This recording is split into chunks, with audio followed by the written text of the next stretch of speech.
Thank you. On air. Welcome to the third hearing of the Committee's inquiry into the proposal to develop Rosehill Racecourse. I acknowledge the Gadigal people of the Eora Nation, the traditional custodians on the lands on which we are meeting today. I pay my respects to elders past and present and celebrate the diversity of Aboriginal peoples and their ongoing cultures and connections to the lands and waters of New South Wales. I also acknowledge and pay my respects to any Aboriginal or Torres Strait Islander people joining us today. My name is Scott Farlow and I'm the chair of this committee. I ask everyone in the room to please ensure that their mobile phones are turned to silent. Parliamentary privilege applies to witnesses in relation to the evidence that they give today.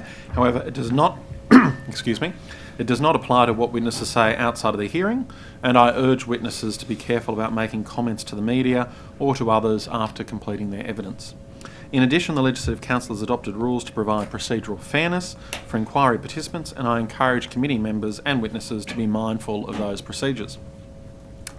Now, for our witnesses this morning, welcome, and thank you for making the time today to give evidence. I'm sure these rooms are not unfamiliar to you after the last couple of weeks. Could each witness, starting from my left, that's you, Mr. Murphy, please state your name, position, title, and swear either an oath or an affirmation today. I'm William Murphy. I'm a Deputy Secretary in the Premier's Department. I swear that the evidence now about to be given by me shall be the truth, the whole truth, and nothing but the truth, so help me God. Thank you, Mr. Murphy. Mr. Draper. I'm Simon Draper. I'm the Secretary of the Premier's Department. I solemnly, sincerely and truly declare and affirm that the evidence now about to be given by me should be the truth, the whole truth and nothing but the truth. Thank you. And Ms. Boyd. Thanks. Good morning. I'm Kate Boyd from the Cabinet Office, the Secretary. I solemnly, sincerely and truly declare and affirm that the evidence now about to be given by me shall be the truth, the whole truth and nothing but the truth.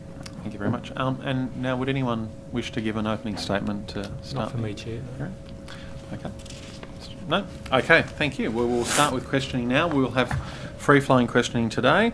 And so I might kick off the ball rolling just to find out, when was the first time that you became aware of a proposal to develop Rosehill Racecourse? Is that a question to me? I'll start with you, Mr. Draper, but yes. Yeah.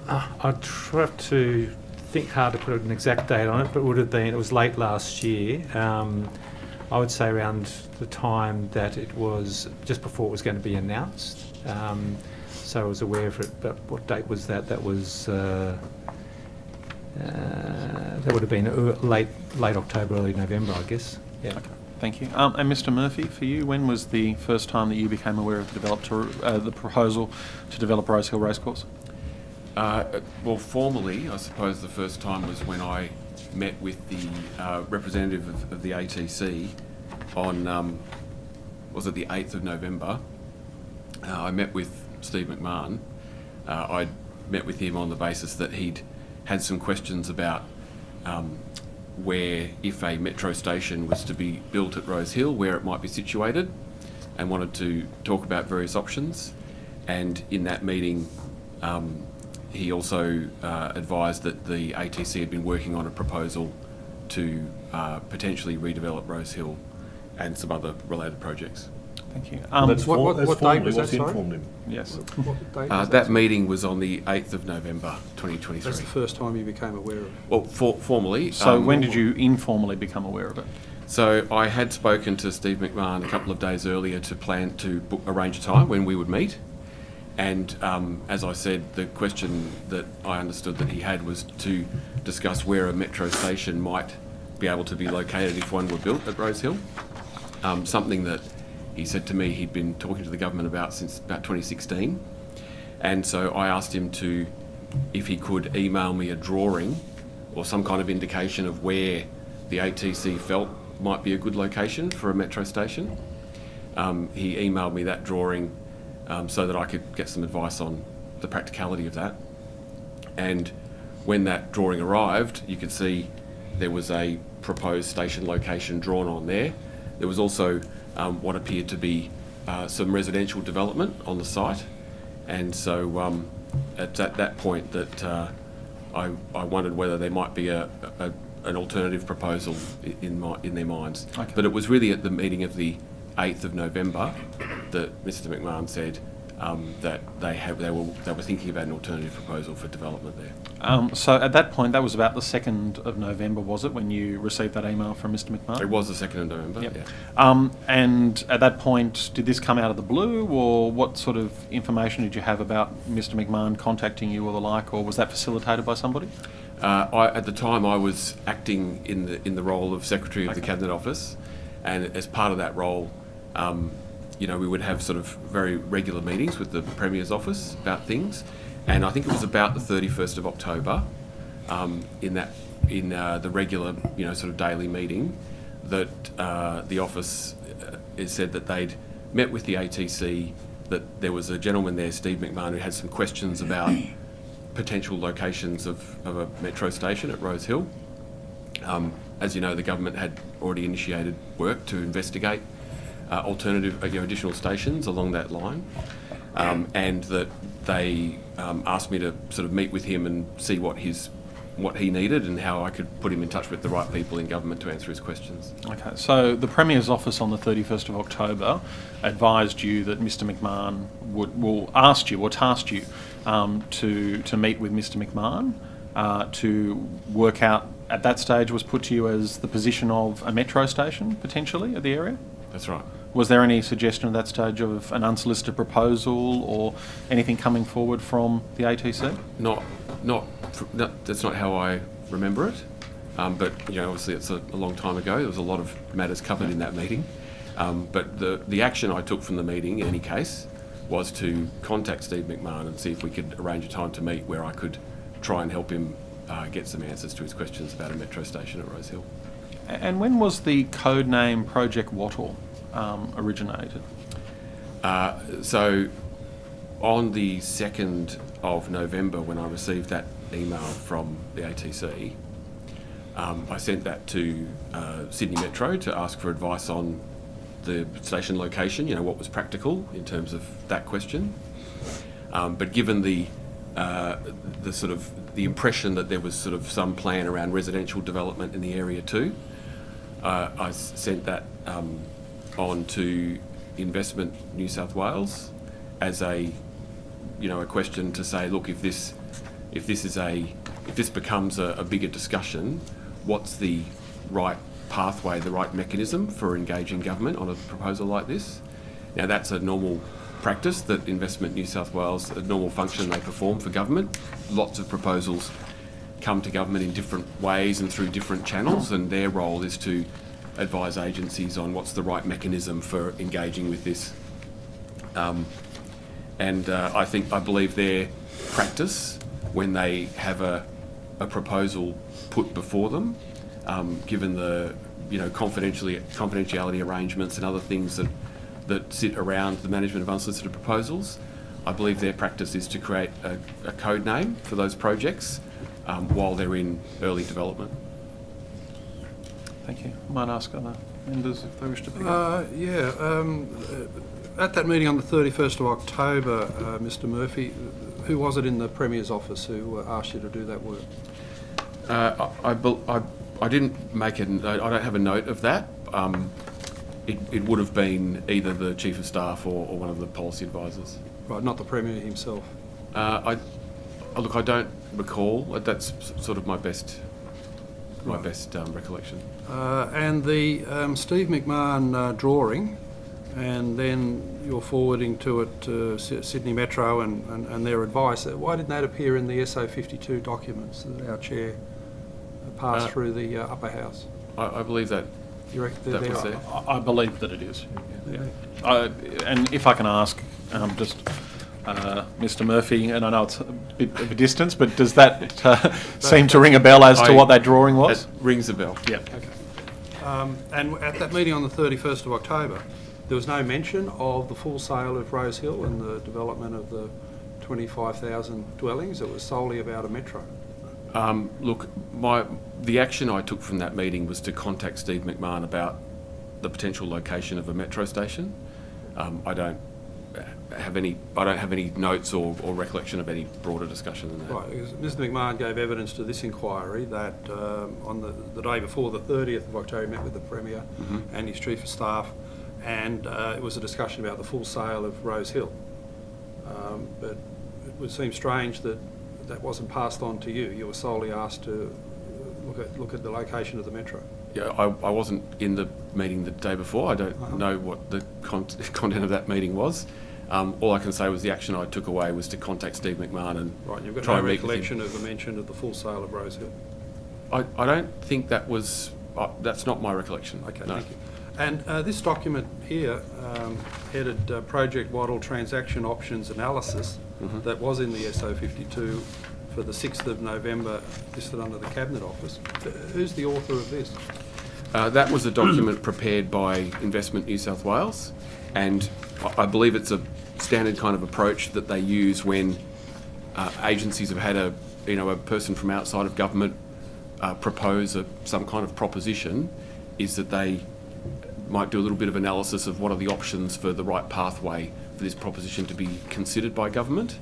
And so the advice that they provided us about the unsolicited proposal process had that analysis attached to it. Right, so you recall receiving this on the 6th of November, do you, from Rowan Fisher at Investment New South Wales? Is that It came into the team through one of our teams, but yes, I recall that coming into... Right, and you recall reading the document and making your own assessment of the way forward? I did have a look at the document. Yeah, because Mr McMahon has said that out of his meeting with the Premier on the 30th of October, he regarded you as the point man, if you like, for moving this forward to the full sale of Rosehill. I can't comment on what Mr McMahon said, but as I said, I was asked to contact Steve McMahon and have a conversation about, in the first instance, the thing that that my recollection is I was asked to help him answer was whether there might be a way that a metro station that could be built at Rosehill might be built in a location that wasn't the one that he'd been told. Yeah, I'm trying to piece together the sequence, because it's very important to the committee. How did Investment New South Wales, Rowan Fisher, come to develop this document? Who asked them to do that such that it was presented to you on the 6th of November? So on the 2nd of November, when I received that email from the ATC, I provided that to the team for advice, and the team, recognising that this might be a commercial proposal or a significant proposal coming in from a third party, sent that email to Investment New South Wales for advice, and the advice came back saying a range of things. I think the document was in the Standing Order 52 as well, with the advice back. Sure. Which included the advice. But Investment New South Wales prepare a document for 4 options for the full sale of Rosehill. Someone, I assume yourself, has actually told them that's what's on the table, that's what we're discussing with the ATC, and the document should be prepared accordingly. They just didn't do this out of the blue, sort of by osmosis, did they? Yeah, no, it was the email that I received from ATC About a metro. had a drawing with a proposed alternative location for a metro station. But if you look at the rest And because of that, you saw all the apartment blocks and the like, so to speak? Or? there was a sketch on the rest of the site that suggested a plan to develop some residential housing. So your evidence is that you took it off that handwritten sketch, that maybe they're interested in the full sale of Rosehill, even though Mr McMahon hadn't actually said that to you. I took it that the conversation, the primary question that Mr McMahon was seeking my help with was, is there an alternative location for a metro station at Rosehill? Sure. But looking at that drawing, it seemed to me that it might be either as a fallback option if the metro couldn't be located, or some other purpose. I didn't know what was in his mind there, that maybe they were contemplating a broader proposal. And on that basis, I wanted to make sure that when we had that first meeting with Mr McMahon, that it was appropriately managed. Right. Why didn't you ask Mr McMahon if they were contemplating a broader proposal? Because clearly they were, because Mr McMahon said that's what he discussed with the Premier on the 30th of October. And then Mr Fisher develops this document, 4 options for the full sale of Rosehill.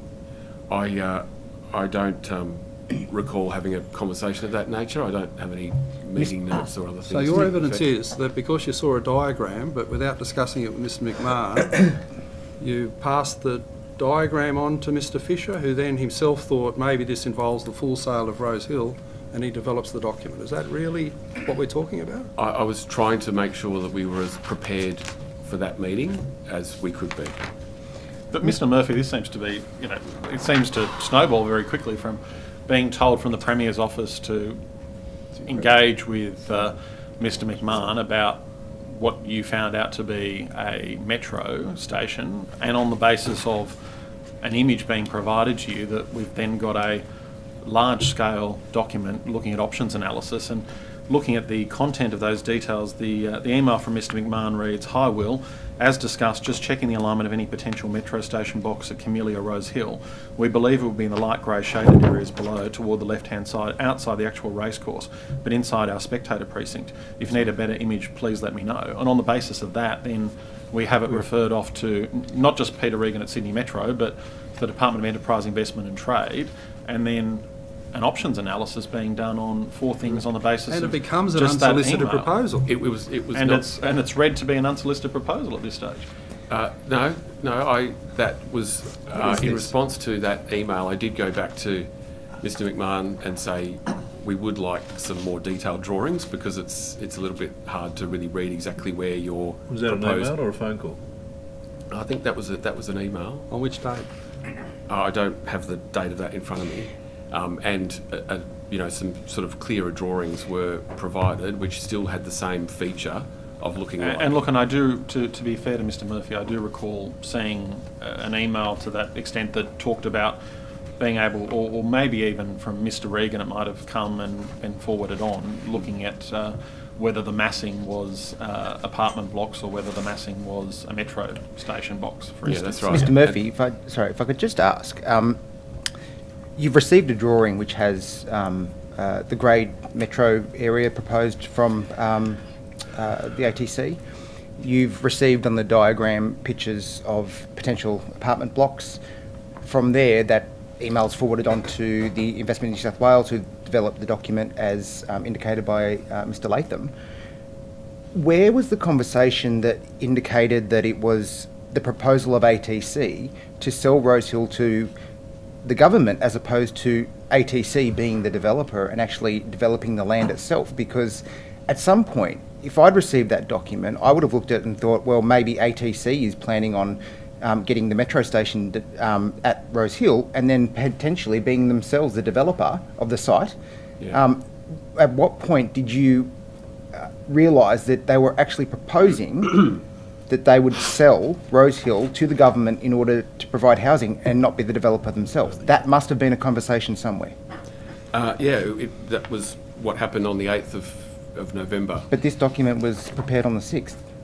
In preparation for a meeting that I had with Steve McMahon on the 8th. But why would you prepare a document that looks at 4 different levels of proposed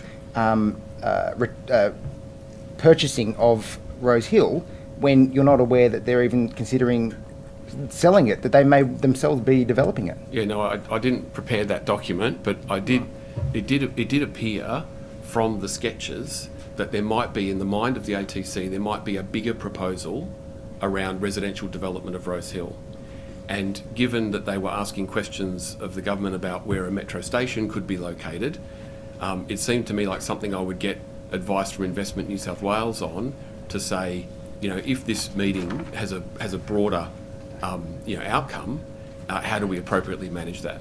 But doesn't that seem strange, given that Mr McMahon's had a meeting with the Premier on the 30th of October, told him that they're interested in the full sale of Rosehill, pending the metro location, and the Premier says, I want an exciting idea, let's develop that and see how it can be achieved. Isn't it incredible that on the very next day, and the Chief of Staff was part of that meeting, Mr Cullen, they don't tell you that that's what the discussion was about. It was solely about the location of the metro. And then the full sale emerges by looking at a couple of diagrams and sending it off to Investment New South Wales. Yeah, look, it was a long time. Is that really how it happened? Well, it was a long time ago, that meeting. All I can say is that I know that out of that meeting, I took an action to contact Steve McMahon to help him answer a question about where the metro station might be located. And that's why I asked him to send me a drawing of where he thinks it might be located, so I could answer that question. You see, his reply, he refers to having an interest in understanding where a metro station might be located at Rosehill. Mr McMahon has said you're the Can I can-do man. just briefly pause for a second, because I've just gone through my documentation. So that meeting actually occurred on the 6th of February. So it was the same day that actually the Project Wattle options analysis 6th was of created. November. 6th of November? Sorry, 6th of November I meant to say. Oh, sorry. So which Okay, meeting are you referring Withdraw. It's a different meeting. Okay. So, Having Mr. received Murphy. this document on the 6th of November, Mr Murphy, what recommendation did you make to the Premier? I don't have any record of recommendations to the Premier about that. I would have let the Premier know that in response to his request, I'd contacted Steve McMahon, and I had a meeting scheduled to meet with Steve McMahon About Metro? about the metro station, and yeah, so I got this brief and this advice from Okay. Investment New South Wales, who suggested if it would be worth having the meeting with ATC to understand if they have anything broader in mind around this metro station question, and on the basis that their analysis suggested that if the ATC had a broader proposal in mind, that's the kind of proposal that would be best considered under the unsolicited proposals process, and so they provided advice around how. Well, we that's not might actually a manage it from there. recommendation on the document prepared by Mr Fisher. He's just got 4 options, which are direct deal, a second one for direct deal, unsolicited proposal, and then compulsory acquisition. Yeah, So the- who actually recommended, out of this document, that the preferred option was 3, unsolicited proposal? How did that happen? That document came to us attached to an email from which arrived on the 6th of November from Katie Knight at Investment New South Wales, and she provided some advice in that email, including a note to say, based on the limited information provided at this time, it appears that the unsolicited proposals process might be the most appropriate pathway. Mr Murphy, are you sure that nobody from the Premier's office was engaging in parallel with Investment New South Wales at the same time you were? Because it would seem unusual that just your forwarding of the email alone would provide the impetus for Investment New South Wales Sorry, to develop point of such order. Yes, I'll hear the point of order. The witness is being asked for an opinion on a hypothetical question, which isn't in order under procedural fairness Well, resolution. no, to the point of order, I'm asking whether there was, in addition to Mr Murphy's engagement with Investment New South Wales, perhaps any other parallel engagement. That is entirely in order. Mr Fang can ask whether Mr Murphy was aware of that. I'll Mr allow Murphy, I the think you know the question I'm asking. Was anybody from the Premier's office also engaged with Investment New South Wales to see the document as outlined developed? Because it would seem unusual that your request alone would see such a comprehensive document developed in such a short period of time.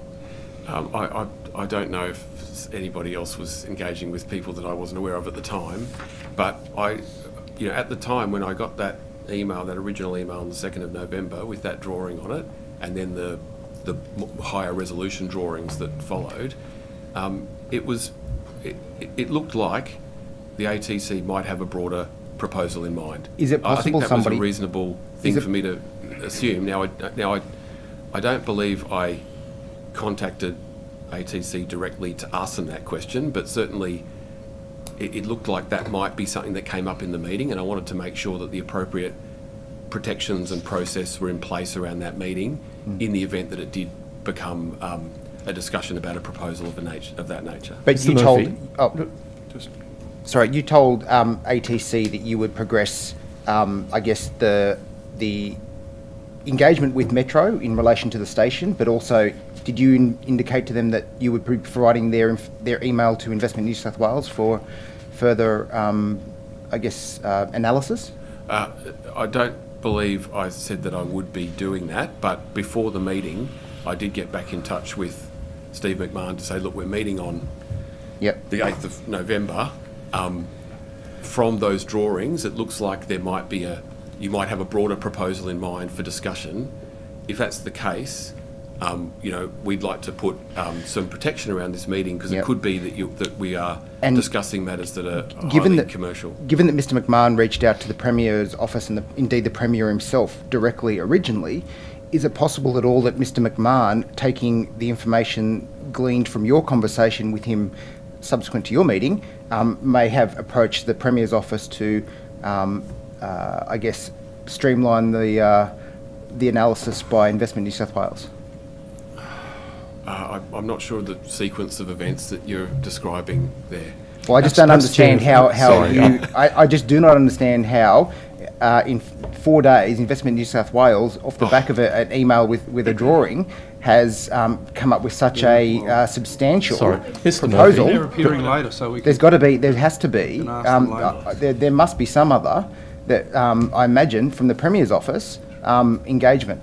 Chair, maybe I haven't wanted to interrupt the questions or the evidence, but I guess just for context, I don't think it would be been a secret to anyone at the ATC or within government or anywhere else that the government was pursuing additional stations on the Sydney Metro West Line or housing around those stations. I mean, everyone knows that was the case. It's still Mr. Murphy's evidence. He was asked to do a specific thing, but it wouldn't be surprising if people were thinking about housing around those sites, albeit that he was asked to do just that particular thing and that it expanded beyond that.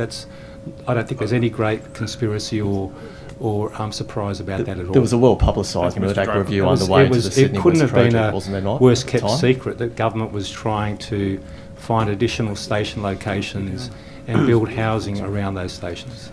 Could I Mr. ask, Draper and to Mr. Namber. so this is Mr. Murphy and Mr. Draper. Governments get unsolicited proposals all the time, and proponents don't lodge proposals out of the blue without speaking to government. So following the 2nd of November communication and follow-up email, is it fair to say that this had all the hallmarks of a broader proposal from a proponent, including an unsolicited proposal, and the follow-up advice from Mr. Fisher reflects that? Maybe Mr. Murphy can speak specifically about this case. My experience over the last decade of dealing with these things in government is that, generally speaking, more often than not, proponents who don't necessarily know their way around government, don't know the ways of government, the policies we have, generally make contact first with ministers or premiers or others in their offices to raise potential proposals. It's usually then the case that those ministers refer those things to agencies, and agencies advise them about the options for considering it if it's in line with the government's priorities. And often it is an unsolicited proposal that would be recommended if there's no other avenue for doing so. I always generally advise that the unsolicited proposal pathway is actually one of the hardest pathways for proponents. So if there's another way to do it, then that's often preferred. But that's a very, very normal process. So it wouldn't have been remarkable in the context of a Murdoch review into the Western Metro, a lot of discussion around transit-oriented developments, around transport hubs, for a proposal like this to be viewed through the prism of potentially being an unsolicited proposal. That's right. And as I said, the drawings that were provided seemed like there might be a bigger idea in the minds of the ATC, so I wanted to make sure we were properly prepared for that first meeting. And in the context of a lot of public commentary around Indeed. a new metro station in that location. So, Mr. Murphy, in reading the Fisher document, you would have noticed under unsolicited proposal a listing of probity risk perception that New South Wales Government is engineering an unsolicited proposal for a government-driven transaction. What was your response to that probity risk and what appears to be Mr. Fisher's view that this is a government-driven transaction rather than a genuine USP? I don't know if I would describe that as him saying that that's his perception, but he is saying there is a risk that there's that perception. That's what he wrote. And I think that's a reasonable risk to identify around an unsolicited proposal. And I think we discussed this in another hearing, Mr. Latham. The fact that the perceptions there is evidenced by the fact that there's this inquiry and the questions you're asking. But the reality is that unsolicited proposals are almost always driven by a desire for government to get something done. If they didn't, if it wasn't in line with government's priorities and expressed policies, it wouldn't proceed.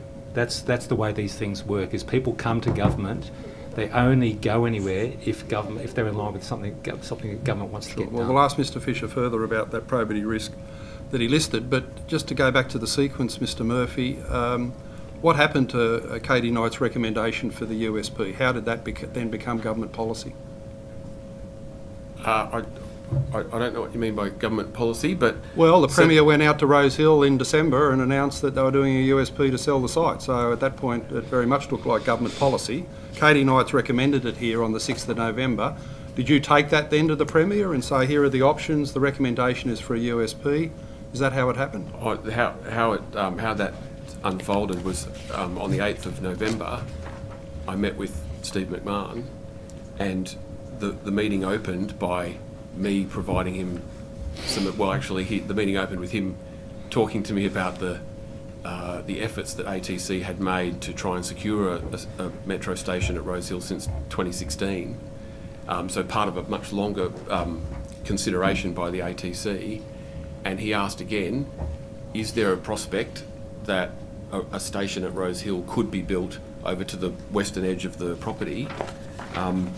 The advice that I'd had from Sydney Metro was that due to a whole range of technical reasons and the way that the drillers were moving through the site, etc., really the only location that a metro station could be built on that line would be the site that he'd been previously told, which was not a site that suited the ATC because it obviously With was respect, underneath Mr one of their Murphy, I've grandstands. asked twice, not about what you're talking about, not at all, but how Katie Knight's recommendation Yeah. came to be adopted by the government. How did the government arrive at a position of a USP based on the Knight recommendation? So then on informing Mr McMahon that wasn't practical, he then said to us in the meeting, I had a representative from Investment New South Wales in the meeting, he then said to us, if that's not feasible, they are considering an alternative proposal where they would relocate racing and training to other sites and then put a proposal to government about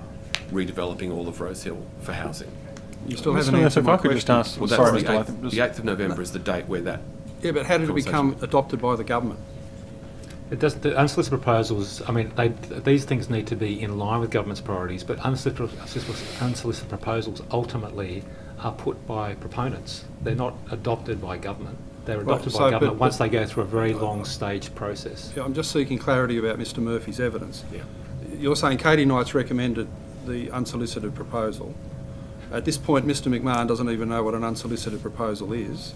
How does it become the action that the government carries forward and announces at the press conference in December? What happened to Katie Knight's recommendation? What did Yeah. you do with it? Just Katie Knight's recommendation... Surely you was took that- it to the Premier, didn't you, and say, here are Point the of options? order.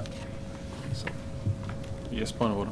Chair, it would be courteous to the witness if he were provided an opportunity to answer a question or a proposition put to him by Mr. Well, Latham. I've I'll asked just note it that he four hasn't. times. Okay, With I just respect, note that he I've hasn't asked been it given 4 an times. adequate I think opportunity I've to asked answer it that 4 question. Mr. times. Latham, I think it is fair that the witness, the usual order of these things, a question is put to the witness has the opportunity to answer.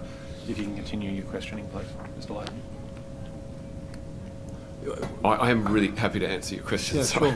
sure. So the email from Katie Knight, the advice was, if a proposal of this type is made, her advice was the most appropriate process for government to receive that would be the unsolicited proposals process. And so in that meeting on the 8th of November, after Mr McMahon had said to me they were considering this alternative proposal, the advice that we provided him was that sort of proposal is best presented, we think it's best presented to government under the unsolicited proposals process. And then, fortunately, I had a senior person from Investment New South Wales there in the meeting who was able to describe exactly how that process worked and undertook to provide some links to the online information about making that proposal. But as always, with all unsolicited proposals, the advice to the proponent is, if you choose to make a proposal of this nature, we think that is the right process. But it is up to the proponent to Right. decide whether or And not they make a Did you proposal. report this back to Chris Minns' office?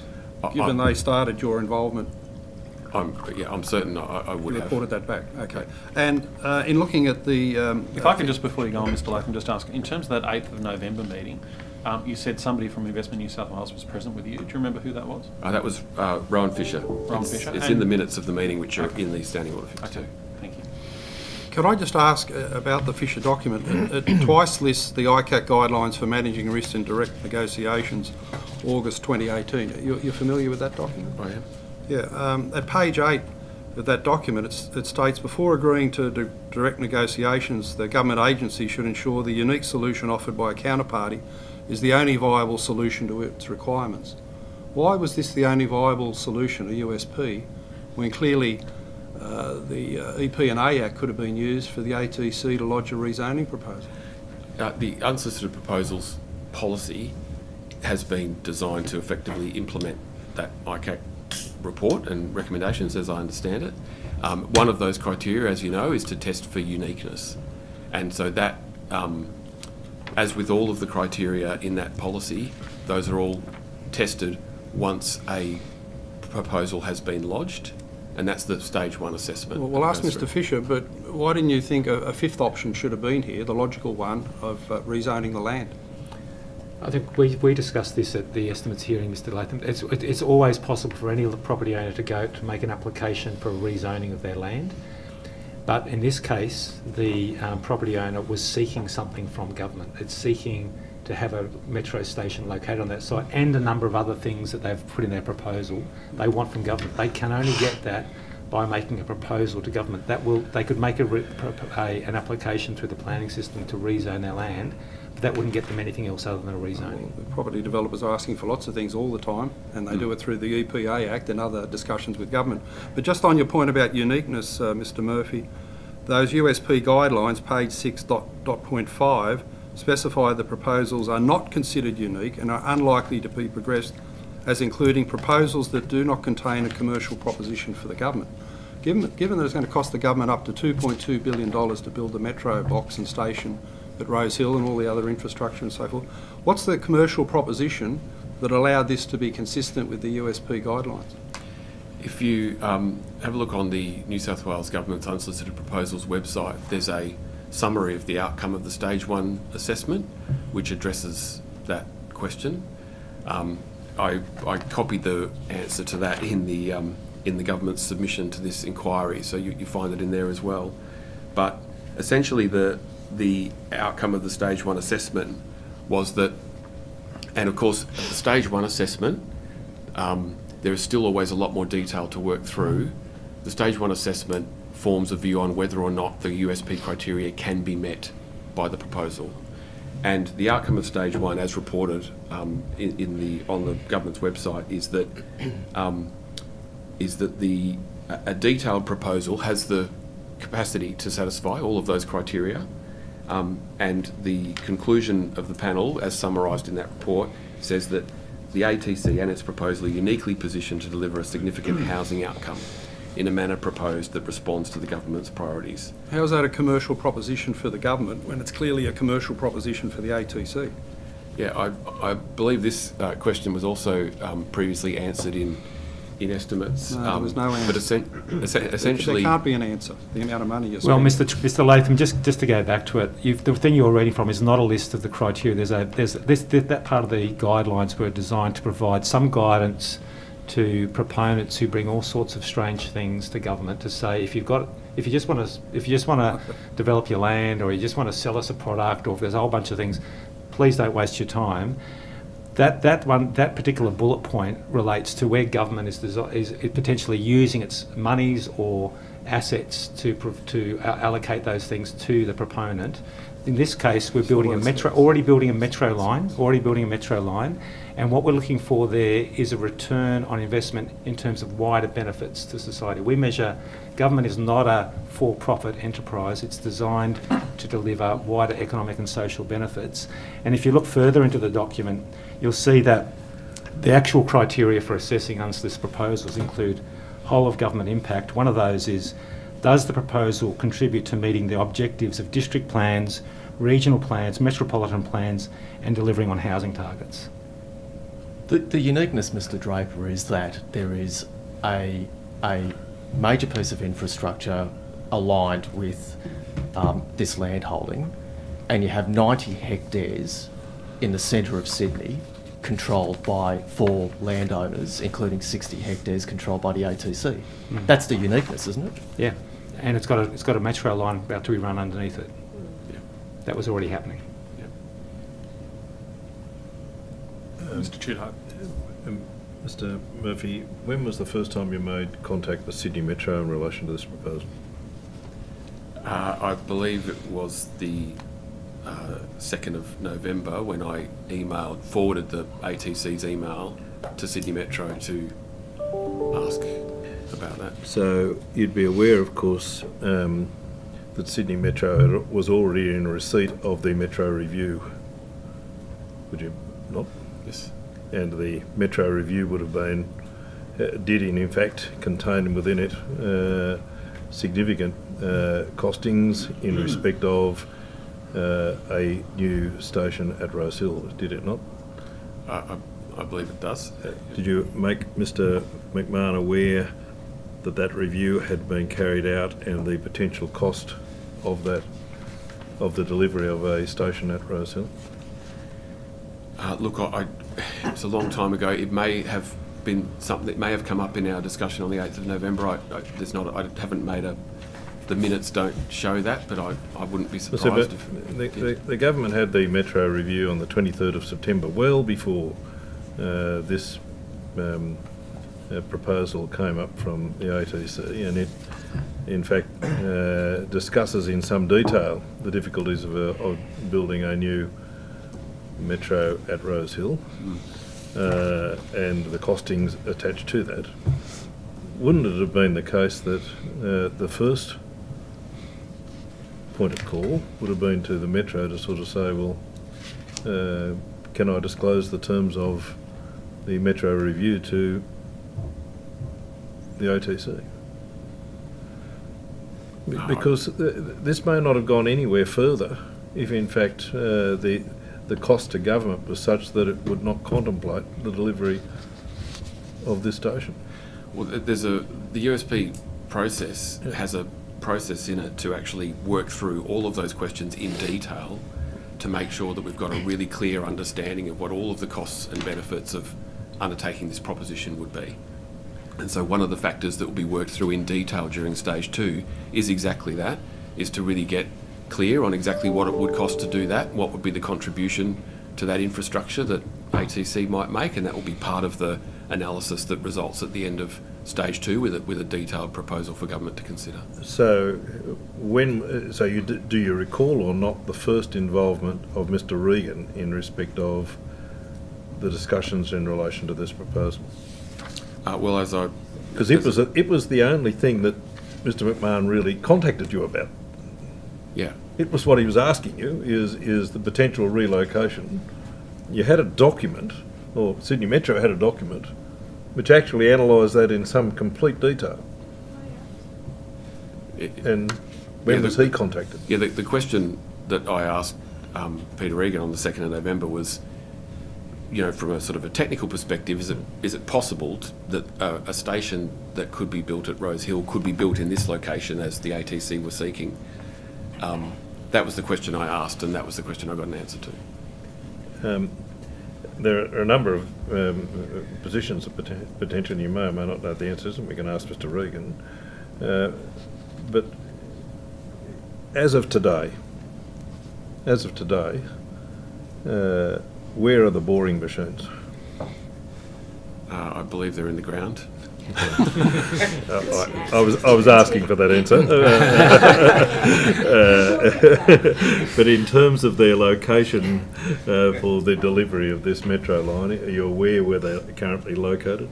In the ground? I'm not aware of exactly where they are and the sort of the technical elements of how they might be redirected or adjusted or anything like that. You'd really need to ask Sydney Metro those terms. Well, in assessing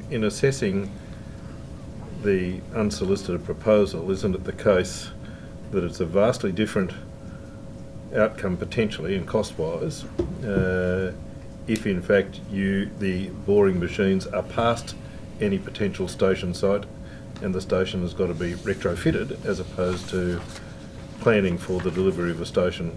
Oh, that's a question that you'll need to ask Sydney Metro, I think. But isn't it part of the consideration of the unsolicited proposal? Certainly the cost and the time frame for putting a metro station in at Rosehill would be part of the stage 2 analysis and negotiation that we're working through now. So And is it's probably, Mr. Tudor, it's probably worth saying, and I think Mr. Regan gave evidence at estimates, and you've got him in an hour. I anyway. wasn't in those estimates. That's so, fine. yeah. But anyway, like, I think the advice that Metro has given to us, and you can ask directly, was we're still at a point where there's opportunity to build that station in an efficient way to facilitate that development. The project is not so advanced. In fact, a great number of the contracts for Sydney Metro West haven't even been let yet. When will we move past that point? That is a question from Mr. Regan, not one from me. In any event, in terms of the considerations that the ATC will need to put to its members, what have they been appraised of the potential costs associated with the delivery of this station and the recovery of those costs as part of the unsolicited proposal? That's part of the stage 2 process that we're working through right now. The I suppose value uplift which you would expect to recover, or the government would expect to recover as part of the delivery of this station. Yep. If The stage 2 process needs to work through in detail all of the impacts, the costs and benefits, the timeline for achieving the proposal that the ATC have put before government. When we get to the end of that stage, that will be a point where government can then make a decision about whether it wants to continue with the process or not. Has the government engaged its own valuation in relation to this site? The government's engaged a number of expert advisors so far to support on the analysis, and as we go through it, if there's other pieces of advice that we need, we may engage other experts to do that. So the expert valuations that have been provided, who are they? Who are the government's advisors? Yep. On the financial commercial advice, we've engaged Deloitte to do that, to support us in that work. We have King and Wood Mallison as our commercial legal advisors. We have the Centre for International Economics is our economic advisor, who are doing the economic cost benefit assessment work for us. And of course we have O'Connor Marsden engaged as our independent probity advisors as well. But none of those four that you've identified are expert valuers, are they? No, when it comes to the point where we believe we need to get that advice, we will engage someone to do that. Well, in terms of assessing what the proposal that government will sign off on, if in fact it is prepared to move forward with this, wouldn't it be on the basis of the commercial outcome that the government sees as outlined by Mr. Draper, and it's not just a dollar figure, it's a whole lot of policy positions. There has to be some sort of assessment about what the plan would look like, what the uplift would be, how many, what the timing of the development would be. Who is actually going to do the assessment of the value of that work?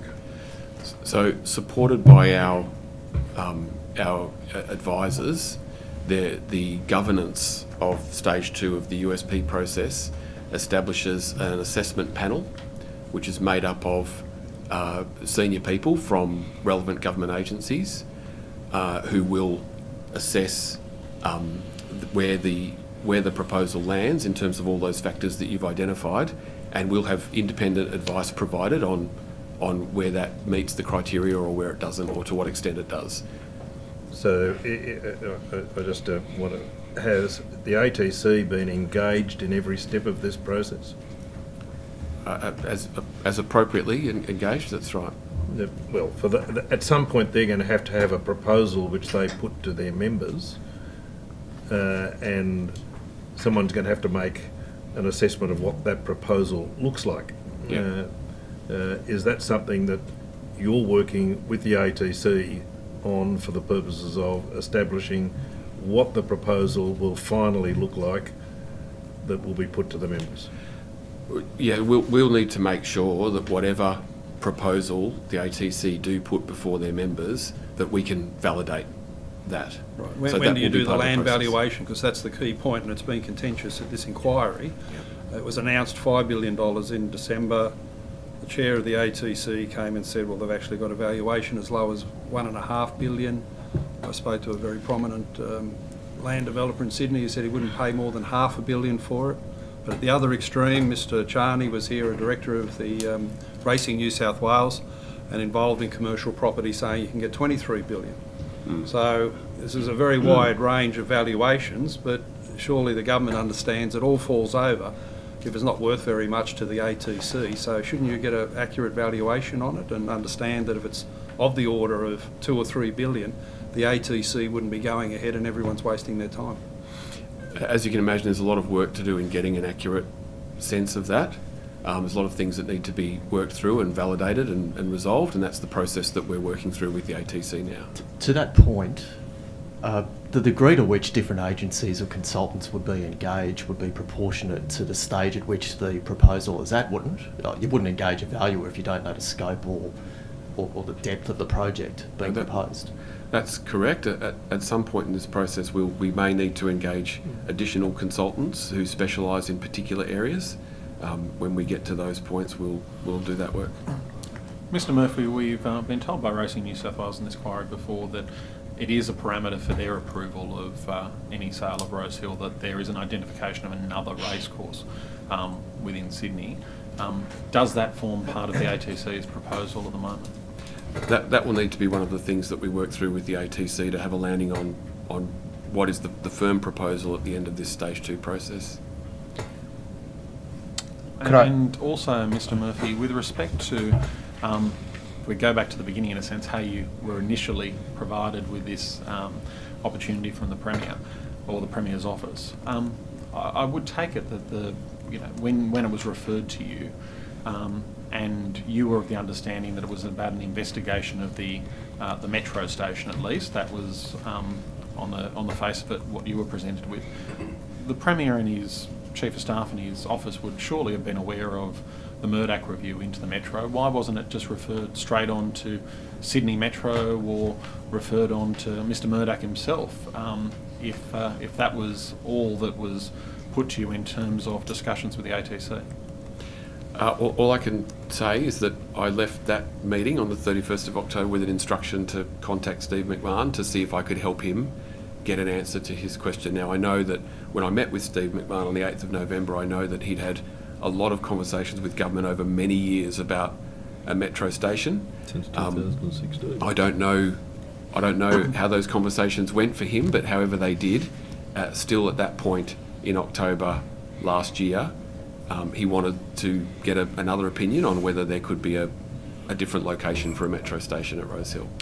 Mr Draper, given that as part of the approval process by Racing New South Wales to sell Rosehill, they've indicated that they would need another Class 1 racetrack in the Sydney metropolitan area, and that the brick pit has been, I guess, put forward and proposed by proponents as a potential site. We know that Racing New South Wales has spent about $200,000 as of their appearance at the previous inquiry related to analysis of that site.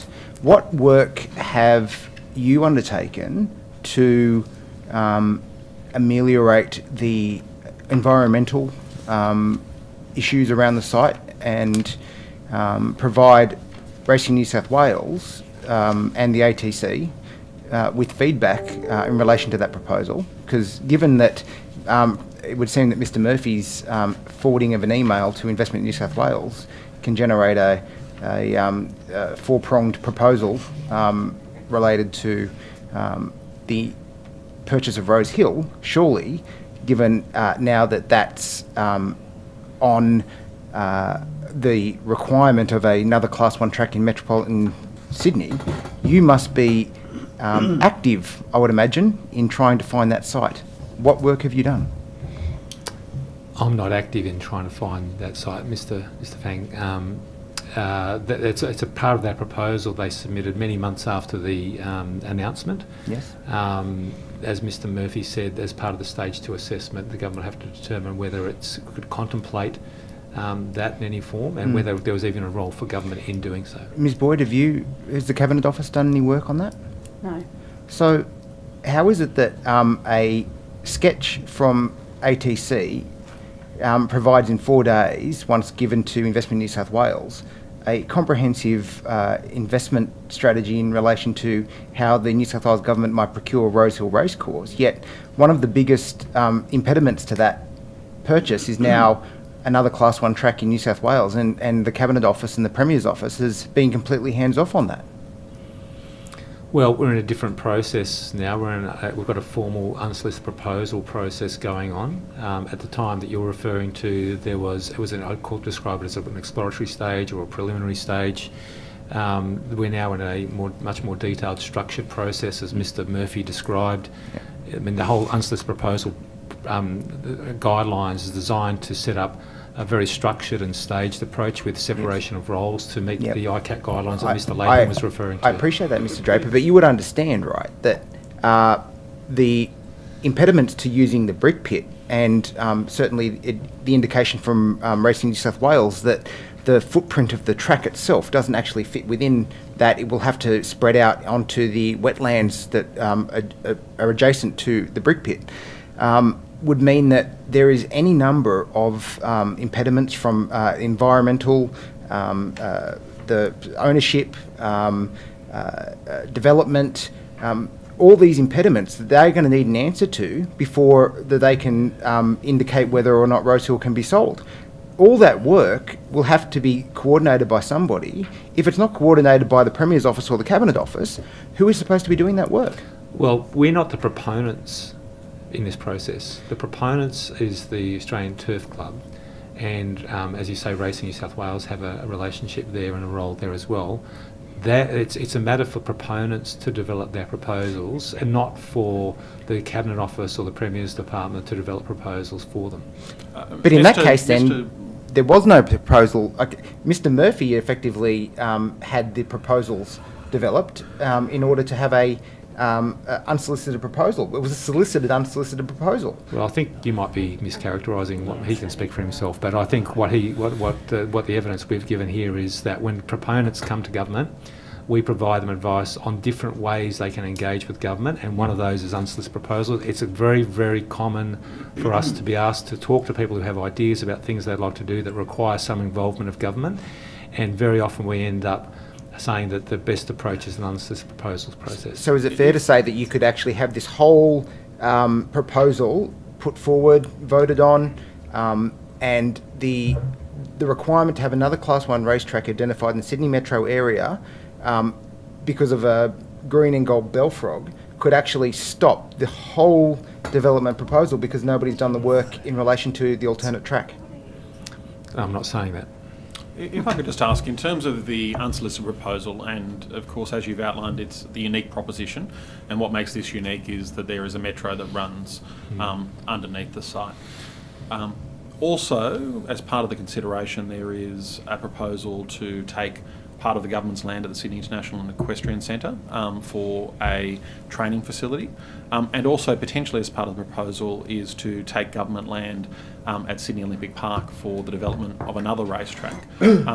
With those two being items of consideration, like you are doing valuations of Rosehill, what valuations are being done for what consideration would be required at either the Sydney International Equestrian Centre or the feasibility or the like at Sydney Olympic Park as well?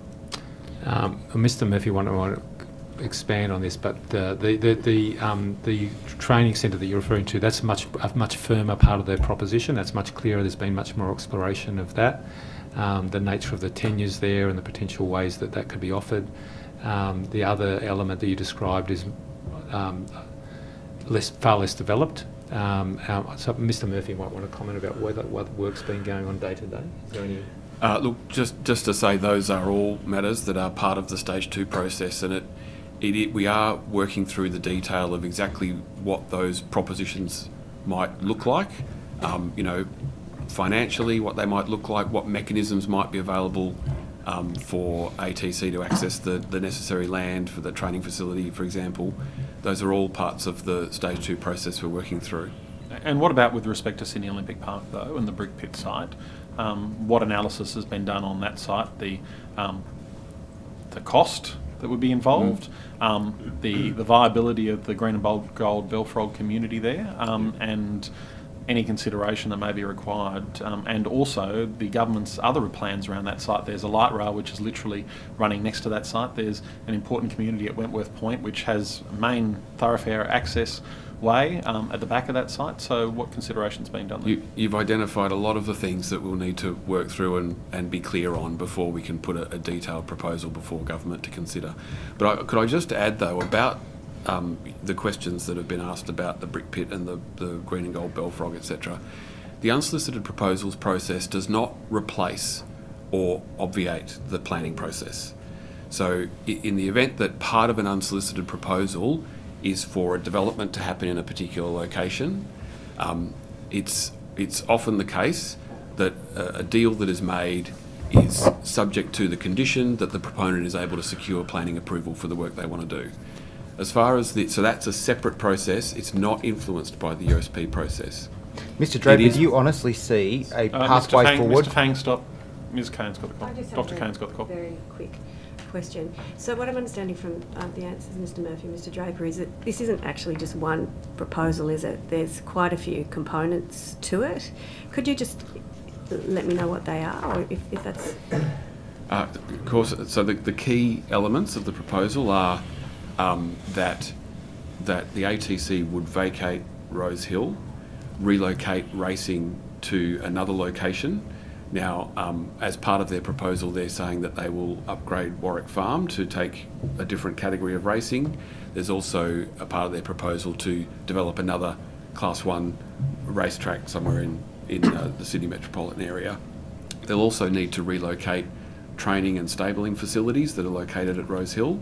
Their proposal is to, in co-location with the government's Sydney International Equestrian Centre at Horsley Park, to build a facility there to house and train thoroughbred racehorses. The So proposal's not a full, sorry. No. There's about 5 or 6 components to the proposal. Well, of course, and then yeah. the final one is that as part of making the deal viable from the ATC's perspective, the expectation is that the government would agree to build a metro station at Rosehill.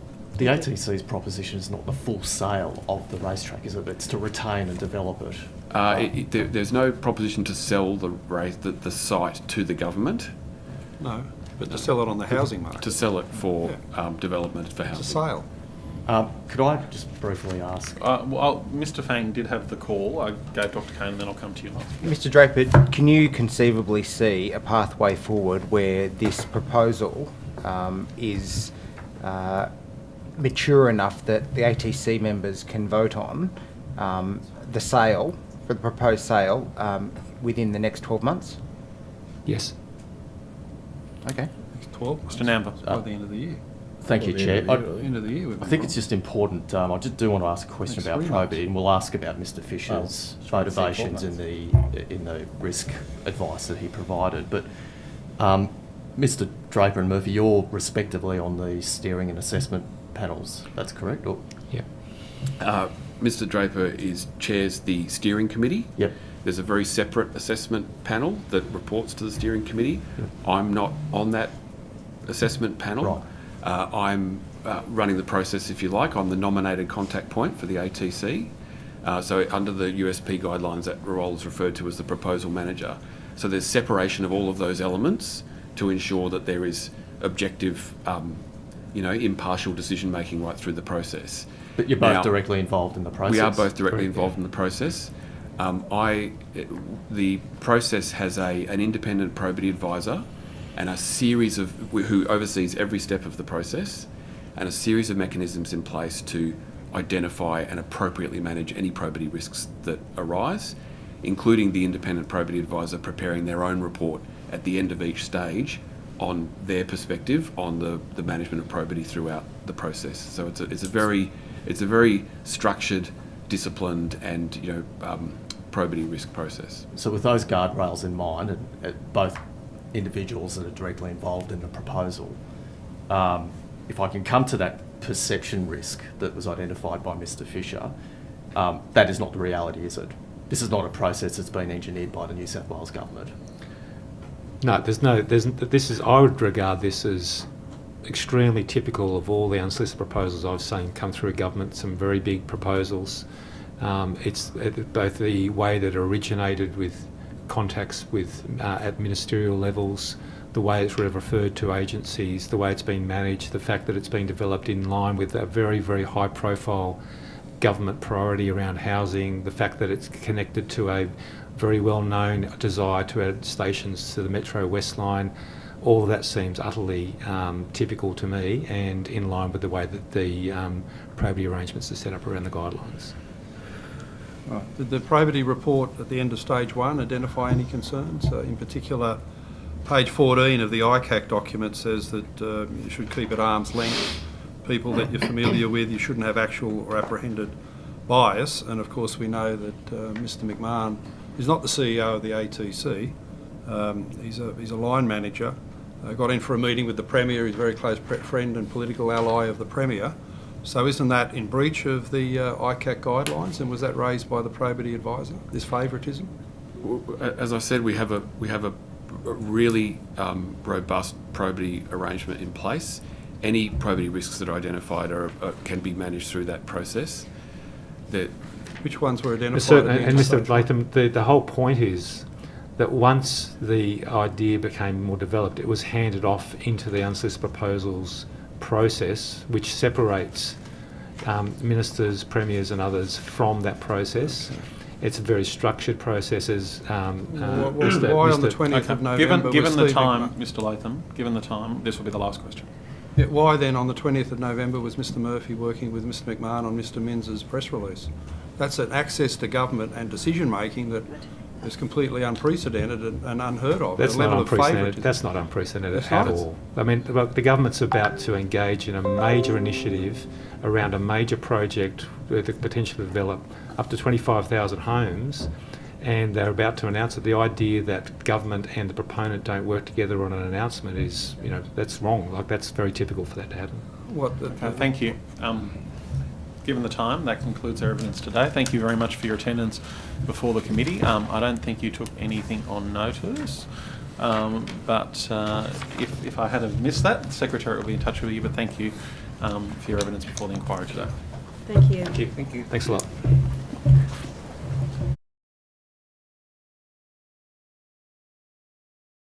Mr. Peter Regan, Chief Executive of Sydney Metro.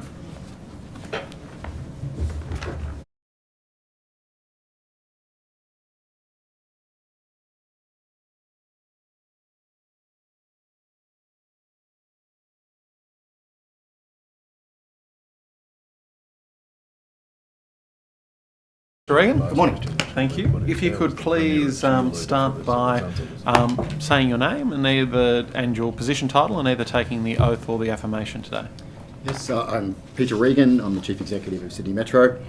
I solemnly, sincerely and truly declare and affirm the evidence now about to be given by me shall be the truth, the whole truth, and nothing but the truth. Thank you, Mr. Regan. Do you have an opening statement you wish to Thank you, Chair. I do have a very brief opening statement, if I may. Thank you. Chair, as you're aware, in December 2023, the New South Wales Government announced that Sydney Metro was to investigate up to 2 additional station locations on the Metro West project to the west of Olympic Park. The New South Wales Government required this investigation to include a potential metro station at Rosehill Gardens. Work on a scoping study for additional stations between Parramatta and Sydney Olympic Park continues to be underway and will continue to be reported to Government in due course. The New South Wales Government's consideration of the Australian Turf Club unsolicited proposal to redevelop Rosehill Gardens Racecourse into a mixed-use precinct that includes a new Sydney Metro West station is a separate process. Sydney Metro is not a member of the assessment or the steering committee for the USP proposal, and neither am I. However, the Premier's Department has consulted Sydney Metro on matters relating to the additional station scoping study. As part of Sydney Metro's scoping study, a potential additional metro station at Rosehill Gardens, early site investigations are required to inform options that will be presented to Government. These preliminary site investigations are underway. Sydney Metro is looking at construction options and other considerations associated with a potential station at Rosehill Gardens. This includes options for the timing of construction and procurement of a potential additional station at Rosehill Gardens, along the Metro West alignment. These options will be refined over coming months for consideration by government next year. Work on Sydney Metro West is progressing in parallel with the site investigations at Rosehill Gardens and Sydney Metro's preparation of the scoping study. Station excavation and tunnelling across the Metro West alignment is underway and is expected to be completed in 2026. There are 5 tunnel boring machines currently in the ground: Jessie, Betty, Beatrice, Daphne and Dorothy, for the record, with the 6th and final Metro West tunnel boring machine to be launched later this year. The tunnel boring machines are currently planned to reach James Roos Drive under Rosehill Gardens late this year. The addition of infrastructure required to support an additional station can be built in such a way that it would not delay the 2032 opening of Metro West. Sydney Metro West is continuing to support the government's priorities, and any future plans for a new station on the Metro West alignment remain subject to a future New South Wales government decision. I look forward to assisting the committee. Thank you, Mr. Regan. So, Mr. Regan, first question from me is, when did you first find out about the proposal to redevelop Rosehill Racecourse? Yes, thank you, Chair. I first became aware of the unsolicited proposal from the ATC a day or two before it was announced. And with respect to the inquiry, you received an email from Mr. Murphy. Was that on the 2nd of November? 2nd or 3rd of November. Was it definitely in early November? That's right. 2nd or 3rd of November, with respect to what was potentially a station box design. When you received that inquiry, what was your view on that at that stage as to what you were being asked to provide advice on? So that email from Mr. Murphy and the attached diagrams indicated what appeared to be a potential alignment for the Metro West tunnels and a greyed out area for a station box. And the images also had some other boxes across the racecourse. So I understood what I was being asked to comment on was the potential, an initial view on the potential feasibility of that alignment. From memory, the alignment that was in that diagram was slightly different to the alignment of the tunnels that were in place for the Metro West project at that time, but not not materially different, but on a slightly different alignment. And it was clear to me that the other boxes across that diagram, appeared to be buildings across the racecourse. Thank you. And Mr. Regan, had you met with the ATC previously before receiving those documents at all? No, I hadn't. No. And were you aware that the ATC had met with the independent review team on, I think, about the 14th of August of last year? Yes, I was aware that there had been a meeting. The independent review team met with, I understand, over 100 different potential interviewees and stakeholders while conducting their review, and I'm aware that one of those was the ATC. And were you aware at the time that advice was provided, as has been put before this committee, that about 40,000 residences would be required in order to justify a metro station? Not that specific advice, no. No, that wasn't advice that you provided to the metro review team at all in terms of what would justify a metro station being built? There had been historically a number of suggestions from different landowners in the Rosehill Camellia area around the potential insertion of a station on Metro West at a range of different options.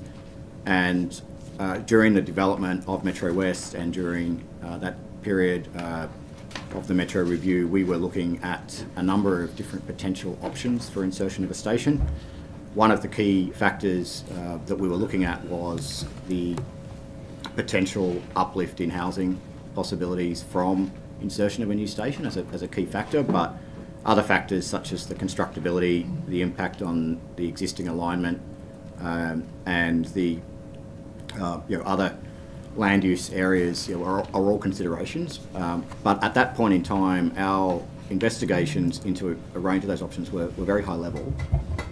There had been a suggestion previously of a station up to the very northwest corner of the ATC land with a development just in that corner, but up until that point I had not seen anything across the whole racecourse. Thank you, Mr. Regan. Now to turn to the Metro Review. The Metro Review final report comments that an additional $364 million of delay costs for Metro West associated with a block shift to reprofile Metro City and South West, and makes clear it's a point-of-time estimation of delay and impacts. Is this the only delay cost that you're aware of for Sydney Metro West at the moment? So the Sydney Metro West project has a budget of $25.3 billion. We're continuing to work within that budget. As was announced by the government last year, there was a reallocation of funds from Metro West over the next few years to support the completion of the Metro South West. And the process that we've continued along over the last year and a bit has been to continue the construction of Metro West and continue to prepare for the procurement of the balance of Metro West. So at this stage, the contracts that were let have continued to be progressed. There have been no further contracts let for the balance of the project, although we are in procurement for some of those contracts now. So we don't yet have a view on what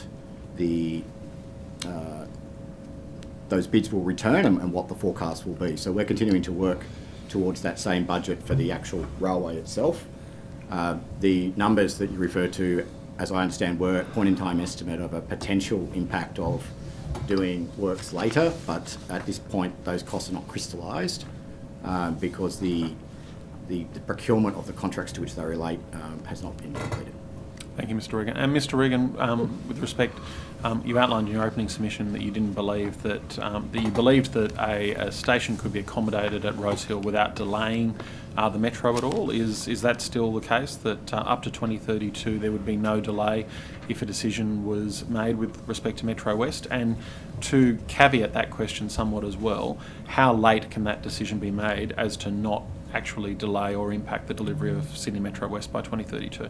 Yes, so there's a couple of key points there. Firstly, what we have done over the last 6 or 7 months as we prepared for the procurement of the balance of the railway is do that with the potential for a Rosehill station in mind.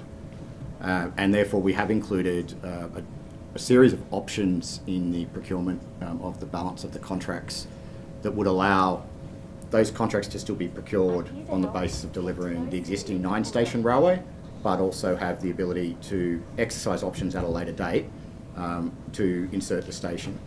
So from a procurement point of view, we're trying to keep the process moving forward, but also the ability to insert a station and to safeguard that station within those processes.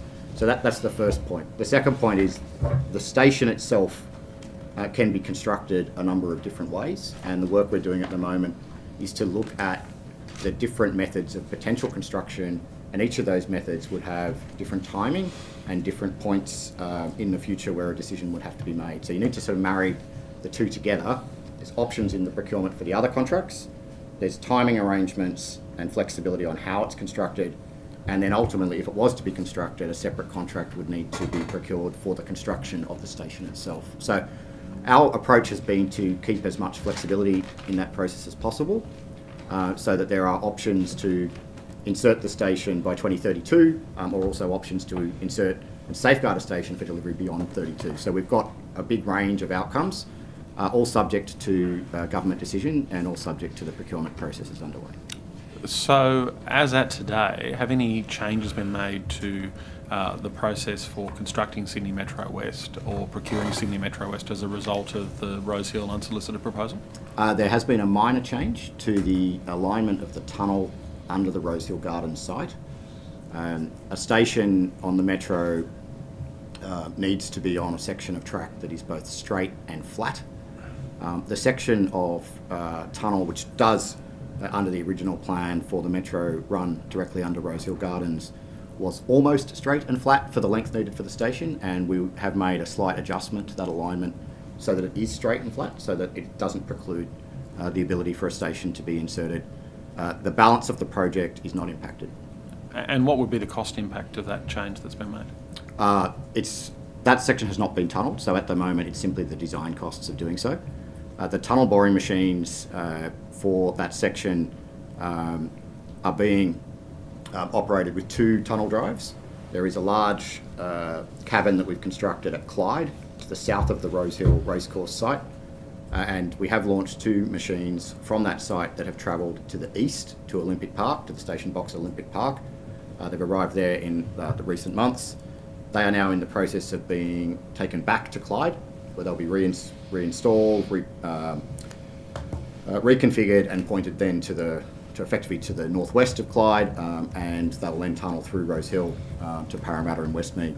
At this stage, we expect that tunnel drive to happen later this year, and that will be on the new alignment that provides for that straight and flat section. Thank you, Mr. Regan. Mr. Latham? Could I just clarify there, Mr. Regan, your evidence was that the Rosehill station wouldn't be open until 2032? So the government announced last year, at the end of last year, following the completion of the independent review, that the Metro West Railway would open by 2032. And my evidence before was that it remains possible for the Rosehill station to open in line with the other stations in 2032. And not before then? No, at the moment we're not planning to open the railway prior Right, to so 2032. I know it's not your patch, but 8 years away, the ATC in this proposal is looking to sell the land next year. So that 8-year delay would obviously diminish the sale value, wouldn't it? Well, I think the issue that we are focused on is the ability to construct a station, and that station itself and the process that we're working through is independent of whatever is happening above in terms of ownership or development of the land. So I can't really comment on that. Yeah, sure. What was the outcome when you looked at the station box at Camellia as part of the Place Strategy initiative? So there were some significant challenges with a station further to the north, around the Camellia or the northwest corner of the Rosehill Gardens site. The decision around Camellia originally was when the railway was being considered to be on a completely different alignment, an alignment further to the north. Where we're coming through from kind of East What was the Parramatta. problem at Camellia? Was there flooding and contamination issues made it impractical? Yeah, on balance, the decision was taken to run an alignment further south and not to put a station there. It is a very heavily contaminated site due to its prior industrial use, and the decisions taken in the original investment decision for the railway took that into account and concluded that an alignment further south would be preferable. Right, and did you know further south that it wasn't contaminated? Certainly the alignment of the tunnelling is a different matter to the location of a station. Obviously the station requires significantly greater excavation from the surface, and the contamination tends to be close to the surface, and also then the access on the ground. So we're tunnelling, we're often about 25 metres underground, and therefore the contamination issues are quite different. So as you'd be aware, at the moment there is no station prescribed between Parramatta and Olympic Park. A lot of the rationale for that originally was challenges with the level of contamination at the surface on some of those ex-industrial sites. Right, so when Mr Murphy spoke to you about can we look at a Rosehill station, having known the contamination problem at Camellia, what was your reaction? Well, one of the interesting things is there's clearly some very heavy contamination in the land around the Rosehill Racecourse. In fact, we're dealing with a very significant rehabilitation at our Clyde site, where we're building that launch box for the TBMs and the stabling facility. And the site there and the sites generally around have been subject to very heavy industrial use and very significant chemical pollution over the years.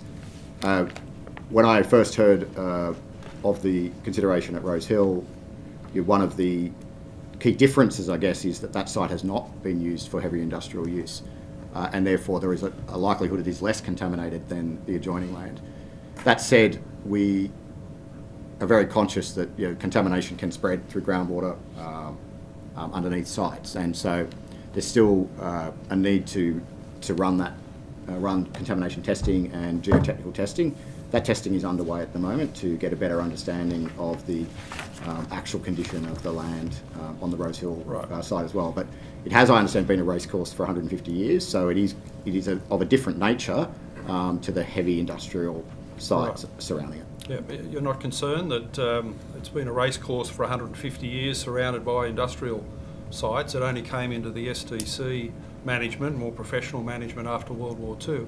And say 100 years ago, it's quite feasible. You're running some factory with lots of waste and chemicals and the like, and instead of the very big expense of transporting it some distance, you'd just sling the private racecourse owner a couple of shillings to dump it over there on the nice open expanses of Rosehill. Isn't that just how the world works? That's why we're doing contamination testing. And what are they showing so far? We haven't got the results as Right, yet. when will the results be? They'll come in the balance of this year, along with the geotechnical investigations we're doing.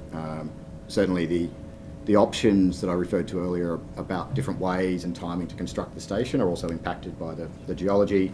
At the moment, the testing that we've done on the site is more for the tunnel alignment further down, but the gap between the tunnel level and the surface level is what we now need to test. So certainly, as I said, I think there is an expectation that the contamination will be lower than the adjoining sites, but how much is there, that's why we need to test it. Yeah, well, And we don't know what happened in detail when it was a private Correct. racecourse. And that's why we do that when's testing. your contamination testing finished? It's underway at the moment, and certainly we'll get results from that progressively as we move forward. Right, well, the ATC members have been told they're having a vote this year, so will it be an informed vote about the feasibility of a station box? Well, I'm not involved in that No, I know, discussion, but so I think... What's your target date for saying the box is feasible? Yeah, so we're continuing to do that design. We're hoping to give advice to government in the coming months around some options and the design options, and that will be informed by that initial contamination Right, testing. November or December? It's in the coming months. We don't have You the don't exact know date. yet, okay, it's open. If I could just pick up on this point, Mr. Latham, and I'll return to you.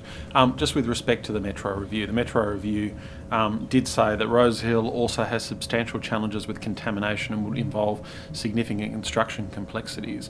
Just with respect, on what basis was that information drawn from in terms of the contamination issues? And I do note that there was an assessment of both the forecourt site and the crossover site in terms of a station.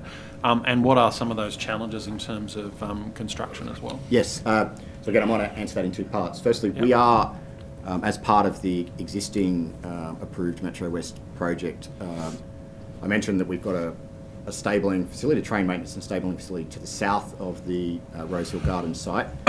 Along the western edge of the site, parallel to James Roos Drive, and between James Roos Drive and the racecourse itself, there is an old rail corridor, the Carlingford rail line, which was closed a number of years ago to be converted to the Parramatta Light Rail. We are tunnelling under that section as a means of accessing the stabling facility from the main running tunnels. So we're effectively tunnelling down the edge of the racecourse site at the moment and coming to surface.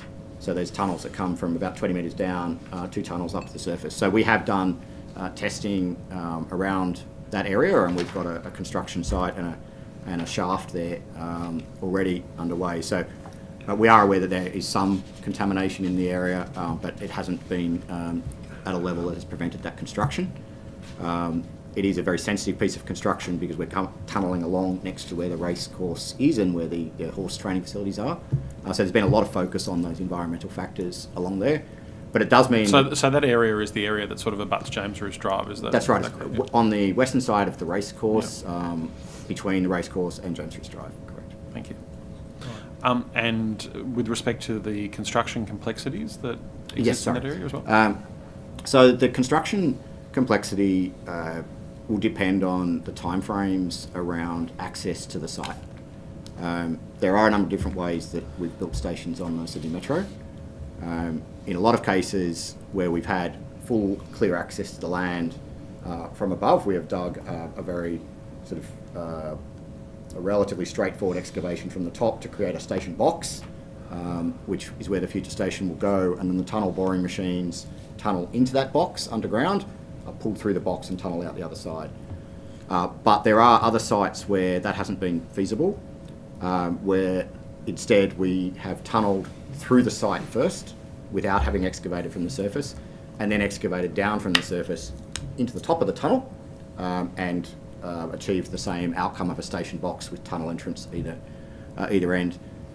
There are other sites, such as the Victoria Cross site in North Sydney, where it wasn't possible to dig a box of that scale.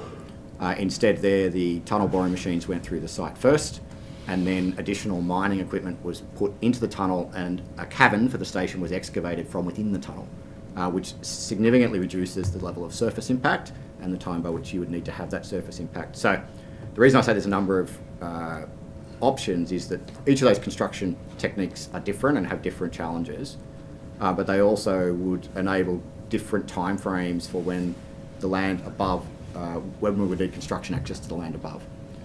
So if we dig the cut and cover method, you need access earlier than if you're mining from within. And so they're the options that we're preparing for government, and each of them have a range of timeframes we're looking at as to when then they could be exercised without creating further delay to the whole project. So there are a number of options. We're in that design phase looking at those, but from an engineering point of view, they all would appear feasible at this point. And the fact that we have that additional tunnelling site just next to the Rosehill Racecourse may be able to be used as part of that construction to get that mining equipment in and out. Thank you, Mr. Regan. Mr. Lowe. As you'd expect, Mr. Regan, the ATC on their own land have done a series of contamination tests. Have they shared those results with you? I would have to check that, Mr. Latham. I know there have been discussions, and we've certainly been, my team has been in discussions with the ATC around where potential drill holes and things would go. I don't know for sure what's been shared back the other way. Can you but take that on notice? Yes, Because they definitely have done a series of very happy to tests, take that as on you'd notice. expect, for this project. Mr. Regan, are you familiar with the Camellia Rosehill rezoning civil design package report prepared by BG and E consultants for the Department of Planning? Not specifically. You are? Well, at page 12, it looks at the flooding issues at the confluence of the Parramatta and Duck River, and to quote, it says, the following are known flooding hotspots. It lists 4 of them, including through the Rosehill Racecourse. So how important is to be flood-free in building a station box? So I'm very much aware at the site I mentioned a little bit further to the south, where we're building the stabling facility, which borders Duck Creek and Duck River. The old Speedway, flood issues there. Yeah, the old The old Speedway site, that's right. And that's also been a very heavily contaminated site. So the works that we are doing there are being structured in a way to have flood mitigation and water retention areas built into the design. And so with enough planning and with with enough land, a lot of those issues can be mitigated so that where a potential station, or in our case further south where the stabling facility is, remains above the maximum likely flood levels, and certainly we would need to look at similar kind of arrangements. If that flood area was where the station is, you would need to mitigate that. Right, so flooding doesn't worry you as much as soil contamination in terms of the expense of doing and feasibility of doing this? Yeah, I think from a feasibility point of view, a technical and engineering feasibility, most things are possible, but it's the time and cost impact that becomes the real issue. So where there's more land available, it is certainly easier to mitigate flooding than when it's very tight.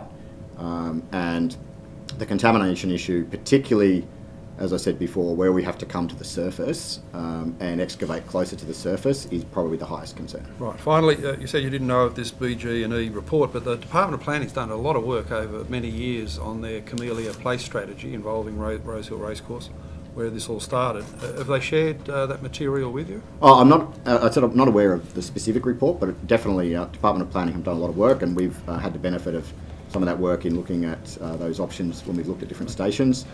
It is known that the area around Rosehill and Camellia is both contaminated and subject to flooding. Right. And it just is that's an extra factor that has to be taken into account in terms of remediation. Have you got your own flood incidents report for I the believe station we do, and our contractors also look at flood mitigation and protection and flood modelling. Okay, well, maybe you can share a summary of those results on notice. I'm happy to take that on notice. Thank you. Yeah. Thank you. Mr. Regan, at the time that you were first approached, I think your evidence is that you already had the Metro review and the costings associated with that Metro review and the potential for a station at Rosehill. Yes, so we, as part of the second phase of the Metro review, the terms of reference for that did include looking at other station options, and so the Metro reviewers were looking at questions, and we were preparing information on options, and we're also having discussions directly with government around a range of different potential sites along the full alignment as to where additional stations could be considered.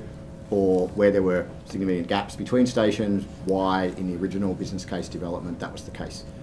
Clearly, a lot of work had been done 5 years ago, and we were looking again at some of those options. So it was relatively high-level work to look at different options. I think between Parramatta Olympic Park, we looked at least 5 or 6 different spots. And so we were doing work to assist in that review, but no decision had been made at that point. And you could have, but the material was available to you to be able to provide advice to the Premier's Department pretty well immediately about options for a station at Rosehill in response to Mr McMahon's inquiry? At relatively high level, we'd looked at different options. We hadn't looked specifically originally at the option of a station right under the centre of the racecourse. As I said before, the option that had been looked at Rosehill Racecourse was up more in the northwestern corner of the site. Clearly, having the station in the position right in the middle of the racecourse would only work if the racecourse was not an operating racecourse, and so that wasn't something that hadn't. Would that require a realignment of the? A minor realignment, that's correct. And there would be significant costs with that? Not with the realignment. So when we acquire the substratum to build the tunnels, we take an area slightly either to the side.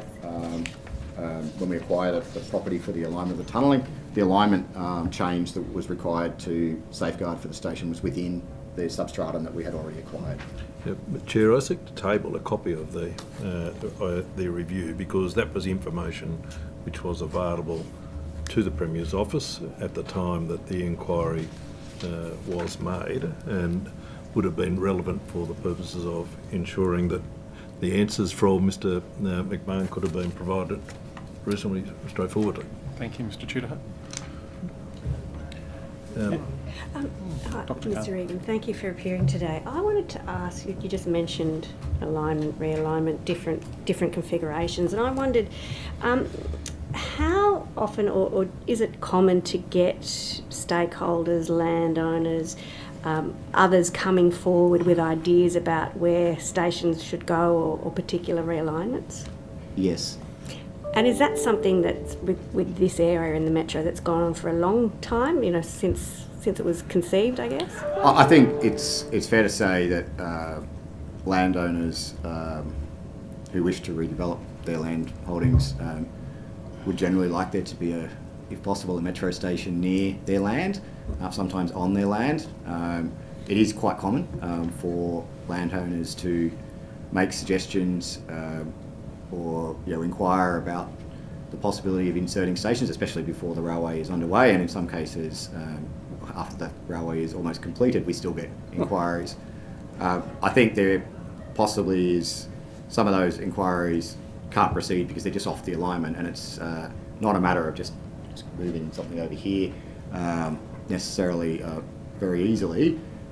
So it is relatively common, and certainly with the independent review that the government had underway at the time, I think a number of stakeholders were putting views forward, and there was also a parliamentary inquiry into the Metro West alignment where a number of landowners put views forward as to what other options they believed would be beneficial. Is it fair to say they've been advancing those options for a significant number of years now? Certainly, some of those landowners, 2018, yes. 2015. Some of those landowners, yes. Back to when the project was initially conceived through the development of the business case.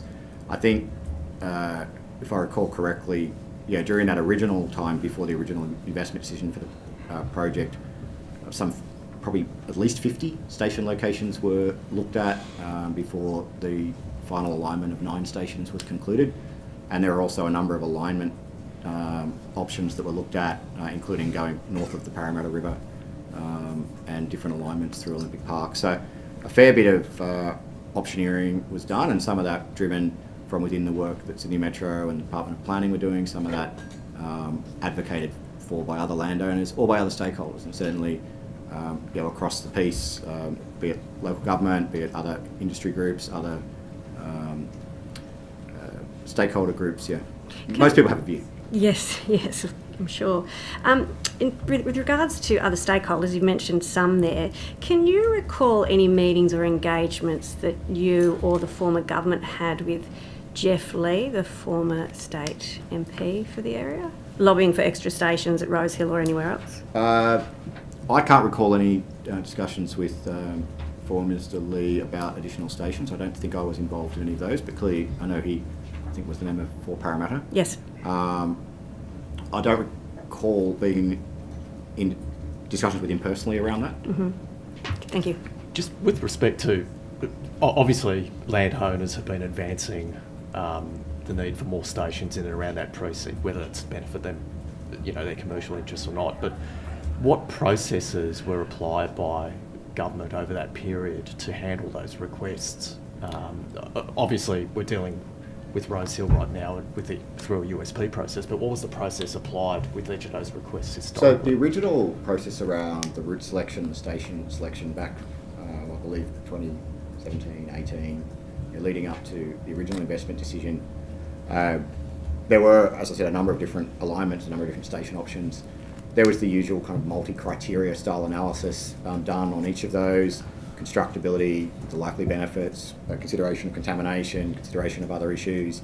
Looking at the catchment areas, looking at the broader cost and benefit from both a financial and a travel time saving and an economic benefit, as is done at the early stages of any infrastructure project. And that was a fairly robust process that was undertaken originally.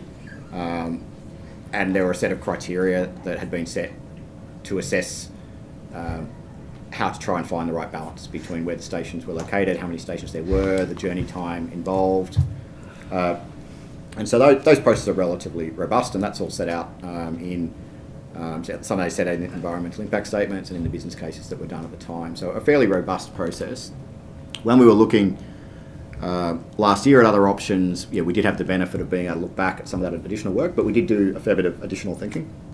Obviously things had moved on somewhat, and certainly in some cases, particularly where we had not already tunnelled through the alignment, then there's more optionality. Then obviously it's a lot harder if the tunnel has already gone through. If the tunnel has been made and the alignment has not provided for a station, it is quite difficult to retrofit that station. But before that tunnelling is done, there is more flexibility. But if the requests were coming from a private landowner around Rosehill or Camellia, was that engagement bilaterally? So there would have been engagement with Department of Planning and I think discussions with Sydney Metro and other agencies, but there had not been any unsolicited proposals or any other detailed propositions that had been entered into in terms of arrangements directly, with proposals, genuine proposals from the private sector. That work had been done taking into account stakeholder views, and lots of people, as I said, have a view on where they'd like a station, but that work had been done previously, but not via a formal proposal basis. And no determination was ever made in terms of any other station locations apart from those that were outlined? So the decisions around the actual alignment and the project itself, when the investment decisions were made in 2019, settled on the 9-station alignment that is currently under construction. Originally it was 8, and then there was an additional one added at Piedmont, so 9 stations. And that's the base we've been working to. And then over the last year, we've been looking in more detail at the possibility of how you could provide, as I said before, in a number of different ways for either the safeguarding or the construction of a station at Rosehill. Thank you. And with respect to both the safeguarding and construction of the station at Rosehill, the Murdoch review, of course, outlined cost to that. I think the station was up to $2.2 billion, and the preserving of the corridor was around 1 and a bit, I think, from memory, as well, in terms of that review. Is that cost accurate? So I can't comment specifically on some of the actual numbers, but certainly the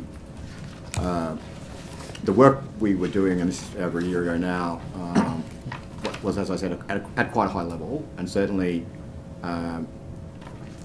when you don't have the detail of the geology, the contamination, and the timeframes, there's a fair bit of contingency when you're doing that kind of forecast. So they were pretty high level forecasts, and also it was not clear at what point in time access would be able to be provided and what form of construction. So the estimates were probably towards the higher end of what would otherwise be achievable if there was clear and clean access to the site and a very defined time frame under which that access would be provided. So we've continued to work up different options and different time frames and different forms of construction. There's still quite a wide range of potential costs, and we're working those up for further consideration by government, because it really does depend on the issue raised before around the contamination, the design, the geotechnical information, the time frame, and how the station is constructed, how many entrances it has, where they are located. It's relatively early in that thinking, so we're doing a lot of optioneering at the moment, and there's a pretty wide range of potential cost. So the benefit to the government in this proposal is effectively the additional housing supply that it would generate. When considering that, so at about 2.2 billion, you're looking at about $88,000 per dwelling. Is there a parameter that you assess in terms of that benefit when it comes to the feasibility, or where you see there is value for money? Is there sort of a criteria that you assess in terms of the feasibility of that proposal and the benefit that the government is receiving? So, yes, that would be something that's assessed.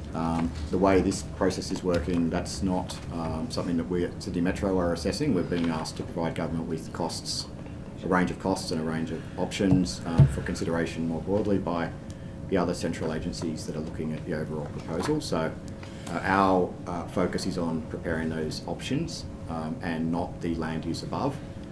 There is clearly an iteration between the two. The number of housing dwellings that are supported by the station would impact the number of passengers through the station, and the size and the design of the station would need to accommodate what is above it. So they're a little bit iterative, but we're not in that detailed assessment. So in terms of that review, it didn't recommend proceeding with additional stations at either Silverwater or Rosehill. Why was that the case? Well, that was the finding of the review, which was an independent review given to government. The government then asked that we look at alternative options at a next level of detail, and that's the process that we're going through at the moment to provide more detail on the different options. Thank you, Mr. Regan. Just finally, Mr. Regan, you said, and it's a fact of history in Sydney, that it's relatively common for landowners and land developers to want a metro on their site. So there's nothing unique about the ATC being like hundreds of landowners in Sydney over the period that want a metro. I think each circumstance is different, and clearly the size of the landholding and what the landholding could accommodate varies between different landowners, and how much could be developed on a single site versus fragmented sites, is probably a factor that would generally be considered. Right, but you've had scores of these requests and looked at them over the years, haven't you? Yes, there are lots of requests. I'm not aware of a request from a single relating to a single landowner with such a large landholding. Not Celestino at Ludden? No, about the same, wouldn't they? That site, the Science Park site, about the same as Rosehill? I'm not sure of the relative size. Okay. Yeah. But some big, some small, yeah? Yeah, and certainly there are larger land holdings in the southwest of Sydney or the west of Sydney that like the Celestino site, where there have been historic discussions and Yeah, they've won lotto. Wasn't involved in that. Would an analogous proposition be the Martin Place unsolicited proposal that has come to fruition? So the unsolicited proposal at Martin Place, which recently the station's opened, is the only station so far on the metro network to been delivered through an unsolicited proposal. Clearly, it's a very high value site. It's a much smaller site, but given the proximity of where it is and the height that was available, that's been able to support a significant development, which made a very significant contribution to the cost of the station. Thank you. Mr. Regan, thank you for your evidence today. Thank you, Chair. Time has expired now, but we will now adjourn for morning tea and be back at 10:30. Thank you, Thank you, everyone. Mr. Regan.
To go online?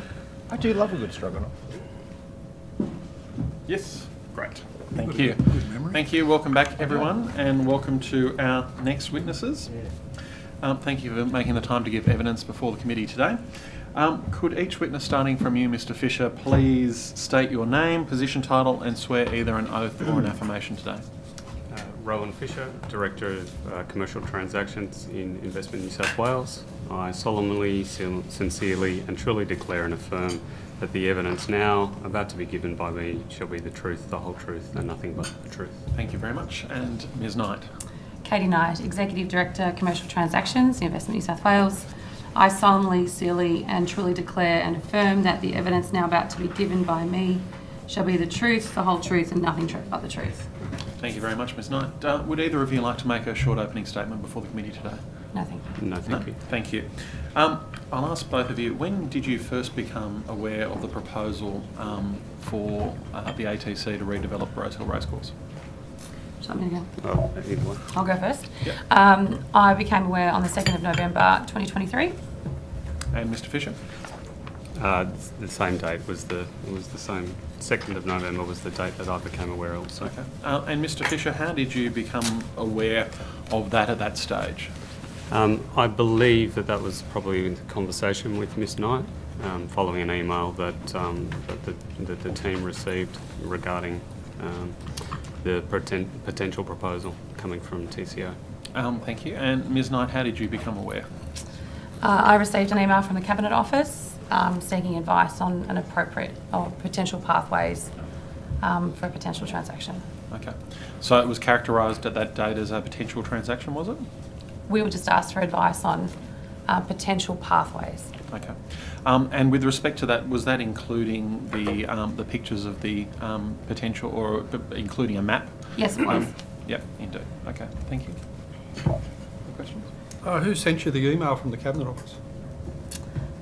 It was a representative of the Cabinet Office.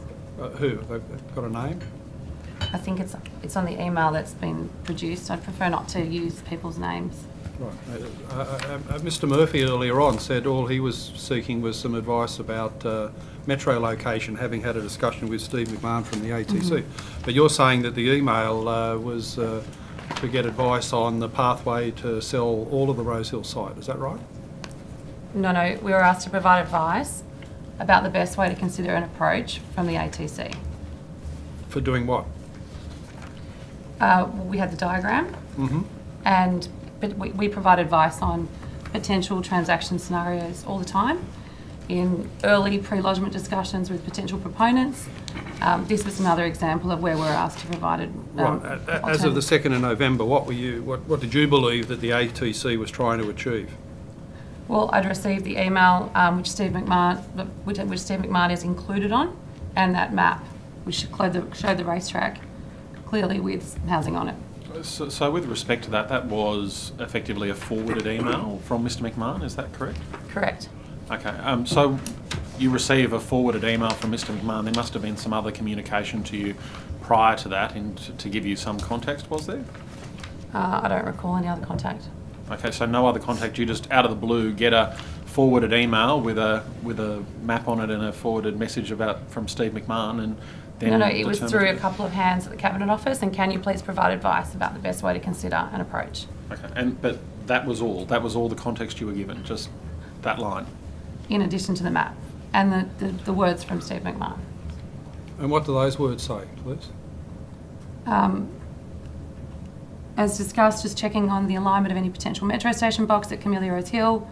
We believe it would be in the light grey shaded areas below, outside the actual racecourse, but in our spectator precincts. Right, well, that's consistent with what Mr. Murphy said earlier on, but what I don't understand, I think anyone looking at that map, which is sort of on the back of a beer coaster, very fuzzy and some lines drawn onto it, why anyone could look at that map and think it had anything to do with the full sale of the site. Is there a question there? Was there a question on that? Yeah, the question is, how could you look at that map and think that it wasn't just about the metro, it was about the full sale of the site? Well, we never thought it was about the full sale of the site. We were providing options for potential pathways. For the metro location only, not the full sale of the site. To interact with the ATC. Okay, well that takes us to the next step. How then was the document developed that Mr. Murphy received on the 6th of November for the 4 options to go forward with the full sale of the site. So within 4 days, something's happened from metro location to a strategy document for full sale. Well, I wouldn't characterise it as a full strategy document for the full sale of the site. I would characterise it as setting out 4 options in which the ATC could approach government with a potential proposal. Can I ask? To do what? This is what we don't understand, you see. You've got a strategy document, it must have an objective. What's the objective? The objective was to provide different alternatives for transactions with government. Any sort of transaction from the ATC. That document could have been there for the metro location, is that what you're saying? We use this sort of document reasonably regularly Right. in the context of pre-lodgement discussions with different proponents. It will come as no surprise, and I think has been described at multiple times in estimates and before today, that housing was a strategic priority of this government. There was a map, there was a racecourse, and there was housing on the map. We have been having a number of discussions with proponents about potential housing proposals. Can I I just don't ask? see the housing on the map myself, but why is the document headed Project Wattle? Point of order. Chair, Yes, point of order. I am just querying whether or not the relevant document being cited is a cabinet document and therefore privileged. To the point of order, and I'll provide the advice, but the Secretary can also. The relevant document that was referenced was provided as part of the Standing Order 52, and it was in the non-privileged section of it. Thank you. Yeah. Good try. So, and it might be useful to table it so everyone can have a look at it, but why is the transaction option analysis in this case headed Project Wattle? What was Project Wattle going to be? Well, Project Wattle was simply the advice that we were giving at this time. When we're asked to provide advice in a pre-lodgement context, often they are very confidential discussions, and sometimes we give them a project name. So what was the nature of this project? Well, there was no project at this point in time. There's no project, but it's called Project Wattle, It was just a name. just the name. Any request you get for anything, you give it a name. Is that how... Ms Knight, I put it to you, it's very hard to follow and believe your evidence that there's a document headed Project Wattle and you're saying there's no project. I've said, as I've just said, the first approach we got was on the 2nd, and we were asked for advice on potential pathways. So when did you create the Project Wattle name then? I think it would have been at around about this time. On the 2nd of And November? I did that. It was my name, my project name. I'm Okay. quite proud of it. Thank you. And the reason for it was because there was it was a very confidential discussion at this point, a very confidential email at this point in time, and obviously we didn't want there to be any further discussion around government at this point on that project. Can I ask, please? We know that the ATC had been progressing the Camellia proposal, which was to put housing around the racecourse at the time. The ATC had been engaged with landholders around the racecourse at Rosehill, and those proposals had been ongoing with the government, and that clearly was part of the evidence this morning that it had been in part of conversations. The email that you would have received from Mr. Murphy effectively outlined the station, proposed location by the ATC, and asking you to, I guess, provide analysis on that. What led you to believe that the proposal was anything other than a metro station to support the Camellia proposal as opposed to the whole development of Rosehill Racecourse? There was nothing that led me to believe that. I had no information about that. And this is my point, is that what led you out of the email that you got to develop in 4 days the document without any external or other conversations? Did anybody from the Premier's office provide advice to you or any of your staff in relation to the proposal and the conversations between Mr. McMahon and the Premier? Was there any conversations had between Mr. Murphy and yourselves in relation to the development of that document, other than just the email? No. So, on the basis of the email alone, suggesting a metro station be developed at Rosehill, without the mention of housing targets, housing numbers, any development proposals, you've developed in 4 days the document as outlined by Mr. Latham. If I may, I'm just looking at a picture of the diagram that was attached to that. There are a large number of boxes which appear to be housing, which cover the racetrack, so they're not just in the corner of the side of the racetrack, they appear to be over the actual racetrack itself. But would that not lead you to then ask for some guidance from either the proponent or from Mr. Murphy or from indeed Metro in relation to what is on the table and what it is that you're supposed to be looking at? Because to receive just the email alone without any conversation or any further instruction, surely you would have been going outside your delegation to have developed a document like this and have it turned around in 4 days. No. And also, how did you know you needed to have it done in 4 days? Where was the request for the time frame? There's a number of questions I think you've put to me there. Yeah. What was Well- well, if I go to the first one, what was the first question? Well, we'll go to the actual time frame. How did you know you needed to have it done in 4 days so that it would be ready for the meeting, the subsequent meeting that was had? I don't recall at that time. We just turn around advice as we're asked to do. Right. Were you provided any time frame as to when you had to have this document? I don't recall. I don't believe so. Is it in the email that you were sent? No, there was no request on. So you just magically happened to have a Point of order. proposal. I'll hear the point of order. Chair, I'd suggest the manner in which Mr. Fang is putting that question is not courteous to the witness and it's just littered with irony.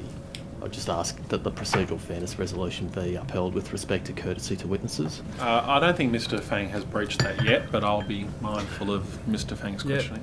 You'll know when I breach it, Bob. Don't worry. I think it's fair to say that what we've put out here in this document, that they are very boilerplate sort of responses to different pathways to working with government. One of the things that we find regularly when we sit down with potential proponents is that it is confusing. There are different guidelines, there are different documents that apply. And one of the things that we were trying to do here was set out those different pathways. Is it? In fact, sorry, just if I could ask one question following up from that, is that a standard document that you would use then? Is that a standard Variations that's on- of this depending on the particular So proposal you've that we're discussing. prepared documents such as this in the past Variations previously of- and, changed names and the like and... Well, it depends if it's housing, or if it's a potential piece of medical equipment, if it's some IT solution. It depends what the potential discussion will be about, and therefore what the risks, what the steps would be, what the benefits would be. That would be different each time. But it is a reasonably regular course of action for the team to have those conversations and to be prepared like this to have those conversations. Can I just seek some Just- clarity yep. on an important point? The document, Project Waddle, under the unsolicited proposal, which ultimately Ms Knight recommended, the sixth and final step is the site rezone to allow residential development. The benefit is significant increased housing supply along the Metro West corridor. So this document is to achieve housing on the Rosehill racetrack site plus a metro. So what I think the committee needs to know is, why did you do both those things when Mr Murphy earlier on said he was just interested in the metro location? I Too think limited. yeah.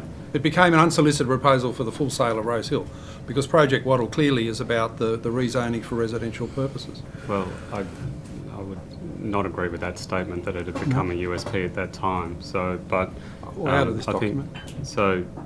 Sorry, could you just repeat the initial Well, question? the confusing thing for the committee to understand is how Mr Murphy said that he forwarded to you the map and the material from Mr McMahon interested in the metro site location on Rosehill Racecourse. You've drafted up a document here, combined, called Project Waddle, that under unsolicited proposal, the sixth and final step is the site rezone to allow residential development, and the benefit is significant increase in housing supply along the Metro West corridor. So this is a document for the full sale of Rosehill plus the metro. Well, the document doesn't necessarily say it's for the full sale of Rosehill, but I think it's a natural conclusion, looking at the image that was supplied, that, which again shows housing over the entirety, well, not the entirety, it doesn't cover the lake and a couple of other areas, but there's a site there with Rosehill Racecourse where you couldn't continue racing there. So I think it's a natural conclusion, and I think well known in previous statements regarding the metro, that metro sites are generally Right. So established where there are housing. This is what I'm driving at. You took it upon yourself to assume, because of that map, the government's interested in the full sale of Rosehill. It wasn't spelled out to you by Mr Murphy.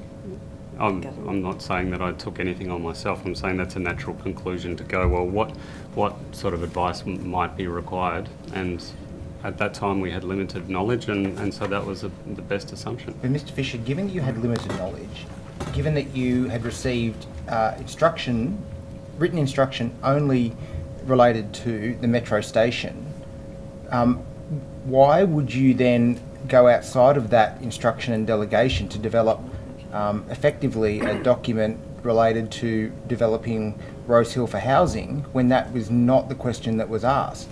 Is that usually within the delegation? Is that normal procedure for Investment New South Wales to take it upon themselves to generate their own workflow and generate a document and turn it around within 4 days? I think, as Ms Knight has just stated, that document is one that is regularly used and is adapted depending on what a pre-lodgement discussion or initial discussion with a potential proponent might be.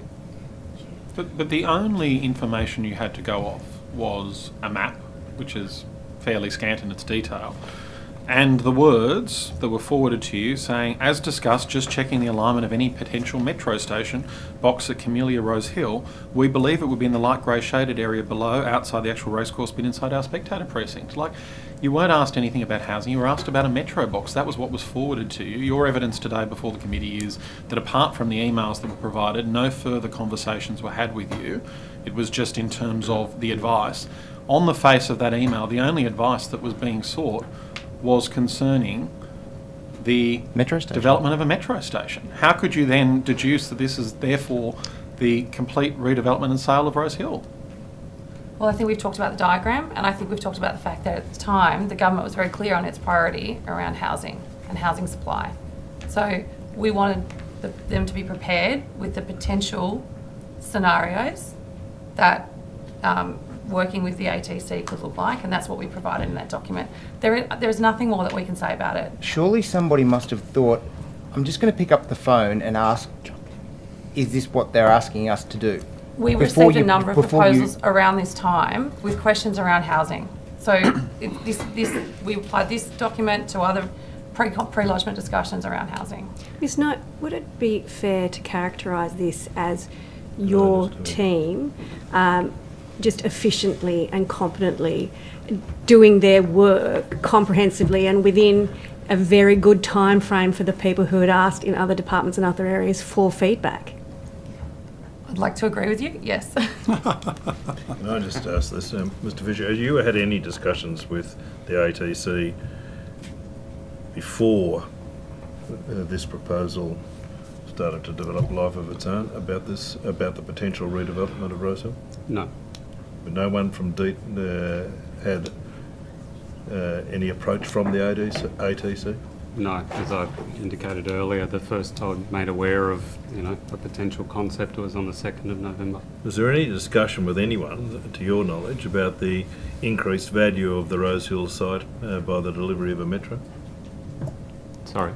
Was there any discussion with anyone in your department about the increased value of the Rosehill site as a result of the delivery of the metro? Sorry, I'm a little bit following. Are you still asking prior to the 2nd of No, November after or at any stage between then and now? Yes. Or Yep. Okay. After the 2nd of November. Has anyone discussed whether or not putting a metro would increase the value of the Rosehill site? Yep. I don't recall any specific discussions about that. I can't comment And on... no work's been done in relation to assessing what that uplift in value would be?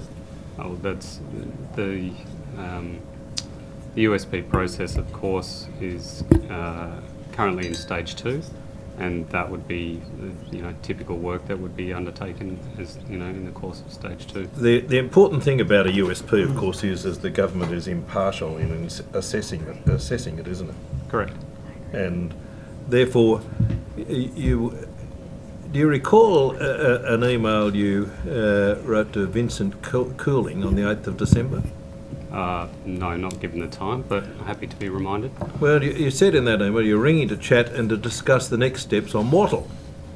And then you said, super exciting. Do you recall what was super exciting? No, not at that time. It's not necessarily a phrase you'd use about a person who is so-called impartial. Well, we're passionate about our work. I'm sure you are. Ms. Fisher, Ms. Knight, you had a meeting with the ATC to discuss the proposal on the 8th of November, did you not? No, I wasn't at that meeting. You sure you weren't at that meeting? I was not at that meeting. I've never met with the ATC. Well, were you at a meeting on the 8th of November? Well, are you aware of who the representative of... Yeah, I believe Mr. Fisher was at that Mr. meeting. Well, Mr. Fisher, were you at that meeting? Yes, I was. Sorry, I apologise, Ms. Knight. Mr. Fisher, do you recall saying at that meeting, it should be made clear that any proposal is proponent-led and that government is not developing a proposal with the ATC? I don't recall the specific words I said in that meeting, but that would be consistent with the advice that we would provide all proponents at that stage. You felt it... I think you're referring to an email that I sent to the Cabinet Office where I used exactly those words. So on the 6th of November. On the 6th why of did November. you feel it was necessary to emphasise that? Well, I think we emphasise that any time that we're talking to a potential proponent about any kind of proposal, which has not been solicited by government. Well, then, were you surprised by the enthusiasm that the government was showing when it went out and did the media release? Point of order. Sorry. Sorry, Chair. Mr. Tudor-Hope is asking Ms. Knight an opinion. And I'd say that's not in compliance with the procedural fairness resolution. Oh, I think it's entirely valid, Chair. I mean, I think the question from Mr. Tudor-Hope asking of the surprise or not, given that the government... How she feels about a government announcement. Look, I'm happy... Well, no. To be fair, I was unfortunately consulting with the clerk on another matter, so I didn't actually hear the question. So I will allow Mr. Tudor-Hope to rephrase and re-put the question. And then if you wish to make a point of order, you can take it again. And I will listen this time. So, against the background of your caution in relation to ensuring that this is not a proposal coming from the government, was it consistent with that advice that the government would actually out there on the, it escapes me the exact date, but when the public announcement was made, was enthusiastically embracing this proposal? And I wouldn't pass any opinion on the appropriateness of that. I don't have a view. Is it consistent with your view that the government should not be a government-led proposal? Well, I think what we knew at the time was that there were still pre-lodgement discussions ongoing, and that any proposal, if the ATC chose to lodge one, would be led by that proponent. No, I understand that, but what I'm saying, you had a strong view that unsolicited proposals are not to be perceived as being government-led. And in fact, you confirmed that earlier, did you not? I did. So, is it... I don't know over there. I'm asking the questions. Is it consistent with that view that the government would in fact be out there spruiking... I'm sorry, point of order. He hasn't even put a question yet. Well, Mr. Tudor-Hope is again asking whether or not a government's action is consistent with a viewport. I again assert that that is an opinion being sought from... No, I don't think it is an opinion. I'll allow Mr. Tudor-Hope. So is it consistent with that view that the government should in fact be out there making embracing comments in relation to this unsolicited proposal in circumstances where it could create the perception that it was a government-led proposal? Look, it's really not my place to comment on Ms. statements Knight, made by the government. We But provided our advice. wasn't that one of your probity risks in the document? You've listed the perception that New South Wales Government is engineering an unsolicited proposal for a government-driven transaction. You thought that was a probity risk? That was it was one of a number of risks that we put down, and with all unsolicited proposals or direct dealings with a potential proponent, that is always a risk, and we always flag that. Certainly a perception risk, and I think the fact that we're here today indicates that there is a perception risk. so Well, it's Ms. the Knight, reality, it's though, it's Mr. businesses. Mr. Latham, to continue the question, then we'll come to you, Dr. Kane. Yeah, I'm asking, it was more than perception though, it was the reality that the ATC had never heard of unsolicited proposals, and the government drove this both in instigating the population that was needed to justify a metro, so from that the full sale of Rosehill, and instigating through your document the fact that it should be done through a USP. Sorry, what was the question? The question is that it was more than perception, it was the reality of a government-driven proposal, wasn't it? Both in the housing that was recommended and the nature of your document to tell the ATC for the first time you should do it by a USP. Well, I think as Mr. Draper said, part of our role is to educate the sector, the private sector, on how potential transactions could be done with government, and that's exactly what we were doing here. Dr. Kane. Thank you, Ms. Knight. I just want to be really clear on this. The giving of advice about proponent-led proposals is business as usual. Correct. For the work of our team, that's exactly what we do on a daily basis. Okay, so it's nothing unusual, Nothing to unusual. highlight this and to suggest that it's taken into consideration. It's just what is done, and it is appropriately done Correct. in these cases. And with Project Wattle, why did you think the USP was the best recommendation to make? Well, I think we had limited information at the time. We had a potential approach, and that the unsolicited proposal, I'm a fan of it. The process, because it has really robust guidelines, it has a very staged approach, it has a rigorous assessment and decision-making separated criteria. So I recommended it as the appropriate path. Right, so this is really important. You're saying with limited information, you recommended the USP, and that limited information was the fuzzy map and the email from Mr. McMahon. That's it. Correct. So government then, to your knowledge, who picked up your recommendation and accepted it? I don't have any information about You that. don't have any information about that. And in your document, the four options, it mentions the ICAC guidelines about direct negotiations. It says there that direct dealing should only be a last resort when no other options are viable. Why doesn't the document have a fifth option for doing what every other landowner does in putting in a rezoning under the EP&A Act? Again, I think Mr. Draper gave evidence about that this morning, but this was the information that we were given was around a potential metro, a concept that related to metro and potentially housing. So by the very nature of the fact that it involves something other than a rezoning or a planning application, we said that a potential pathway would be an unsolicited proposal. And what was the justification for direct dealing in your recommendation? Well, I don't think there was a justification for direct dealing at this point. What would happen from there is if the proponent chooses to lodge an unsolicited proposal, then we would of course assess that proposal in accordance with the criteria that's set out in the guidelines. Right, and did you know of Mr. McMahon's relationship with the Premier? I did not. Did you know the meeting on the 30th of October where they agreed that I've they'd no go knowledge ahead of with the that. full sale of Rosehill? You didn't know about that either? Okay. If you had, would you have been worried about the ICAC guidelines, the say favouritism shouldn't Point be of paid? order. I think it's asking me a hypothetical. Right.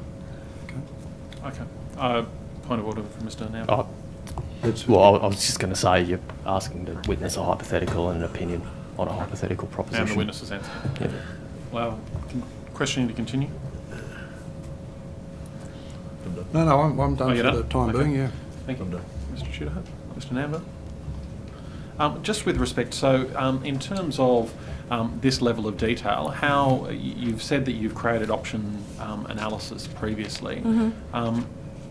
Under what circumstances? Would you have done it off the same basis of getting a one-paragraph email forwarded to you seeking advice with a map attached? Proponents or potential proponents are quite welcome to lodge inquiries through our USP gateway. The level of information that we get differs each time. Sometimes we get a full-blown proposal, which is not lodged as a formal USP, but it is a very clearly stepped out and detailed document, which obviously enables us to have a really good pre-lodgement discussion because we know a lot. But this sort of level of information is something that we've used in other situations before. When sometimes we have a lot, sometimes we have very little, we have a phone call. So it really depends. But the fact that there's, it won't surprise you to know a number of housing inquiries coming in at the moment. This is something that is reasonably familiar for us. Okay, thank you. And with respect to the proposal, we've heard previously from the Premier's Department that essentially an unsolicited proposal could be approved and then you could have still be subject to planning approvals. Is that correct? That's correct. The planning pathways are completely separate from the USP process. So with respect to that though, the unsolicited proposal would have certain requirements of government, for instance in this regard, transferring land potentially at the Sydney International Equestrian Centre, the building and construction of a metro. So foreseeably you could have the government actually agree to an unsolicited proposal when the actual redevelopment may not occur, and particularly the development of an alternative racetrack may not occur either. Is that correct? Well, I wouldn't like to speak to the details of this particular proposal. I'm not close enough to them, but also it wouldn't be appropriate even if I was. But I can say that often it is the case that planning pathways are running in parallel at the same time, and that sometimes the USP cannot close or there's other conditions that need to be examined. But they are completely separate processes, and it is often the case that sometimes the planning could be achieved in stage one, very, very early in the process. Sometimes it is later. It depends what the proponent chooses to do. So if that were to be the case, would the USP not close until those consents were Well, I'd gained, suggest or? that the proponent would probably not close or not submit its final binding offer if it didn't have any certainty in that regard. But alternatively, they could end up with a metro and a training facility at Horsley Park. Well, I can't comment on that. Thank you. Any further questions from the committee? Just in relation to after the document was provided back to Mr. Murphy, what engagement did you have in relation to either the Cabinet Office, the Premier's Office, seeking additional work? Well, I think, as Rowan has said, Mr. Fisher has said, he attended a meeting on the 8th of November. And our next phase of work, I think after that meeting, was to develop confidentiality agreements. That was the next request that we were asked to work on. Okay.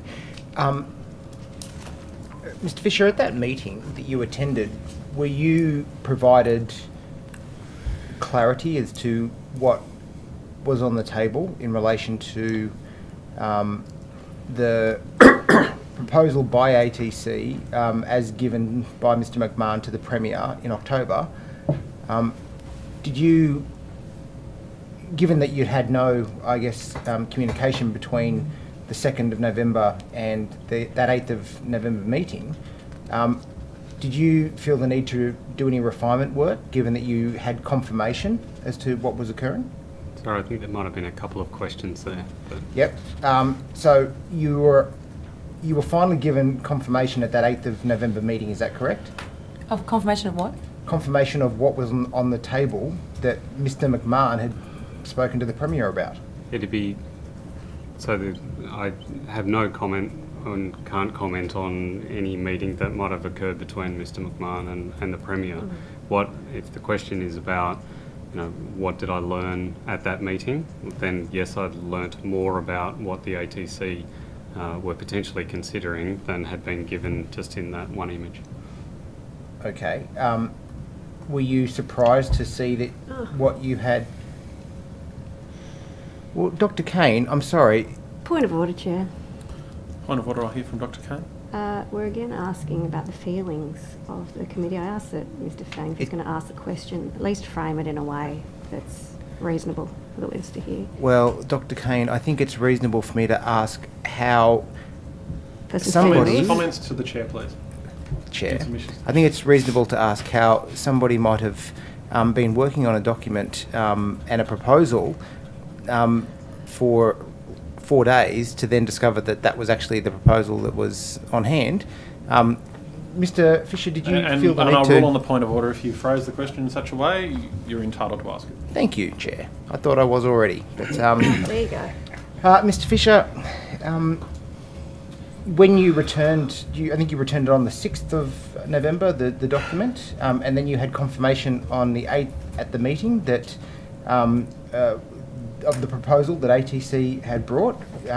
Is that fair? In those 2 days between the 6th and the 8th, did you have any conversations in relation to what you would be meeting about on the 8th? So again, I think there was a couple of questions there. Yes. So if one of them was, I think you stated that I had confirmation of the proposal. Again, there was no proposal at that time. It was a concept and some ideas that that the ATC was presenting. My role in that meeting was to inform the ATC with regard to the USP process, how it operates, and if they were interested in using that process, then these are the steps and these are the criteria. Did you get a phone call inviting you to that meeting on the 8th? I can't remember how it was, if it was a phone call or if it was an Outlook invitation, I don't remember. Well, I imagine if it was an email, we would have received it in the SA52. I don't recall seeing it. Does anybody? Presumably. It would have been in the standing orders if it was an email. Well, I don't recall seeing one, so I can assume it was a phone call, was it? Were you then provided some information as to what the meeting would be about? Again, you're asking me to recall, whether or not there was a phone call nearly 12 months ago. I've had several phone calls since then. I was asked to attend the meeting to provide information with regard to the USP process. Okay, so that was the you knew you were going in there to provide advice on the USP. Correct, and how that's were something you- that I very regularly do as part of my role. And how was that communicated to you? And by Again, who? You don't recall? I think I've answered that question, that I don't recall if it was a meeting invitation that was sent to me or a phone call or... Okay, and what preparatory work did you do for that meeting? Well, we'd already prepared through the team an options analysis, which informed some of my thinking. But with regard to providing advice about how the USP process works, because I do it so frequently, then I'm able to just, attend the meeting and convey the information. Okay, so you can't recall how you were invited to the meeting. You can't recall what issues were raised at the meeting. You knew you were going to meet with the ATC about a potential unsolicited proposal. Were you provided any other guidance by any other government entities? Did the Premier's office reach out to you, noting that I assume Mr. Murphy was still in the cabinet position? Did the Premier's office reach out to you to seek any advice or to provide you any further guidance? Can I just clarify? I think you made a statement there that I knew I was going into a meeting where I knew I would be told more about issues. No. I said you knew you'd be going into a meeting where you would be providing advice to the ATC about the USP process. Yes. Yes, that's correct. Yep. So, did anybody from the Premier's office in those intervening 2 days make contact with you to further streamline the evidence that you would provide or the guidance that you would provide to the ATC? No. Did any other entity within government reach out to you about this proposal? I presumably would have had a discussion with Mr. Murphy from the Cabinet Office at that time, just informing me that a meeting had been arranged and asking me was I available to come and speak with regard to the USP process. So, are we to understand that Mr. Murphy sends you the email with the photo and forwards you the email from Mr. McMahon with the photo? You don't speak to him for 4 days. It's then after you return the document and having no other visibility as to what's being requested of the government by the ATC or by the Cabinet Office of you, you've then provided advice. It's at that time you then pick up the phone and talk to Mr. Murphy about the proposal on hand. At no time before you have a conversation with Mr. Murphy? I think Ms. Knight explained earlier that we have a large and regular number of these type of meetings where we may have limited advice. My role was to turn up and speak about the USP process. Ms. Knight, is it usual that where there's, I guess, an email that's forwarded to Investment New South Wales by somebody from the Cabinet Office that has a drawing and asks about a metro station, that you then authorise your department to provide a document with 4 distinct circumstances where a proposal might be discussed and looked at by government without having sought consideration or clarification as to what is being asked beforehand? Is that normal? And to also then give it a project name. Well, I think I've explained that the advice we provided is very standard advice that we provide to, say, transport or health or anyone who asks. It may be provided internally to government, or we may walk into a pre-lodgement meeting with a potential proponent and we may have no information at all about what they are going to propose. How many projects have project names in your office? Oh, I couldn't tell you the answer to that. Can you take that on notice?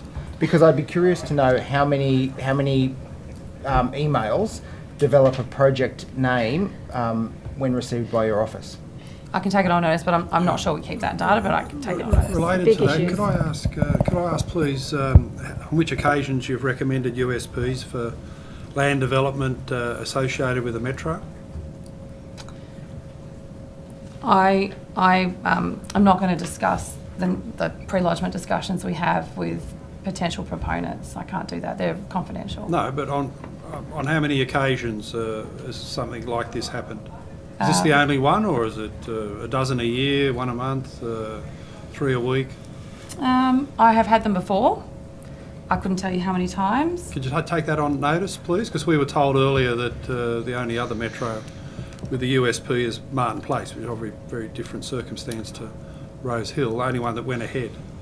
Well, sorry, I'm referring to conversations with potential proponents regarding housing, potential housing. No, not conversations, recommendations of a USP. Mr. Murphy said, Ms. Knight, you recommended the USP out of this options document for Project And I have Model. done that before in alternative situations. Right, yeah. I'm just asking if you can take on notice how many times, the last 18 months with this housing supply issue that you've recommended USPs for housing development with a metro. I can take it Is this unique, or has it happened on other occasions? And at any time, could I ask both witnesses, did you think about seeking more information beyond the fuzzy map and Mr. McMahon's metro location? That could we just find out from Mr. Murphy, is this about the full sale of Rosehill as we make this recommendation? Well, that was actually the purpose of the 8th of November in part, as I understand it. My role was to speak of the USP process, but I think the intention of that meeting was to learn more about the concept and right, but the recommendation had been made at that time, hadn't it? That's what Mr. Murphy said. Yeah, but that's not a conclusion as to, it becomes a USP if the proponent decides to use that pathway. And Mr. Fisher, at any time did you raise concerns about the speed with which the Cabinet Office was moving on this, that they were doing it too fast and maybe some corners were being cut? No. No? You raised no concerns at any time? No. Were you always happy that the direct dealing was the best way to go? At that stage, absolutely, and continues to be that the USP process, as we've described before, is a very robust and structured process for government examining proposals from the private sector. Yeah, and Ms. Knight, you mentioned earlier on you like the USPs as a matter of principle. Why do you think we see so few of them? Well, we actually see quite a few come into stage one, and as you might appreciate from the guidelines, they are not made public. We have only had 9 successful ones since 2012, but that's not to say that we don't have a number of others that come in that don't proceed. Well, this one's certainly public, isn't it? Yeah. Yes, the website has been updated to include information No, about it was the announced at Rosehill in early December. It's a bit the inconsistent was with going. USP. Is there a question there, Mr. Latham? Well, the question is, why do you think this one was announced publicly when all the others, the protocol apparently is for stage one to remain private and confidential? Sorry, point of order. Again, Ms Knight is being asked an opinion about a matter. Well, is that the No, protocol no. for stage one USP Let me confidential? rule on it. I think the question is capable of being asked, maybe not in the form that it was put, but Mr. Latham can rephrase. Yeah, sorry, Chair. Is it the protocol, Ms Knight, as you indicated earlier, that stage one USP should remain private and confidential? The USP guidelines do say that, but any decision to make any kind of media statement is not one that we get involved in. Right. Were you ever given an explanation as to why this one didn't remain private? No. It went so public? You weren't. Okay. Thank you. Ms Knight and Mr Fisher, just if I could just come back to some of the issues raised by Mr Fang a bit earlier. Just want to clarify, from the meeting of the 30th of October to when, you know, the announcement was made public, was there any direct engagement between yourselves and the Premier's office in that period? Not for me. No. Okay, thank you. Any further questions from the committee? No? Sorry, just Mr. Fang. Ms Knight, Amazing. in circumstances where the guidelines for stage one have been abandoned, should that not then trigger some sort of a review, analysis, disconnect from the USP process? What do you mean by the guidelines being abandoned? Well, you've indicated that stage one should be, the guidelines indicate that the stage one should be kept confidential until such time as it progresses. The government elected to not do that and indeed held a press conference at Rosehill announcing the plan. If the guidelines have been abandoned by the government, what does that do in relation to the rest of the proposal? Surely it must trigger something if the guidelines have been so easily discarded by the government in relation to the proposal. What happens? Well, just to be clear, there was no proposal until the 28th of March when it was lodged. So technically, we weren't even in stage one at that point. March. Wow. Okay. Good to know. Now, there is a document, Mr. Fisher, in the Standing Order 52, I take it is a note to yourself, called Wattle Discussion RW. Are you familiar with that? Yes, I am. What was the circumstances around creating that note?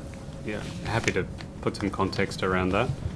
So those notes were, and very rough notes at that, were a discussion that I had with OCM, the probity advisor, and I was checking in with them ahead of what would be the first meeting with the ATC, and just seeking some input from them as to whether or not there was anything specifically that I might need to or should mention during that meeting on the 8th of November.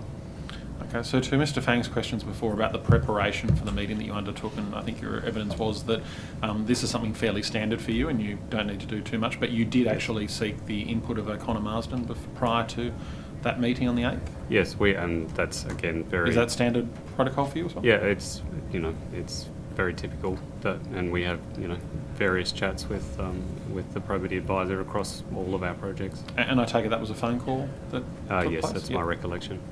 Thank you very much. And what did you, what guidance were you seeking? Was it in relation to just a metro station, or was it in relation to the full development of Rosehill Racecourse for housing? It wasn't specific to either of those points. It was just, this is a meeting that I'll be attending that, has the potential for quite significant, scale and complexity. And is there anything that I should consider? But I would think that without any level of detail, you said that you always have these conversations, you must have had some specificity about the conversation, otherwise you would already know the answer to that because you said you do this all the time.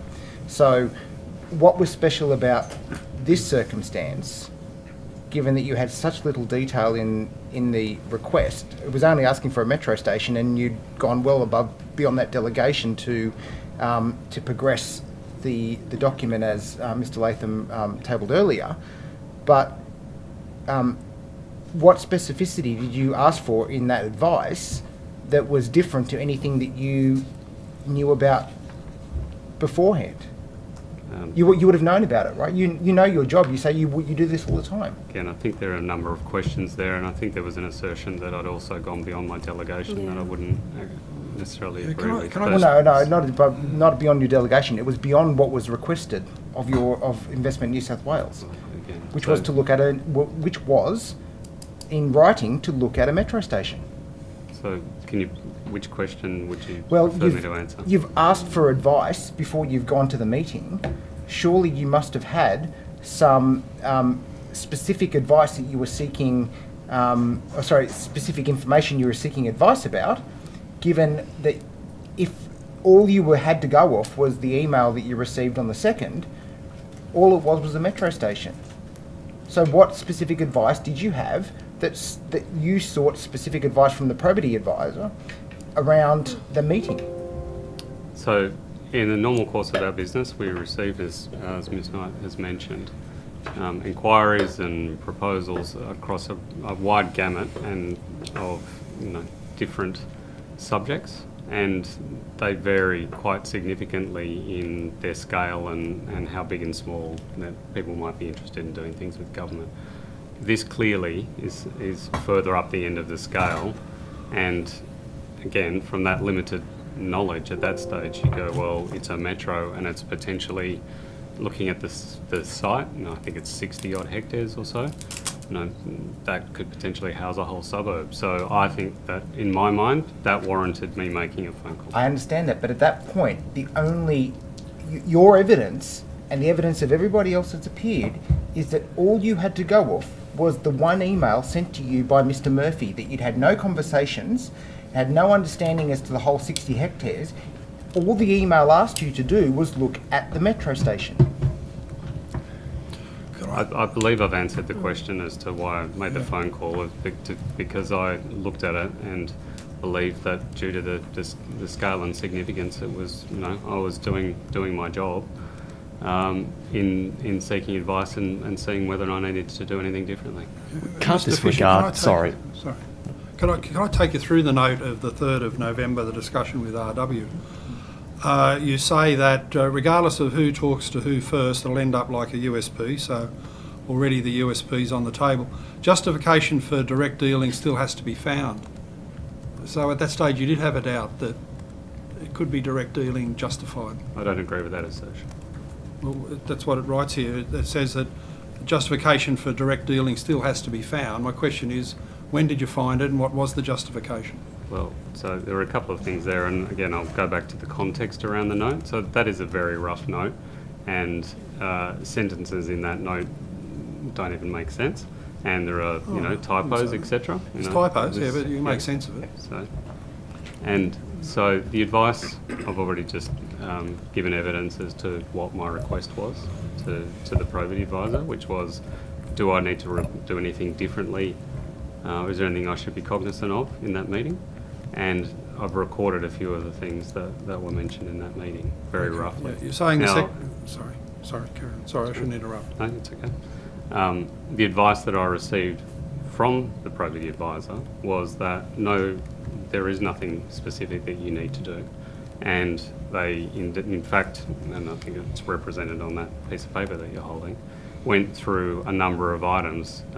Their advice was that whether or not it ends up being, in the classical sense, a direct dealing or a USP, which is a type of direct dealing, then in any respect, the ICAC provisions, as contained either in the ICAC requirements or the USP guide, which of course are hand in glove with those, would apply to both. Yep. You say the secretary shouldn't be involved. I assume that's the planning secretary. I think the probity advisor was speaking, non-specifically about any secretary. And then you say a little DepSec steering committee sent someone lower to investigate bureaucracy, then told to go fetch. What do they go and fetch? Again, I think you can tell by... It's colloquial. Beg your pardon? It's quite colloquial. What does the bureaucracy have to go and fetch? I don't recall that specifically. Again, those sentences don't even really make sense. Well, they're written here, and it says the bureaucracy has to go fetch something, but if you don't recall what that is, and then the final sentence is Ausgrid... It could well be that go and fetch the information required for the assessment. Right. Ausgrid, Mike Pratt's secretary, and it compromised the whole thing. What was that a reference to? Again, I think it was with regard to the advice from the probity advisor that USPs, are varied in nature. That was a successful USP. It was well before my time in government. And he was referring to, all sorts of projects and processes can go through USPs. Thank you. I might just ask a question about when the proposition was first put to you and just the context, because much has been made of the map and the email. Just want to be very clear. At the time that the proposition was first put to you, there was a well-publicised Murdoch review on foot with respect to West Metro, and the government's agenda around housing and transit-oriented developments was also well-publicised, was it not?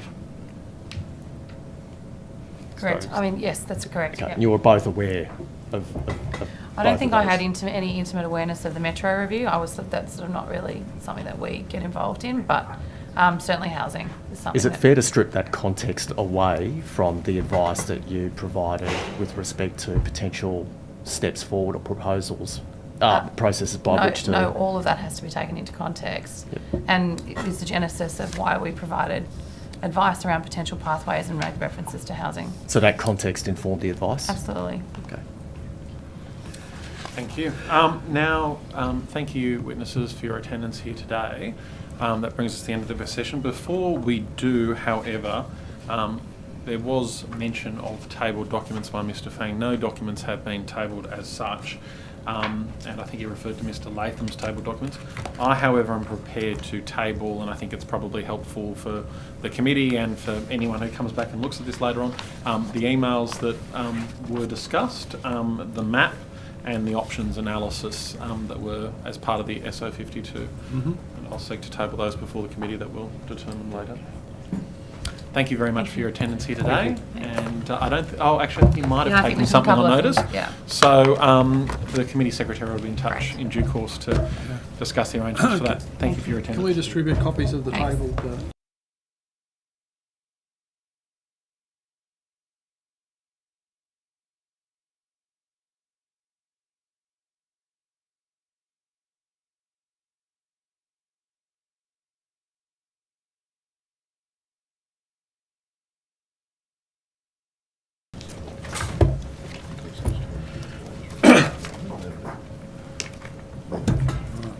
So welcome, Ms. Jones and Mrs. Armanet. Thank you.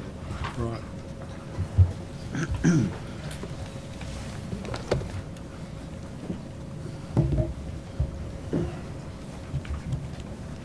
Are you comfortable at the table? You've been here before. You know what it's like.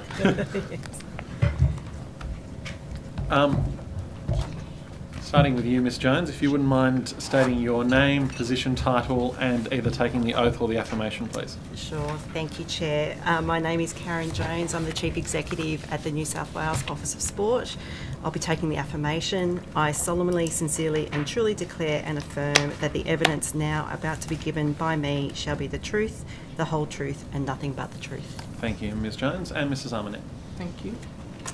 I'm Carla Armanet, Chief Executive Officer of the Sydney North Park Authority. I swear that the evidence now about to be given by me shall be the truth, the whole truth, and nothing but the truth, so help me God. Thank you, Mrs. Armanet. Now, would either of you like to make a short opening statement before the committee? I would. Yes. Ms. me Jones, too. thank you. Go to We'll me start with you, first. Ms. Jones. Thank you. Good afternoon, Chair and committee members. My name is Karen Jones and I'm the Chief Executive at the Office of Sport. I start by noting that I and the Office of Sport welcome the committee's inquiry today, and we were party to the submission from the New South Wales Government. For those who may not be aware, the Office of Sport managed the Sydney International Equestrian Centre. In relation to the proposal to redevelop Rosehill Racecourse as it relates to the Sydney International Equestrian Centre, I have answered questions at budget estimates hearings in February and August of this year. Today, there is not much further to add beyond the answers that I've previously provided and the New South Wales Government submission.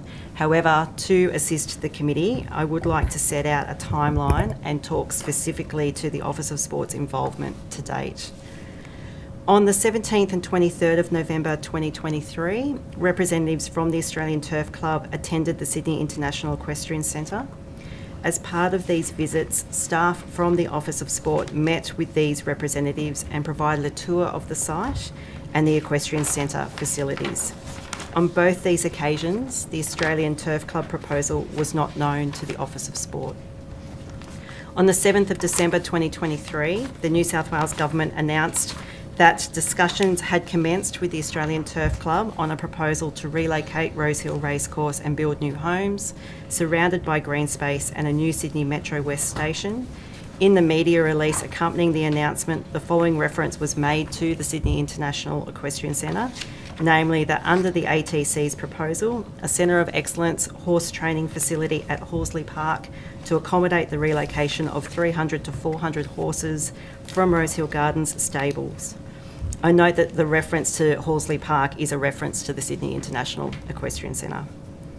Following this announcement, no further discussions or meetings were had with the Australian Turf Club until the 2nd of February 2024, when representatives from the Australian Turf Club and Investment New South Wales attended the Sydney International Equestrian Centre to tour the site and to discuss the proposal and the stakeholder engagement process.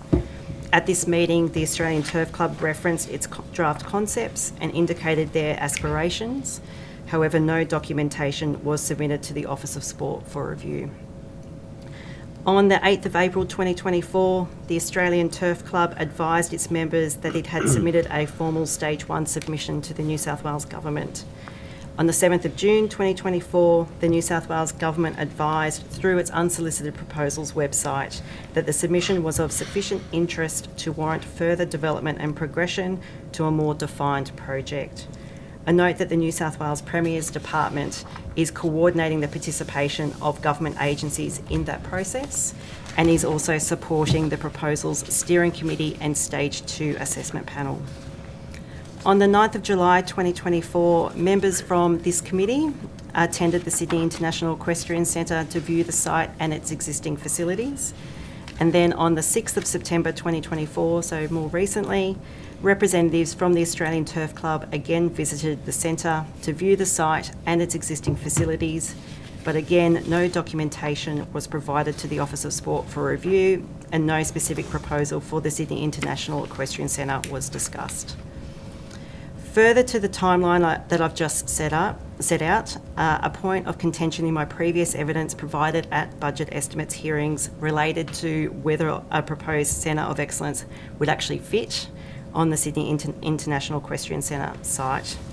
To this point, my previous evidence is still relevant, and that is in particular in the absence of a final scope and accompanying plans submitted by the ATC to the Office of Sport for consideration, it would be misleading and premature for me to provide a definitive answer to questions as to whether the proposed Centre of Excellence and or racehorse training facility would fit on the Sydney International Equestrian Centre site, and I remain of that view. When required, the Office of Sport, of course, will provide advice and assistance to the New South Wales Premier's Department via the unsolicited proposal process.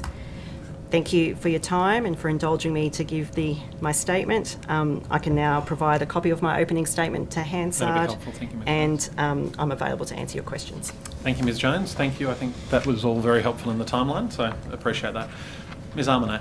Thank you. Mrs. Armonay, I should say. Good morning, Chair Committee. I'm Carla Armonay, Chief Executive Officer for the Sydney Olympic Park Authority, which I will refer to as SOPA throughout this inquiry.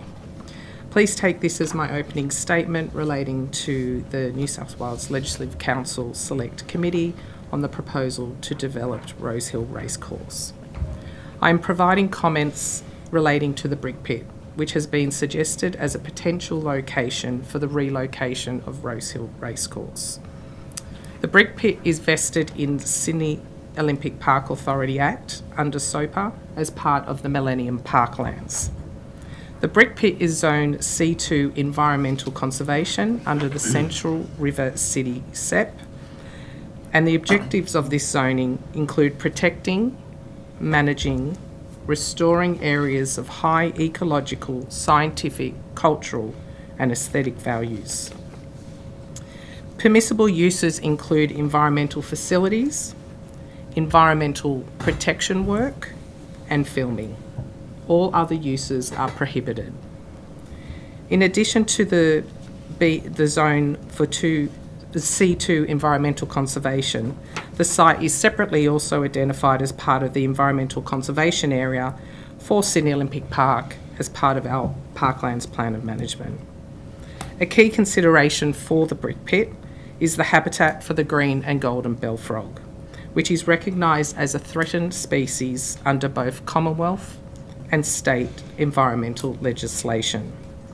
As such, only minor development may be undertaken within this space.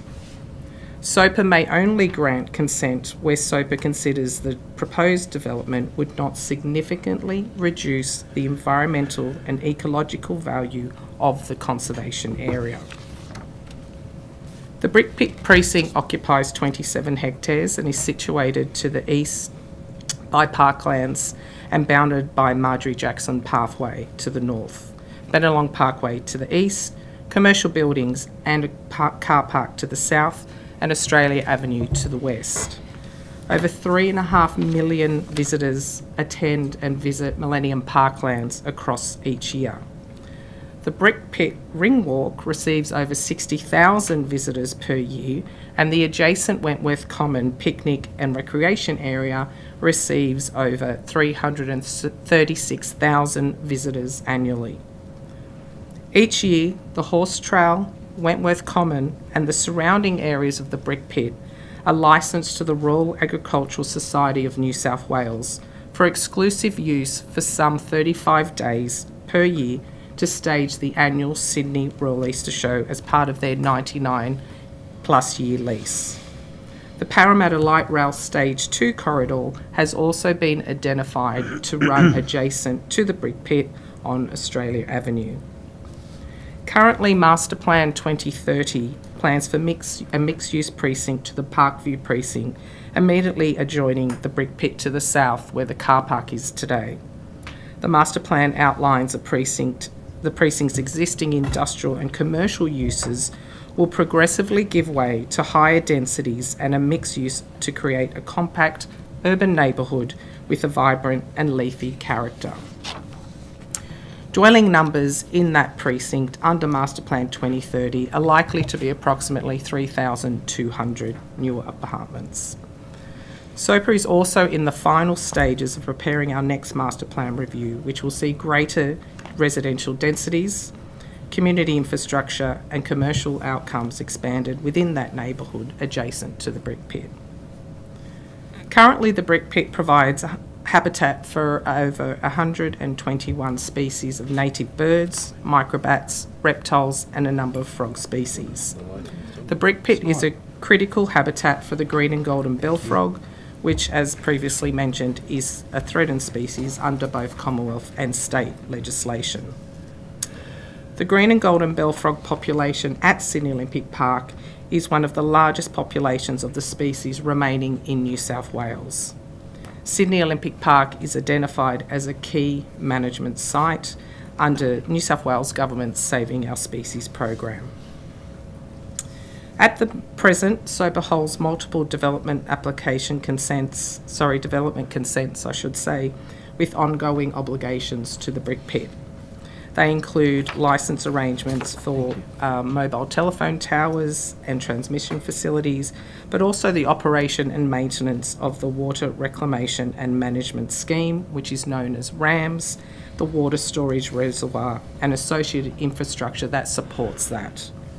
The Brick Pit acts as a water storage reservoir for the RAMS system. It stores stormwater and excess treated effluent to provide extra water for final treatment when demand is high. The reservoir holds up to 300 million litres, and the RAM system services all homes, businesses, event and major event venues, the public domain irrigation across Sydney Olympic Park and the Newington neighbourhood. I can confirm SOPA has not participated in or facilitated any inspection by Racing New South Wales or the Australian Turf Club to the Brick Pit as a potential site for the relocation of the Rosehill Racecourse. I can also confirm that on Friday the 19th of July, SOPA hosted 10 members from this parliamentary committee and secretariat on a site visit to the Brick Pit. To the full extent of my knowledge, SOPA has not had any further connection with the parliamentary committee except for the coordination of my attendance to today's hearing. Thank you very much, Ms Armanet. And if I could thank both you, Mrs Armanet, and also Ms Jones, and your agencies for their facilitation of our visits to both the Sydney International Equestrian Centre and the Sydney Brick Pit, or the Olympic Park Brick Pit, I should say. And thank you for those opening statements. And Mrs Armanet, if you wouldn't mind, if you've got that written there, if you'd be able to hand that up for the benefit of Hansard as well, that would be greatly appreciated. Mrs Armanet, with respect to the Brick Pit site, it has been said, and I note your comments with respect to the green and golden bellfrog, but we've had evidence before the committee, and I'll quote from Mr McGoran, that the vulnerability of the green and golden bellfrog has eased considerably. Its endangered status has been modified to an extent. That is not your understanding, is that correct? No. So it's a high risk, very small population, and we are one of the biggest populations in New South Wales.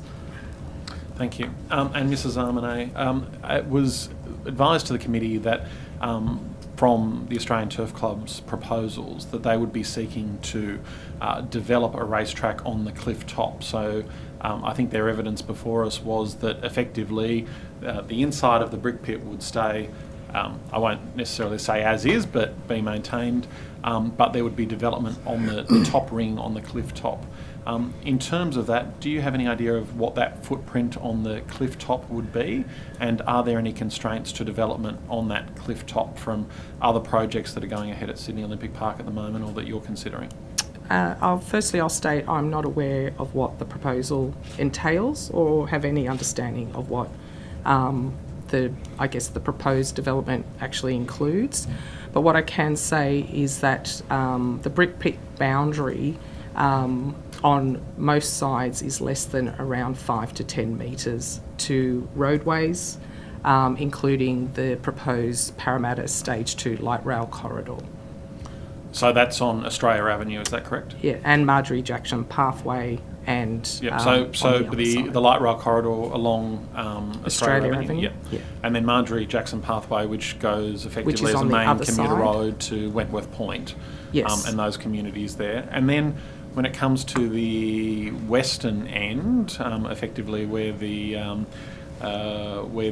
Ferris wheel is for the Easter show, are there any plans for that area or along that corridor that Sydney Olympic Park's progressing at the moment? Yeah, so that is the Parkland precinct, which I referred to in my opening statement, which is deemed for a higher density residential development. And part of that, there is an ecological easement which must be maintained between the Brick Pit and the development of that site. Yeah. And how many residences are you preparing to put in place there? Under the adopted current master plan, 3,200 dwellings. Thank you very much. And Ms Jones, with respect to the Sydney International Equestrian Centre site, and I do very much appreciate your outlining of the timeline so far, but we've heard evidence from Sydney Metro and the like, who I guess as well don't have a live proposal, but they're working out their own options analysis for the government or contingency plans as to what feasibility would look like. Has the Office of Sport been asked by anyone within government to prepare anything similar? No, we haven't. Thank you. Other committee members? Just in relation to the Brick Pit site itself, I believe when we were asking Racing New South Wales how they might overlay a track on the footprint, given that I think it's too constrained. They were talking about the possibility it might spill over and actually need to take in some of the wetlands area, I would say around to the northwest of the brick pit site itself. What issues would that create in relation to SOPA and the arrangements that they have with the site? Firstly, it's difficult to answer that because I'm not clear on what their proposal actually is. I'll be clear, entailing. neither am I, and that's why I guess I'm just asking. But in terms of the wetlands and the mangroves and the brick pit, it is a fully connected ecological system, which does rely on each other for its health and well-being. And I think you mentioned when we went to visit the brick pit site that the green and gold bellfrog does transit between the wetlands and the brick pit site. Is that there? And I think that there's a symbiotic relationship in relation to the frogs that are in the brick pit site, that they also need the wetland site as well. Is that correct? Yeah, it's part of a cleansing process. Yeah. And when we spoke about how that risk to the bellfrog might be managed and the potential to move the colony to another location, you indicated that that's not a simple process. Could you outline to us some of the risks that might exist? The work that's been undertaken over the last 24 odd years at Sydney Olympic Park with the green and golden bellfrog is that it's a habitat that doesn't easily relocate. So I don't have full details of all the studies that had been undertaken to date, but the survival rate was not high. And what's the planning process, as you understand it? Should a new Class 1 racetrack be required to be built at Sydney Olympic Park? If the government of the day determined that that was to occur, what engagement would be required to happen with SOPA to start with, and what planning controls would need to be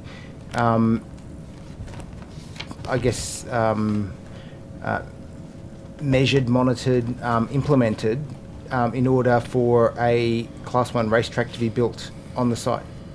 Well, at the moment, under the current planning controls, a racetrack would be prohibited. So there would need to be a change to the conservation areas under the Local Government Act in which the brick pit falls for it to be considered.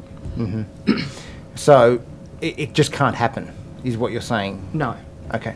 And nobody from Racing New South Wales has, engaged with you, hasn't visited site, or let me say hasn't visited site in an official capacity. Certainly we've had evidence that they've driven past and might have hopped out of their cars and had a look, but nobody's actually, done any detailed exploration of the site, of the geology in relation to the proposal. No one. No. Ms. Jones, if I could just, and I'll let you go to Ms. Jones but sure. Just to pick up on that point, we received evidence before that there's engineering reports that are being conducted on the site. Have you had any requests from engineers to come and inspect the site or to undertake any analysis? No, not in my knowledge, no. SOPA has not been contacted to conduct any of those engineering reports. Thank you. Mr. Fang. Thank you. Ms. Jones, just in relation to the equestrian site and the proposal to, establish a precinct for, a centre of excellence precinct, if the New South Wales government was to lose that site in relation to the equestrian precinct itself. What other events would that have an impact on, and what would be the fallback for the New South Wales Government in relation to the provision of other sites that might actually make up for things like cross countries and that are operated at the site when it's not being used as an equestrian site? So, Mr. Fang, it's kind of a hypothetical that you're putting to me. And the whole thing's like, this whole process is a hypothetical at the moment, it would seem. But look, here we are. What I would say is at the Sydney International Equestrian Centre, we host a lot of events out there. We do everything from eventing, like you've mentioned, in terms of cross country, all the way through to dressage and show jumping. The centre itself is actually used not only by local and grassroots organisations, but it's also used by interstate competition, national competition, and on the rare occasion also international competition. I know that leading up to the announcement, there was some advice sought from myself, and we asked that it be co-located on the site, obviously representing stakeholders, our existing stakeholders on the site. And I think that that's what we would still be in discussion about once we get visibility of the proposal, is around what does a co-location actually look like. Just on that, you say once you've got visibility of the proposal, and I believe Mr. Latham's already just grabbed it out now, there is, I'll say, a sketch, probably even more detailed than the one that we've been speaking about earlier in relation to a grey box drawn on a coaster-sized photo on the Rosehill Racecourse for the metro station. But there is certainly a proposal that has been put forward related to what is, I guess, the ATC's plan for the site. Has the ATC or Racing New South Wales sat down with anybody from the Office of Sport to discuss the proposal, to look at terms, in relation to co-location or a takeover of the site? And have you had engagements and conversations with those entities? Only as per my previous evidence, and that was on the 2nd of February. And that, on that 2nd of February, like I've mentioned, it was ATC coming out and looking at the site, doing an inspection, if you like, around the site, and that they also talked about their aspirations. We haven't got any documentation. So there's no further engagement from that time till now, given that I guess there's a requirement for not only the brick pit site but also the equestrian site to be locked away in order to secure accommodations for the existing Rosehill infrastructure and events. Surely there must be some conversations have occurred, because the Rosehill proposal cannot proceed until the two sites have both been locked away, surely. Mr. Fang, I will. That's your opinion and that's your comment. So I take it. I mean, it's a very loaded comment, I gather. But I mean, let's just work through that. And, sure. And I can only talk to the Sydney International Equestrian Centre. So of course, I'll let Miss Armanet talk about. It's a question and a statement at the same time. Let me put it that way. Yes. Yeah. From the Office of Sports point of view, we've had that engagement on the 2nd of February. Yep. Again, like I said in my opening statement, they again visited our site on the 6th of September. Yep. But again, no documentation, no plan was provided to us for our review. No email forwarded, no little coaster-sized photo? Not to my knowledge, not to my knowledge. Have you asked Investment New South Wales? Maybe they can send you something. Well, Steve, as the head of a New South Wales government agency, also bound by the unsolicited proposal process, we will follow that process. And apparently they're guidelines, so we've heard from the previous evidence. So they're just guidelines. You don't have to follow them. I don't know what the point of order is, but in the Bill Shorten fashion, I'll uphold them anyways. But yes, I suspect. I don't know what it was. I suspect I was pushing my luck. I know. I suspect I can deduce what it was, and yes, Mr. Fang, you should ask a question and allow it to be answered. I've had my fun. Mr. Latham. Thank you, Chair. Thank you to both the witnesses and for facilitating the visit to your sites, which was very informative for the committee. Mrs. Armanet, can I ask, just for the record here, something we were told at the brick pit, which is obviously an industrial wet site. As a keen racegoer, I can't ever imagine a racecourse being built there, but the proposal apparently is to run around the top edge. But we were told, because it's a man-made site and the current cliffs are at a 90-degree angle, as you'd expect digging out all the bricks, that you get a lot of landslides when it rains heavy. Is that correct? That the outside of the pit, the top bit, starts to fall into the bottom? That's correct. That's correct. And we were told that that'll go on for decades until it stabilises at about a 30-degree angle. That's correct. Meaning if you built a racetrack around the current top perimeter, over time it would slide into the pit. I'm not sure of the engineering, but... Well, if you build anything up Yeah. there, it runs the risk of sliding into the pit, yeah, because of the need to stabilise at the 30-degree angle. Yes, you would have to take that into consideration. Right. So you would have to regard it as sort of an engineering feat along the lines of the pyramids or something to actually achieve this racetrack. The pyramids. That's what it looked like.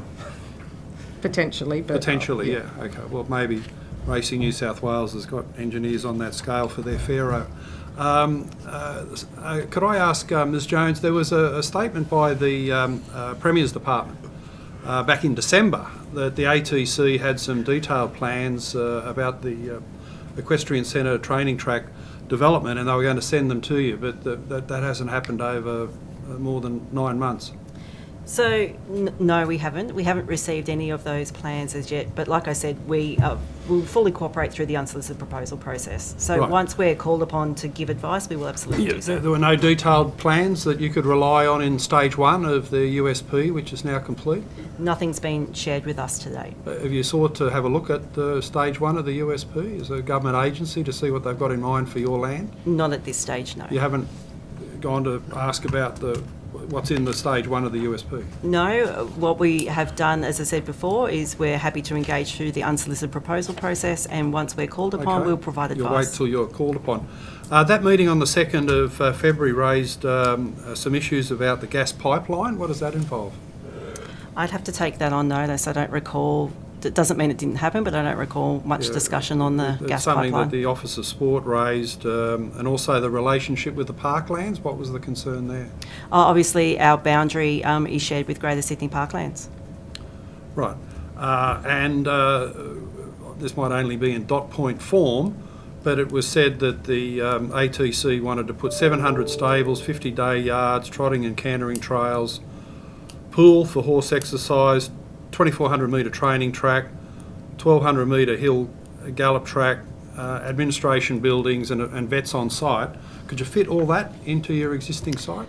So, like I said earlier, that yes, at that meeting on the 2nd of February, they did discuss their aspirations for the site. I would put what you've just outlined there as their aspirations Nothing for the more site, than that. because we have not yet seen a plan. Okay. And as per my previous evidence, Mr. Latham, I can't provide an answer about whether or not it will fit until I see that plan. Right, so when we inspected the site, and very helpfully the Western Sydney Parklands drove us around in their bus, having seen an ATC plan, a map actually, it became apparent that the ATC had messed up the boundaries of SIAC, because the southernmost part, the Woodlands site that they're looking at, is actually part of the parklands. And in that heavily wooded area, they want to put tie-up stalls, horse walkers, accommodation, float drop-off, dedicated feed, the vet facilities I mentioned earlier on, the admin facilities, and the equine aquatic training facility. So that'd be a major problem, wouldn't it? That they're wanting to knock down all that woodland to the south of your site, which I understand is protected. So I'm very keen to have a look at that plan. I haven't seen that plan, so I'd be interested to know whereabouts you source that from. But from our perspective, obviously, not only is there the unsolicited proposal process, but there is also the planning process, which would take all of those environmental factors into consideration. So yes, obviously, Okay. Do we you would think be it's party been to a that faulty too. process so far that a Point of humble order. ATC member? I think I know what the point of order is, and yeah, What's the point of order? opinion. Asking for an opinion. And I'm willing to uphold it in that regard. How It can efficient? be do you- rephrased. How efficient do you believe the process has been and informative for SIAC and all your users? Because we were told there that it would heavily affect the school cross-country running and also the horse cross-country eventing activities. How efficient do you think it is that a humble ATC member like myself seems to know more about their plans for your site than you know? You've been kept in the dark, haven't you? No, I have not been kept in the dark, Mr. Latham. I think there is a process that is being followed, and that's the unsolicited proposal process. I'm very comfortable that during that process, the Office of Sport will be engaged at the appropriate time for us to then provide our advice and our feedback around what a development on the Sydney International Equestrian Centre site would look like. I do also understand, and again in my evidence, also understand that ATC have been out there doing their stakeholder engagement and their communications. I don't know where that plan has come from, but if it has come through that process, then it's not something that the Office of Sport has been party to. Right. And how, Ms Jones, how realistic do you think is the aspiration for shared facilities, given that, some of these horses are very valuable? If Chris Waller goes out there with the daughter of Winx, a $10 million horse, and if you've seen the Winx movie, the security cameras, the guards, the fences, horse trainers by and large with a $10 million horse, and others maybe a bit more affordable, don't want sort of random people they don't know walking around their stables and facilities and would have them locked up effectively. So it means shared facilities would be very difficult in that environment, wouldn't it? So when we talk co-location, we don't necessarily go to the extent of shared facilities. I mean, it does all depend on what the final design might look like.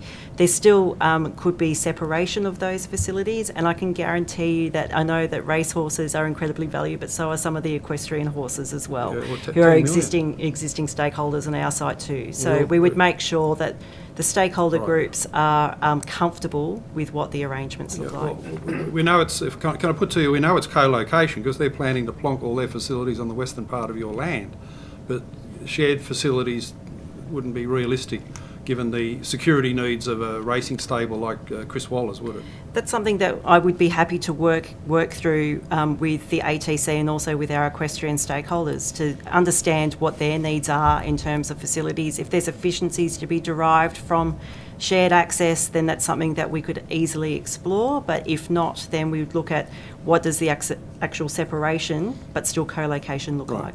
Do you stable horses permanently on the site? Typically, no. Only during eventing. Okay, thank you.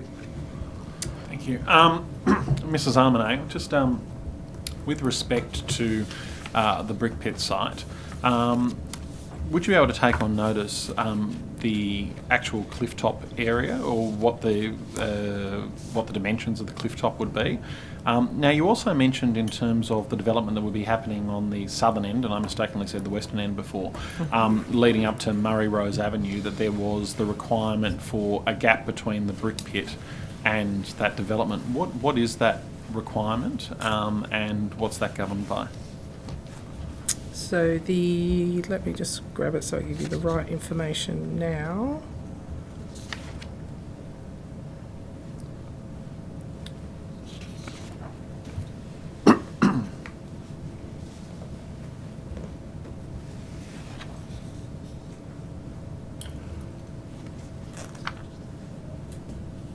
So the ecological corridor is actually about conserving light spill,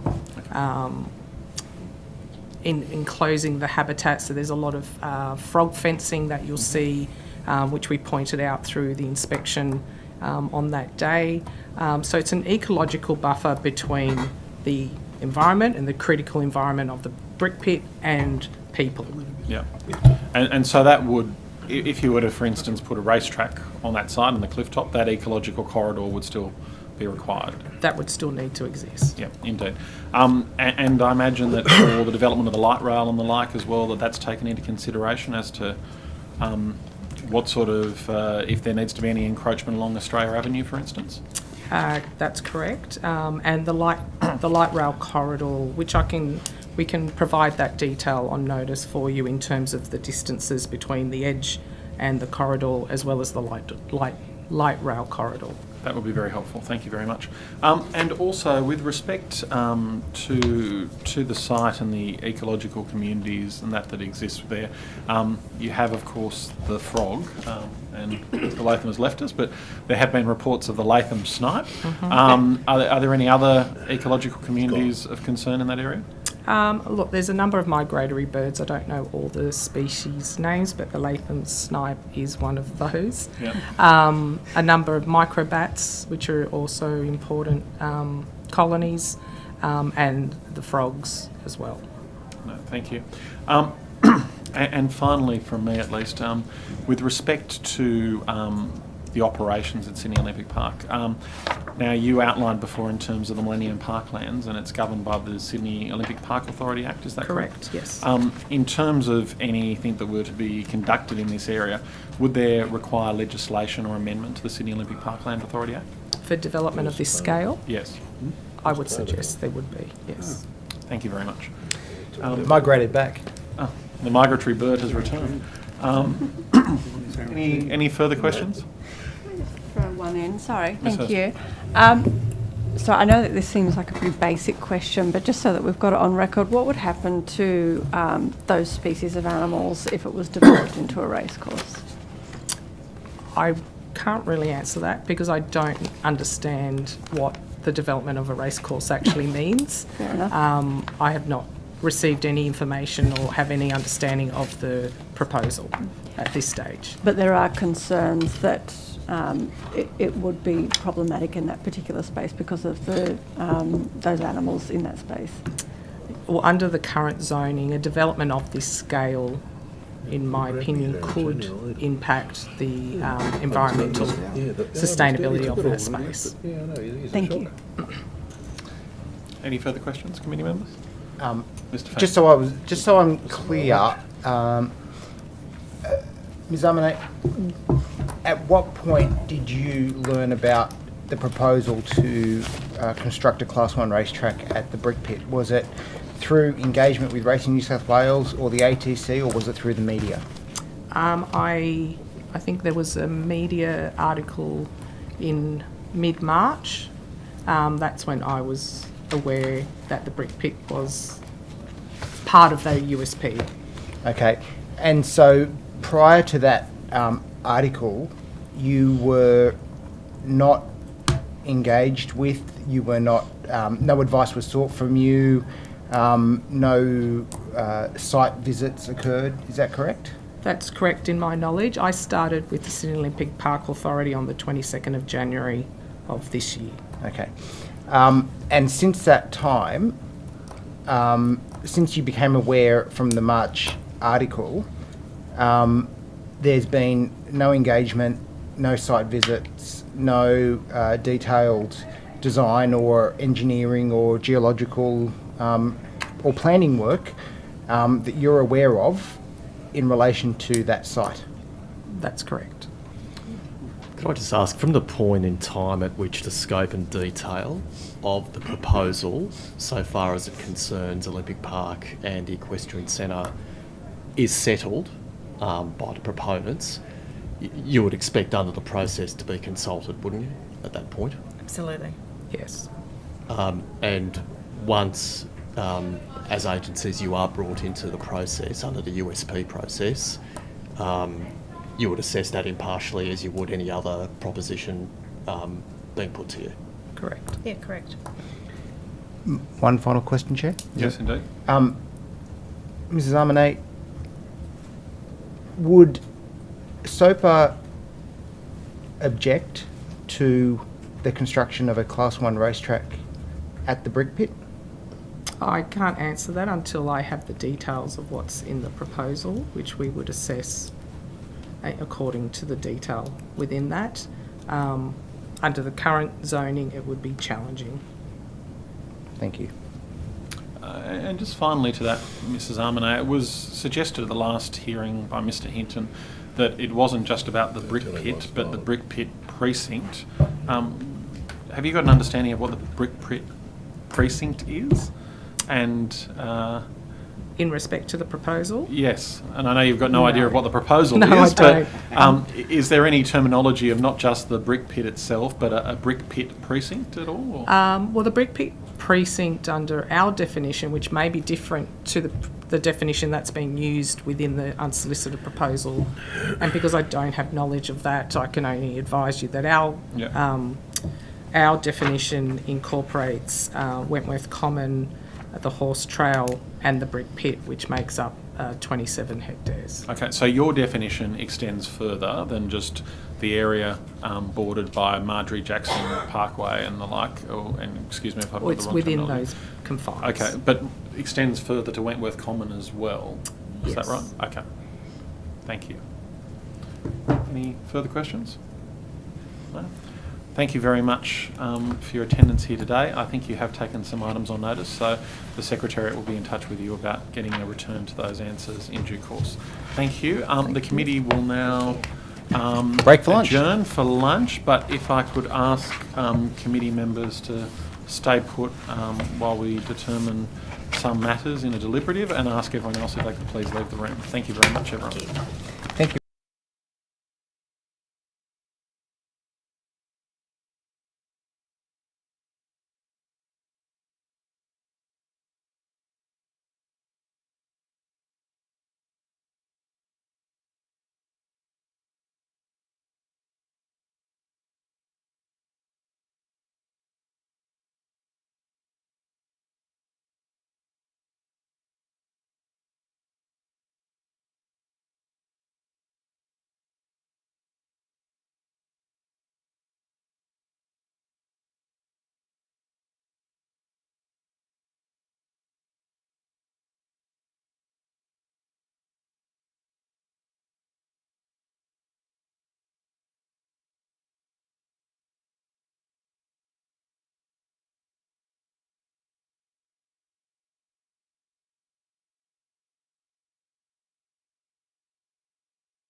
We work well. Yeah.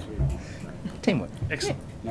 Hello everybody, welcome back to the inquiry, it being 2 p.m. We have our next witnesses here. Ms McDonald, welcome, and Dr. Kirkensov, welcome. Thank you. And hopefully I haven't mispronounced your name, but No, please that's correct me if I perfect. have. Fantastic. Thank you. So we will start by each of you please stating your name, your position title, and either taking the oath or affirmation before the committee, please. Okay. I swear that the evidence now about to be given by me shall be the truth, the whole truth, and nothing but the truth. So help me God. Thank you, Ms McDonald. And Dr. Kirkensov. I swear that the evidence now about to be given by me shall be the truth, the whole truth, and nothing but the truth, so help me God. Thank you very much. Now, would either of you like to make a brief opening statement before we commence questions? Yes. Yes. Thank you. I go first? Why not, Dr. Kirkensov? I've been a practising equine veterinary surgeon for 54 years and ridden all types of horses. With the advent of digital radiography, ultrasonography, and other modern diagnostic modalities came a dramatic improvement of imagery that provided a more thorough understanding of degenerative changes of the musculoskeletal system. Identifying the root cause of many catastrophic breakdowns was an epiphany.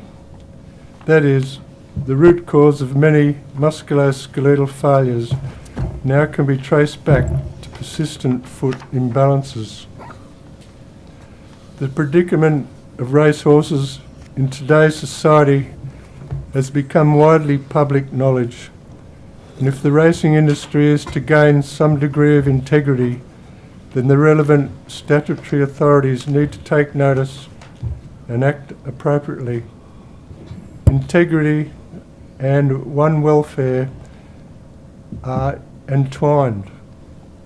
The once sport of kings has evolved into a commercial structure where too often money trumps decency towards the very noble animal upon that this industry is based. The most important issue for the racehorse industry is the welfare of both the horse and rider. And any callous horse welfare issues not only implicates those responsible for the industry's governance, but also at times state veterinary surgeon boards, practicing veterinarians, trainers and owners themselves. I've advocated for many years, for decades, that more intense veterinary scrutiny be afforded to the horses participating at race meetings and track work. A letter dated the 8th of December 2014 was sent to the then Minister for Hospitality, Gaming and Racing, outlining genuine concerns regarding racing unfit horses. I finally received a reply from Racing New South Wales Chief Executive dated the 14th of February 2017. That's nearly over 2 years later.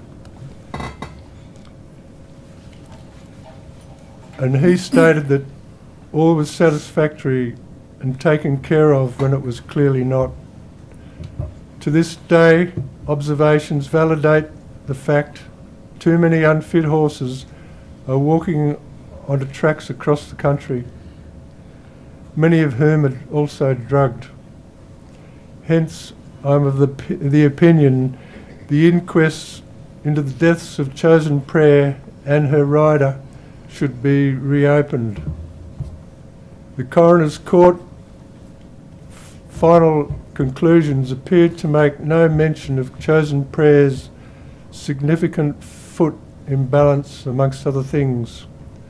That is, protracted cyclic loading of the forelimbs of Chosen Prayer in all probability played a major contributing function in the final demise of both horse and jockey. It's also interesting to note that Chosen Prayer died March 2017.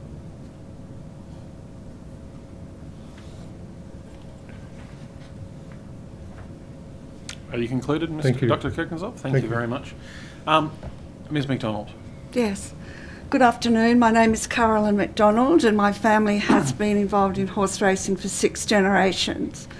My particular interest in this inquiry relates to horse welfare, which I believe is the most important integrity issue for the racing industry. Just last week at an international conference of horse racing in Japan, horse welfare was the biggest concern expressed at the conference. Having co-authored research papers into catastrophic injuries in racehorses and the use of the whip in horse racing, I have also taken an intense interest over many years in the behaviour of racehorses.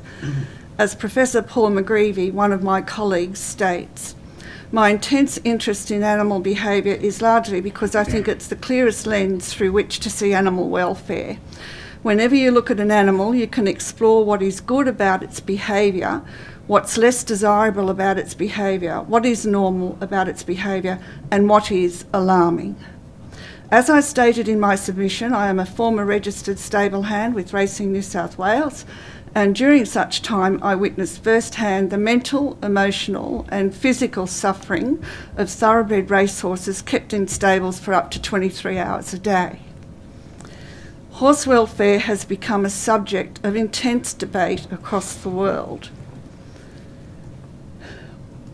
A review of the Thoroughbred Racing Act 1996 to include legal protections of the racehorse and implement scientific studies into serious animal and human welfare and safety concerns in the thoroughbred racing and breeding industries is essential.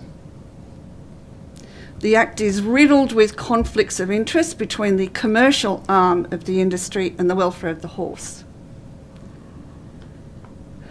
In the first instance, the Minister should refer to the contents of the review of the thoroughbred racing in New South Wales that was commissioned in the mid-90s by the Minister to Ian Temby QC.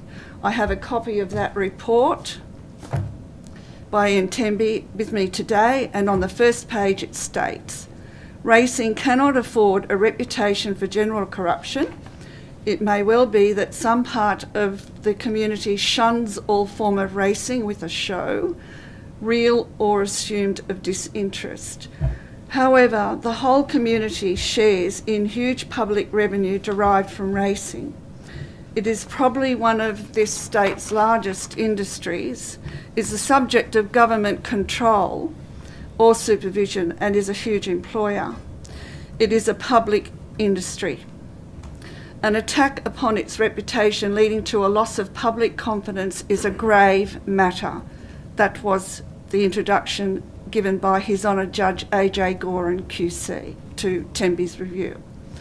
On page 1 of the Temby review it states, people who like horses like to race them. Probably horses bred for the purpose like to race. Although nobody can say for sure, as horses are inscrutable. Ironically, consent is now the subject of current debate, that is the consent of the horse. The much publicised controversy about the famous racehorse Chautauqua a few years ago, who refused to jump out of the barriers multiple times, is a classic example. As far as social licence is concerned, Dr. Andrew McLean of Equitation Science International states, too often it appears that even at the highest levels, horse people and federations believe that all they need to do is to convince the public that what they do is justified, kind and legitimate, and they see what is known as a social licence to operate as something to protect. This is a complete misunderstanding. On the contrary, social licence is the trust owed to the public, and it must be earned. In a published paper by Iris Bergman of Sydney University, she states, greater ethical scrutiny will be applied to the thoroughbred racing industry whether it likes it or not. Concerns over animal safety and welfare and medication are consistent themes in consumer and stakeholder research. it is the issue of drugs that is arguably taking thoroughbred racing to a tipping point across continents. Thank you, Ms McDonald. And both Dr Kirkensov and Ms McDonald, if you'd be able to hand those up for the benefit of Hansard. I note that you were reading off written statements, so if that would be possible, that would be appreciated from the committee.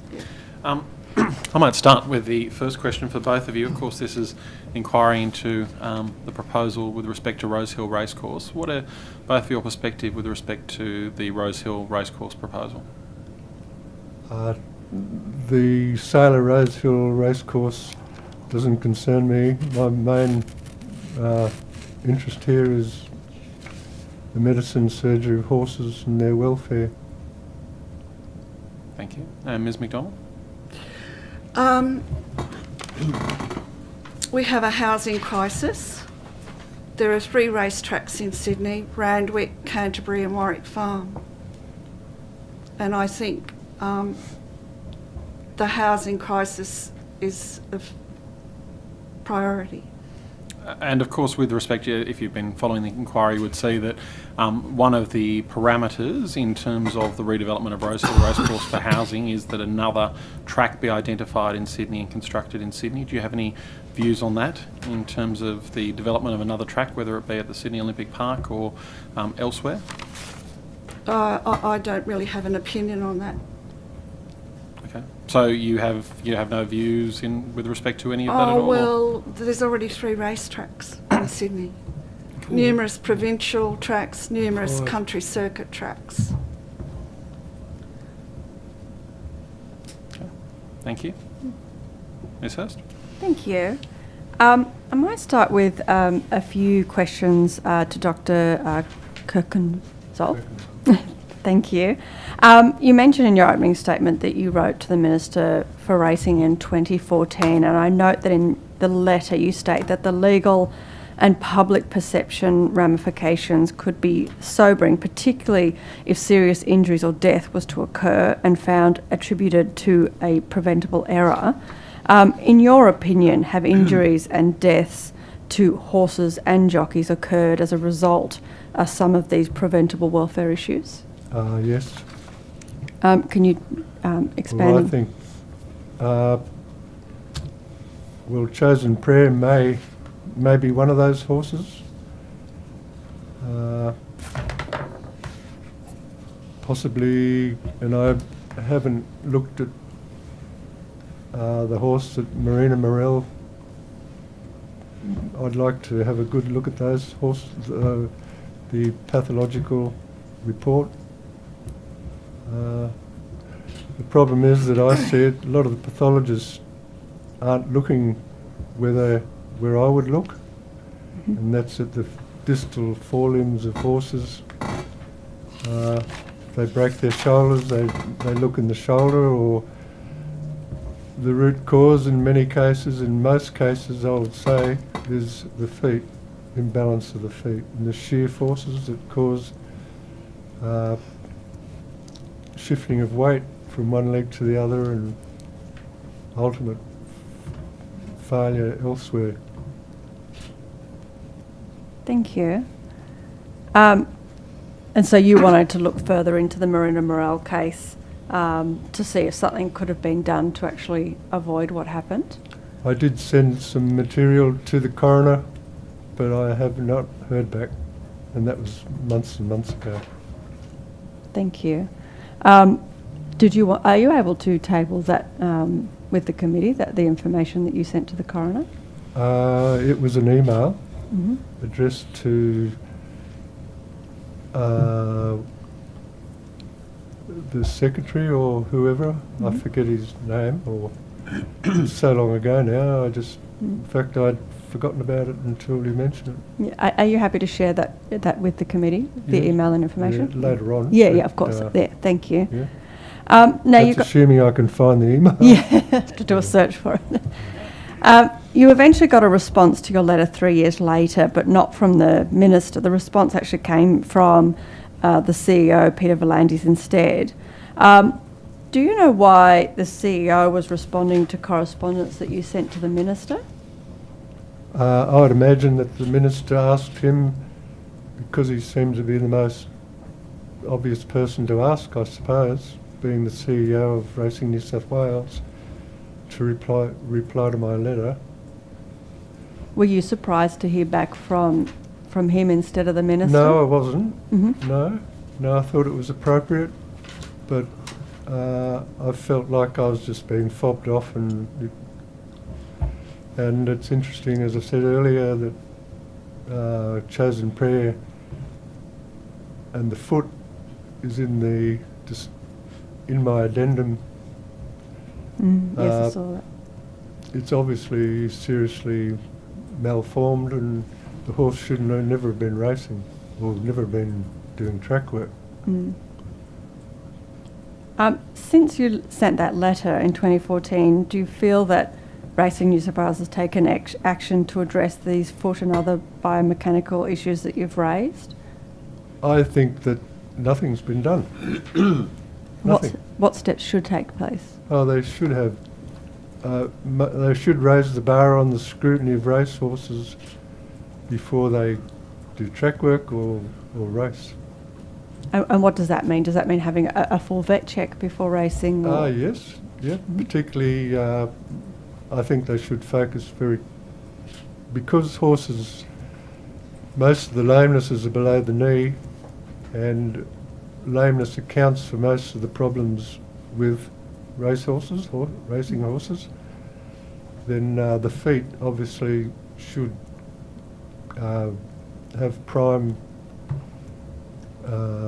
importance. I just see so often horses that are racing that they shouldn't be there. I would say that I could go into a stable and probably pull out half the horses that are unfit to race. One proposal that we have received as part of this inquiry, and a lot of welfare organisations have proposed that if the sale did go ahead, and they're not presenting a position either way there, but they're saying if the sale went ahead, there would be a significant amount of money that would then be available. And the proposal from those welfare organisations is that a percentage of that money should be earmarked and confirmed to go specifically into some of these animal welfare issues. Is that something that you would support, and what sort of, where do you think that money should be directed in the best ways to support animal welfare? I think they should have workshops and thoroughly have someone like myself even. I've done 54 years of this, and my clinical experience is probably more than someone that's been involved in an institution in a university. I've been in the front line, and it took me 20 years before I woke up. And it wasn't until digital radiography came along that the penny dropped as what was seriously going wrong. So that we'd need to do workshops and invite farriers, veterinarians, stewards, and to come along and just indicate where they should be looking, and because a lot of these problems can be fixed.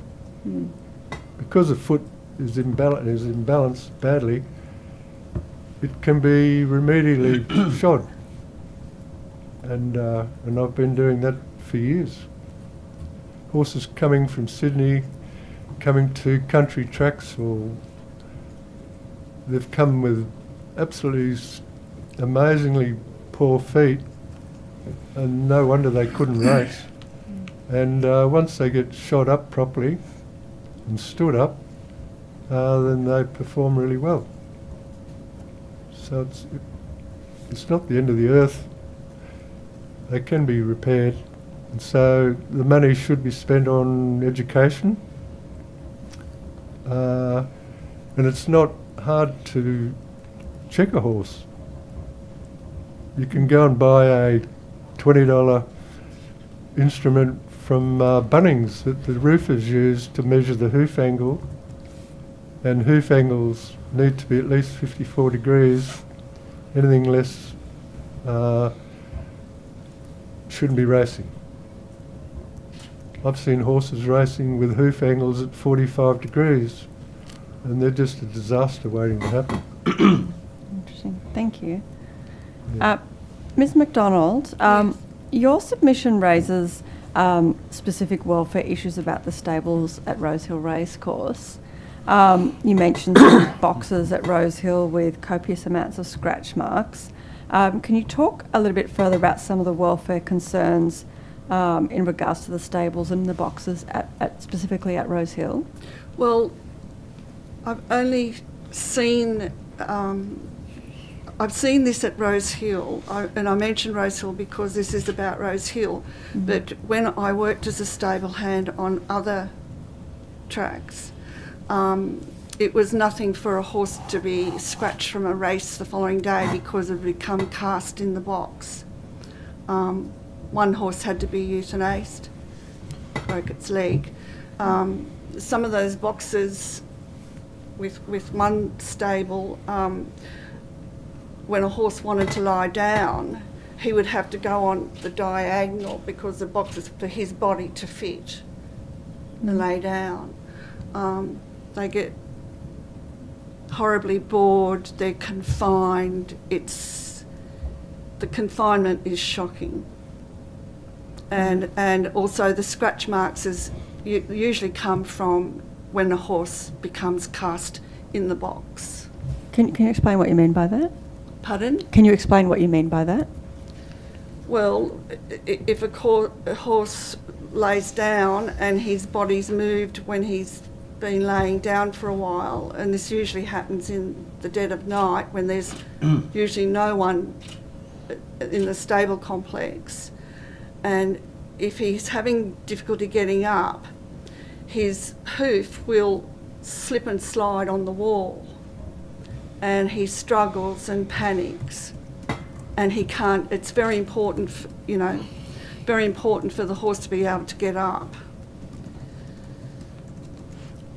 You mentioned the horses being in these boxes overnight. Yeah. How long typically would they be left in these small confined spaces?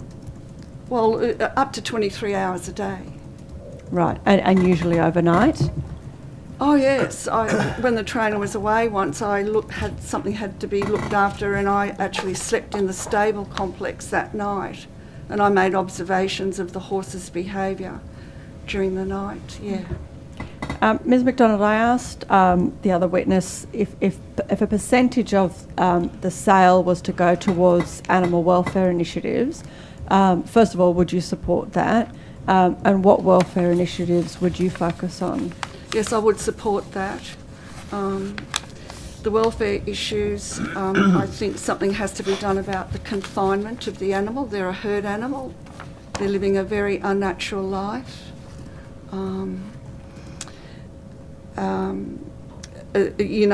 Sometimes I would have trouble leading a horse out of its box for track work in the morning, and it's because he's been confined for so long, and eating grain and other stuff, and some of the abuse that the horses would get because the horses a track work rider would regard the horse as being badly behaved, but the horse is just behaving according to how it's having to live. It's full of energy to get out there, and it's confined. We heard from the CEO of Racing New South Wales in this inquiry that he believes that the whip does not hurt a horse. What's your reaction to that? Sorry, what was the last bit? What's your reaction to that? Oh, well, my family goes back to the 1800s when my family raced horses on Governor Fitzroy's racetrack out at Parramatta. And I remember a jockey coming to my father's home, and my father looked at him and he said, "Do you think the whip hurts the horse?" And the jockey said, "Oh, come on, John, what do you reckon? That horse will be still stinging on Sunday afternoon." Now, this was after a high-profile horse had won a big prize money race, and the horse was flogged. And I think even the trainer had something to say in the Daily Telegraph about it. I'm not going to name the horse. Do you think it's feasible to have a CEO of Racing New South Wales who doesn't acknowledge that that's a welfare issue in and of itself? Well, there's scientific evidence that the whip hurts the horse. Scientific evidence. And yet, in my opinion, you don't even need scientific evidence. If you use something like a whip on an animal, a dog will yelp, but the horse can't because he's, predatory. So, look, Peter V'landys stated publicly that the whip does not hurt the horse. Do you have? I'd like to know where's his scientific evidence to prove that. Your submission also alludes to corporate governance issues within Racing New South Wales. Can you outline some of the issues and concerns that you have there?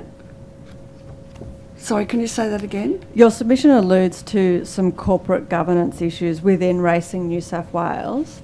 I'm just wondering if you can outline what some of your concerns are or what you might know about that. Well, it's always been my view that the government legalises horse racing. It condones it and it supports it. And I think the government has a responsibility to ensure the welfare of the horse and also jockeys and track work riders as well.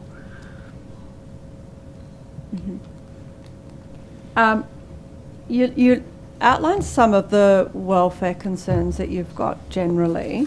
Do you think that anything has changed for horses since you were a stable hand at Rosehill? I wasn't a stable hand at Rosehill. Sorry. I was a stable hand at two different provincial tracks, but I have visited the stables at Rosehill. Right, okay.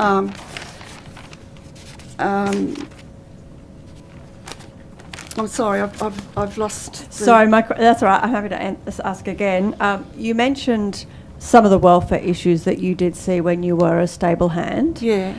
Do you think that anything has changed in the time since you have been a stable hand, or are you still seeing the same welfare issues occurring? Nothing's changed. And I go back to 2008 when I seriously sat down and started to document and do my research. It has not changed. The deaths, I think, have increased. The whipping with my whip study with Sydney University, I mean, the fines, it's just laughable. The jockeys are still flogging the horses. Especially the 2-year-old, one comes to mind. I saw shocking whip marks on the 2-year-old Shakiro up in the Magic Millions a few years ago, and I saw the whip marks starting to welt up. And yeah.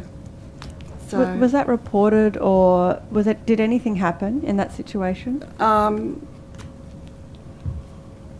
I'm not in a position to say something did happen as a result of that because I had photos, but I'm not in a position to talk about that.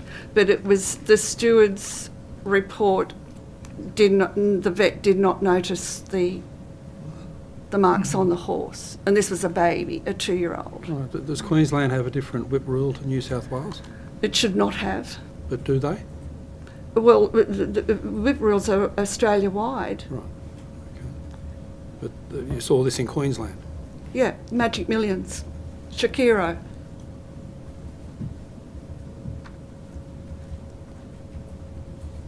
No, just... Do you have further questions? No, I'm just clarifying. It was in Queensland, not our state.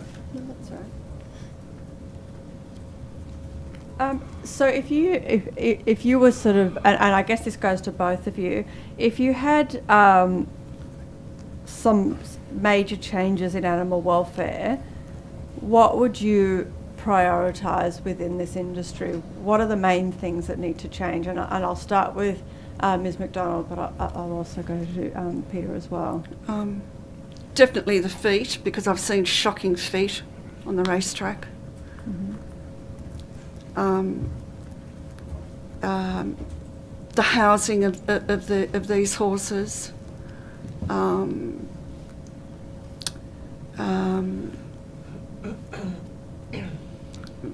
You know, the veterinary scrutiny, you know, like for instance, I'd be at a provincial or a country circuit racetrack at a race meeting, and the New South Wales racing vet on duty for the day overseeing the horses was often the private vet of a number of the horses, and I have seen, you know, the on-duty vet turn a blind eye because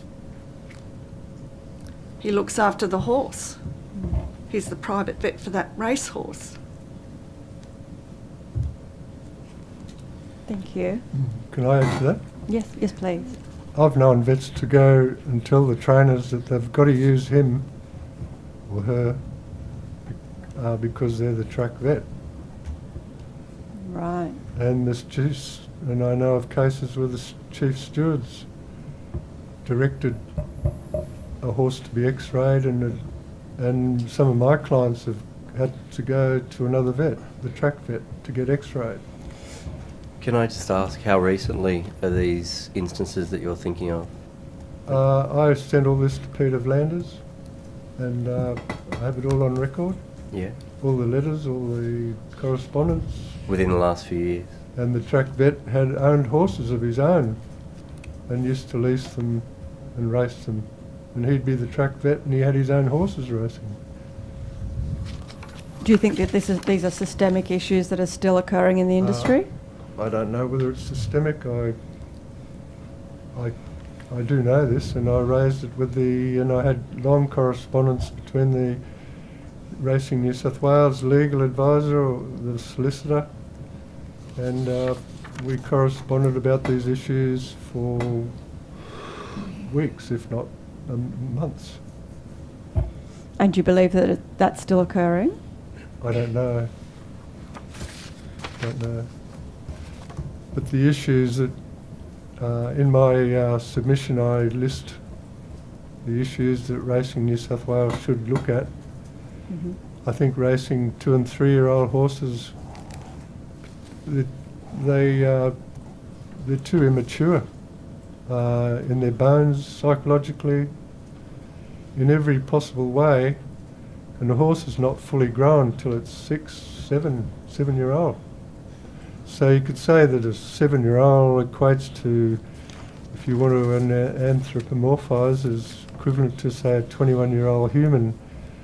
A 2-year-old is equivalent to a 6-year-old kid, and a 3-year-old equates to a 9-year-old child. So these horses they're breaking down because of their feet. They're too young. They're having surgery, intra-articular injections. They're being subject to all these medical short-term treatments, and it just seems so morally wrong. I mean, if you had a 6-year-old child and was told that he had to have intra-articular injections to go and do sports down, after school and compete, you'd be horrified. Dr. Kirkensov, it sounds to me as though over the years that you have been a vet that has specialised in horses, that you have had quite a bit of correspondence with Racing New South Wales, and possibly also with the Minister for Racing. But it also seems that all that correspondence doesn't seem to have led anywhere or to any changes. Would I be correct in saying that? And can you also talk about, you know, that if that is a correct evaluation from my behalf, how you have felt about that? Has that been really frustrating for you, that you've been raising these welfare issues and it seems that very little is actually changing and happening, and why? Nothing's changed. I've become so frustrated, and it's good that I've got the opportunity to sit here and talk to you about it, because someone needs to listen. How many years have you been advocating for welfare change? 20 years. I've been a veterinarian for 54 years. There's probably not much I haven't seen. I've seen the good, the bad and the ugly. I've seen most horrific things done to horses. I remember one instance where the trainer had a crowbar and busted the horse's front leg so he could claim insurance. Yeah. Another mare, I remember, I went to her, she was in big trouble, and I discovered her vagina full of glass. Someone had a reprisal with the trainer and inserted a bottle and busted it inside her. I mean, these things are horrific. And there's a lot of trainers out there that are getting hold of prescription drugs, illicit drugs. It is not unusual to go to a stable where the horse has got colic and be told that the trainer's already administered spasmogesic or some drug, Flunixin. And what happens when that drug's been... Well, they shouldn't be doing it in the first place, of course, because they're not trained, and veterinarians are actually giving it to them. They're getting it from somewhere. And I've spoken to the Veterinary Surgeons Board, and they say provide more evidence. And my reply to them was that it's not my job to go investigating. That's your job. I'm not going to go investigating horses and finding out where they get their drugs from. It's not my business. All I can tell the board is that there are improprieties occurring that shouldn't be, and it's the welfare of the horse that's at stake. I mean, the examples that you've given are quite shocking, examples of animal cruelty. Does it feel as though that this industry is almost sort of untouchable, or that they're sort of an entity of their own and there's no proper oversight? Yeah, I'd have to agree with that. We've only got a few minutes left. I just wanted to, and I'm going to put this question to both of you again. As part of this inquiry, this committee will put forward recommendations to the government. Obviously, one part of this inquiry is to look at animal welfare in racing. What recommendations would you like to see put forward by this committee to the government? And I'll start with you. Well, at least put a moratorium on the racing of 2-year-olds. I mean, that's going to cause a lot of feathers to be raised. We need to be, obviously, I think probably regulating farriers, because they're not being regulated as far as I know. A lot of them just won't listen. They think they know it all, which they don't. A lot of veterinarians aren't shoeing horses. Maybe they should be taught how to shoe horses too. I've been shoeing my own horses, and I've ridden track work. Although I'm big, tall, but I've ridden my own horses. I've always told the jockey, don't you ever belt my horse with a whip. I don't know what words the stewards ever had to say about that, but I never heard.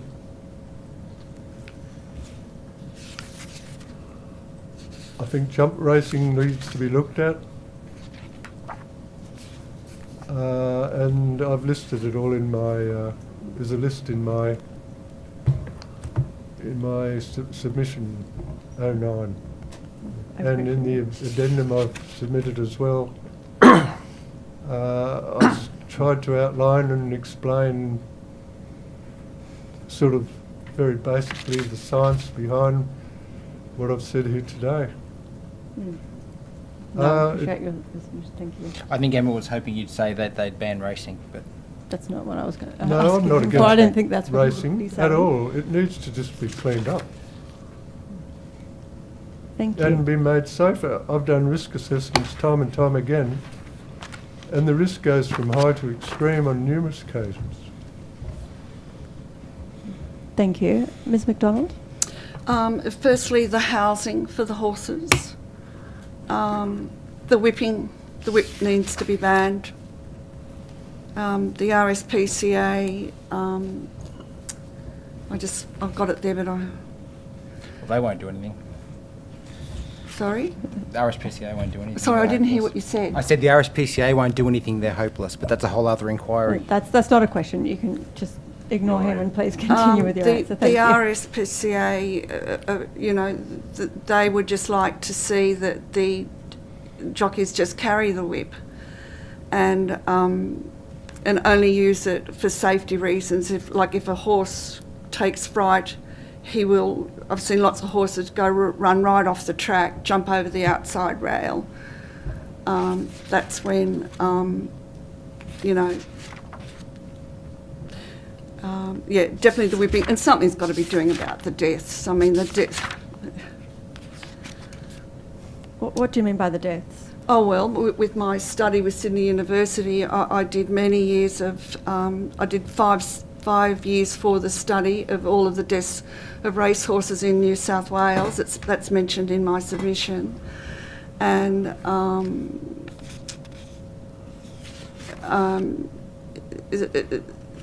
one horse on a country circuit,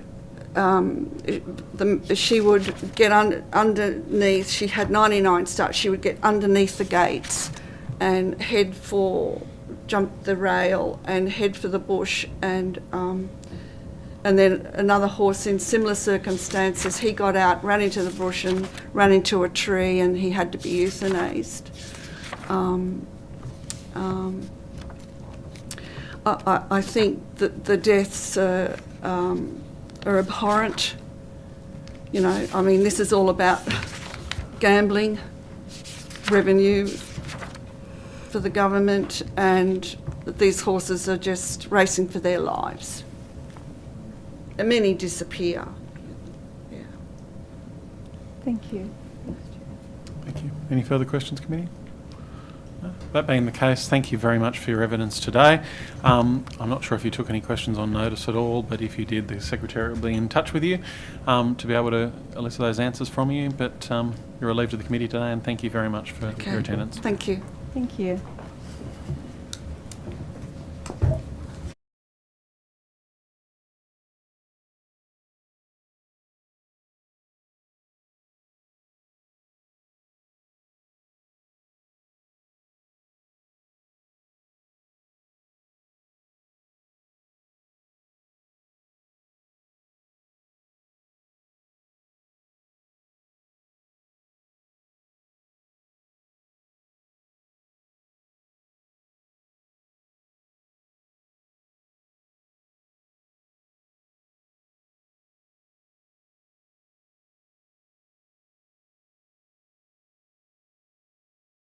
Our next witness, Mrs. Deborah Prest.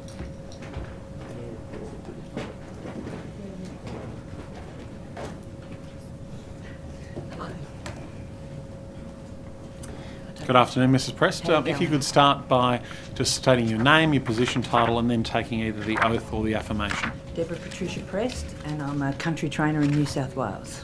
Thank you. And then the I'm taking the affirmation. Thank you. I solemnly, sincerely and truly declare and affirm that the evidence about to be given by me shall be the truth, the whole truth and nothing but the truth.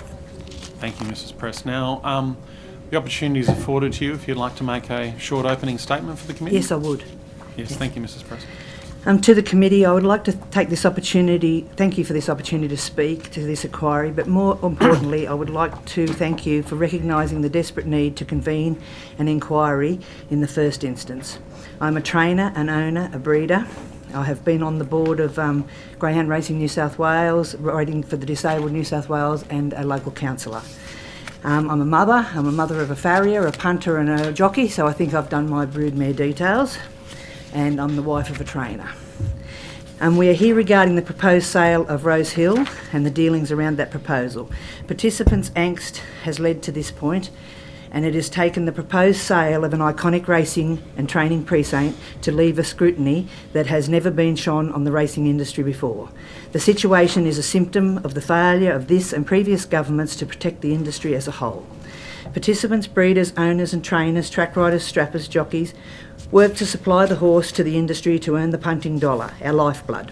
As previously presented to the inquiry, we also donate a serious amount of our own money in this pursuit. I live this reality.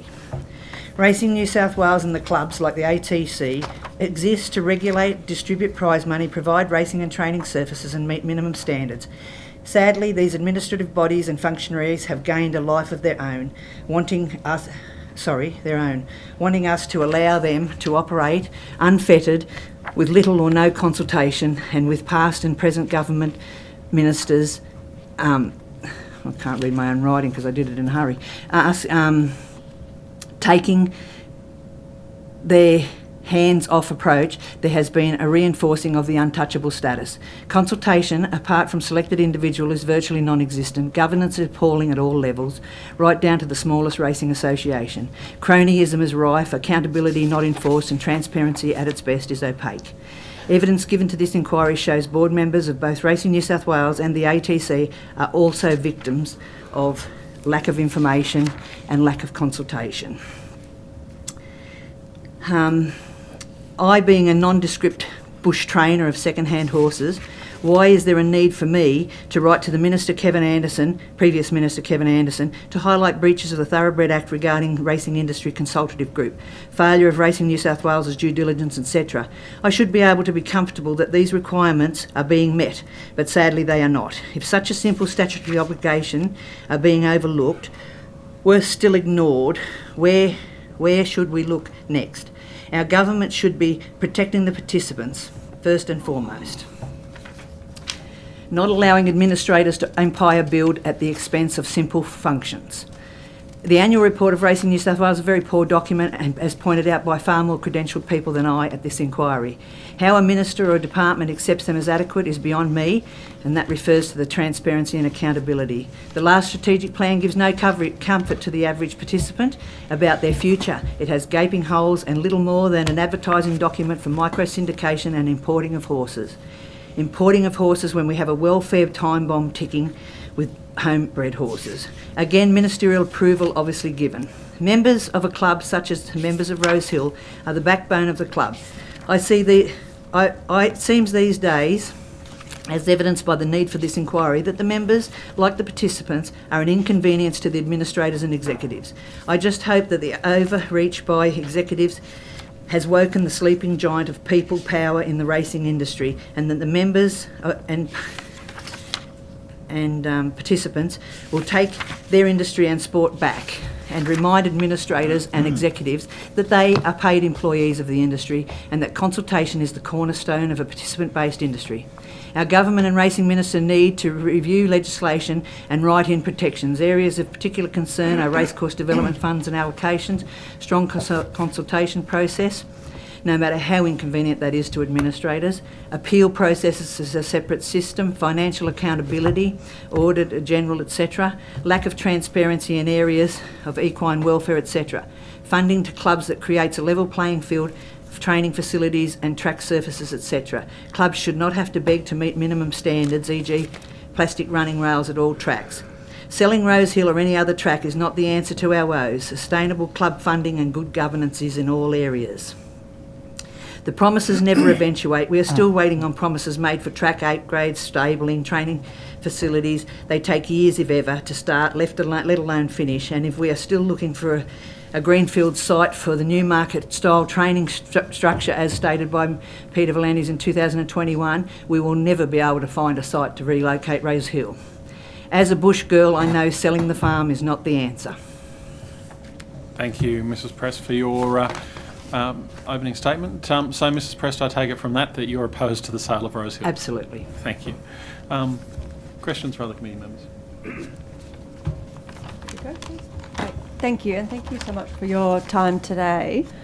In your submission, you said that you fully expect repercussions from making a submission to this inquiry. Can you tell me what you mean by this? In racing, we're not allowed to speak openly or honestly. I have previously been subject to serious fines and suspensions for my public statements on Twitter, etc., all of which I believe was my opinion and based in fact. But the thing is, nobody wants to know that.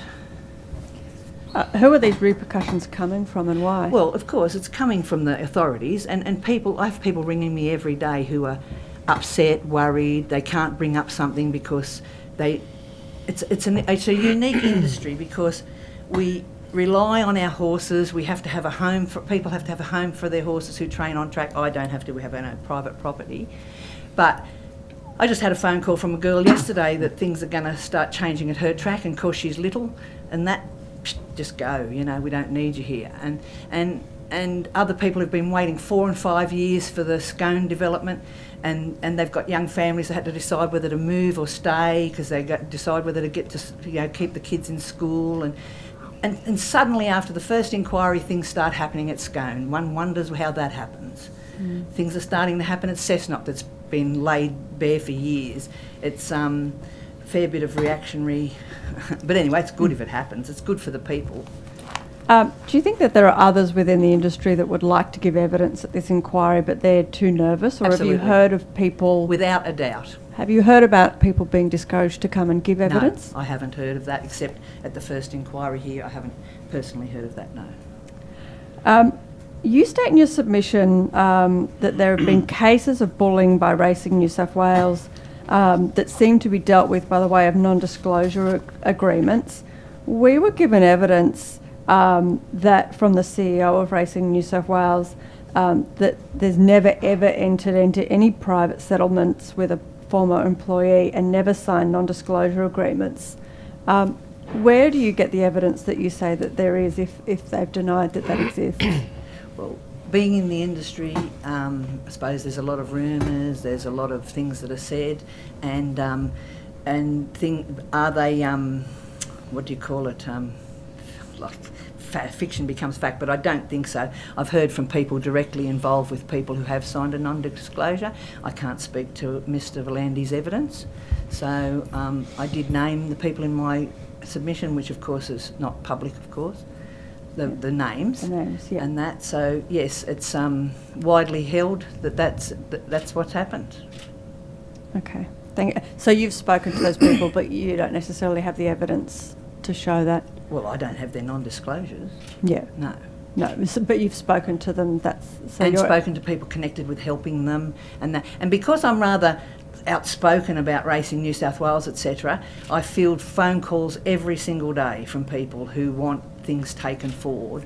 But the other thing is, you've got to be careful too, because you've got to check the veracity of their statements and everything. You can't go defending everybody, but there are some pretty ordinary things that happen to people, and just time delays and paperwork delays and all those sort of things. But it plays on people's mental health, because if you're a horse person, you're sort of a bit different from everybody else, because you have this passion and you have this need to look after these animals and do the job. I mean, not all of us are horrible people, and there are horrible people in the industry just as there are horrible people in life. Otherwise we wouldn't need jails and police. You talked a little bit there about time delays, and your submission mentions injured workers being bullied and their struggles for compensation.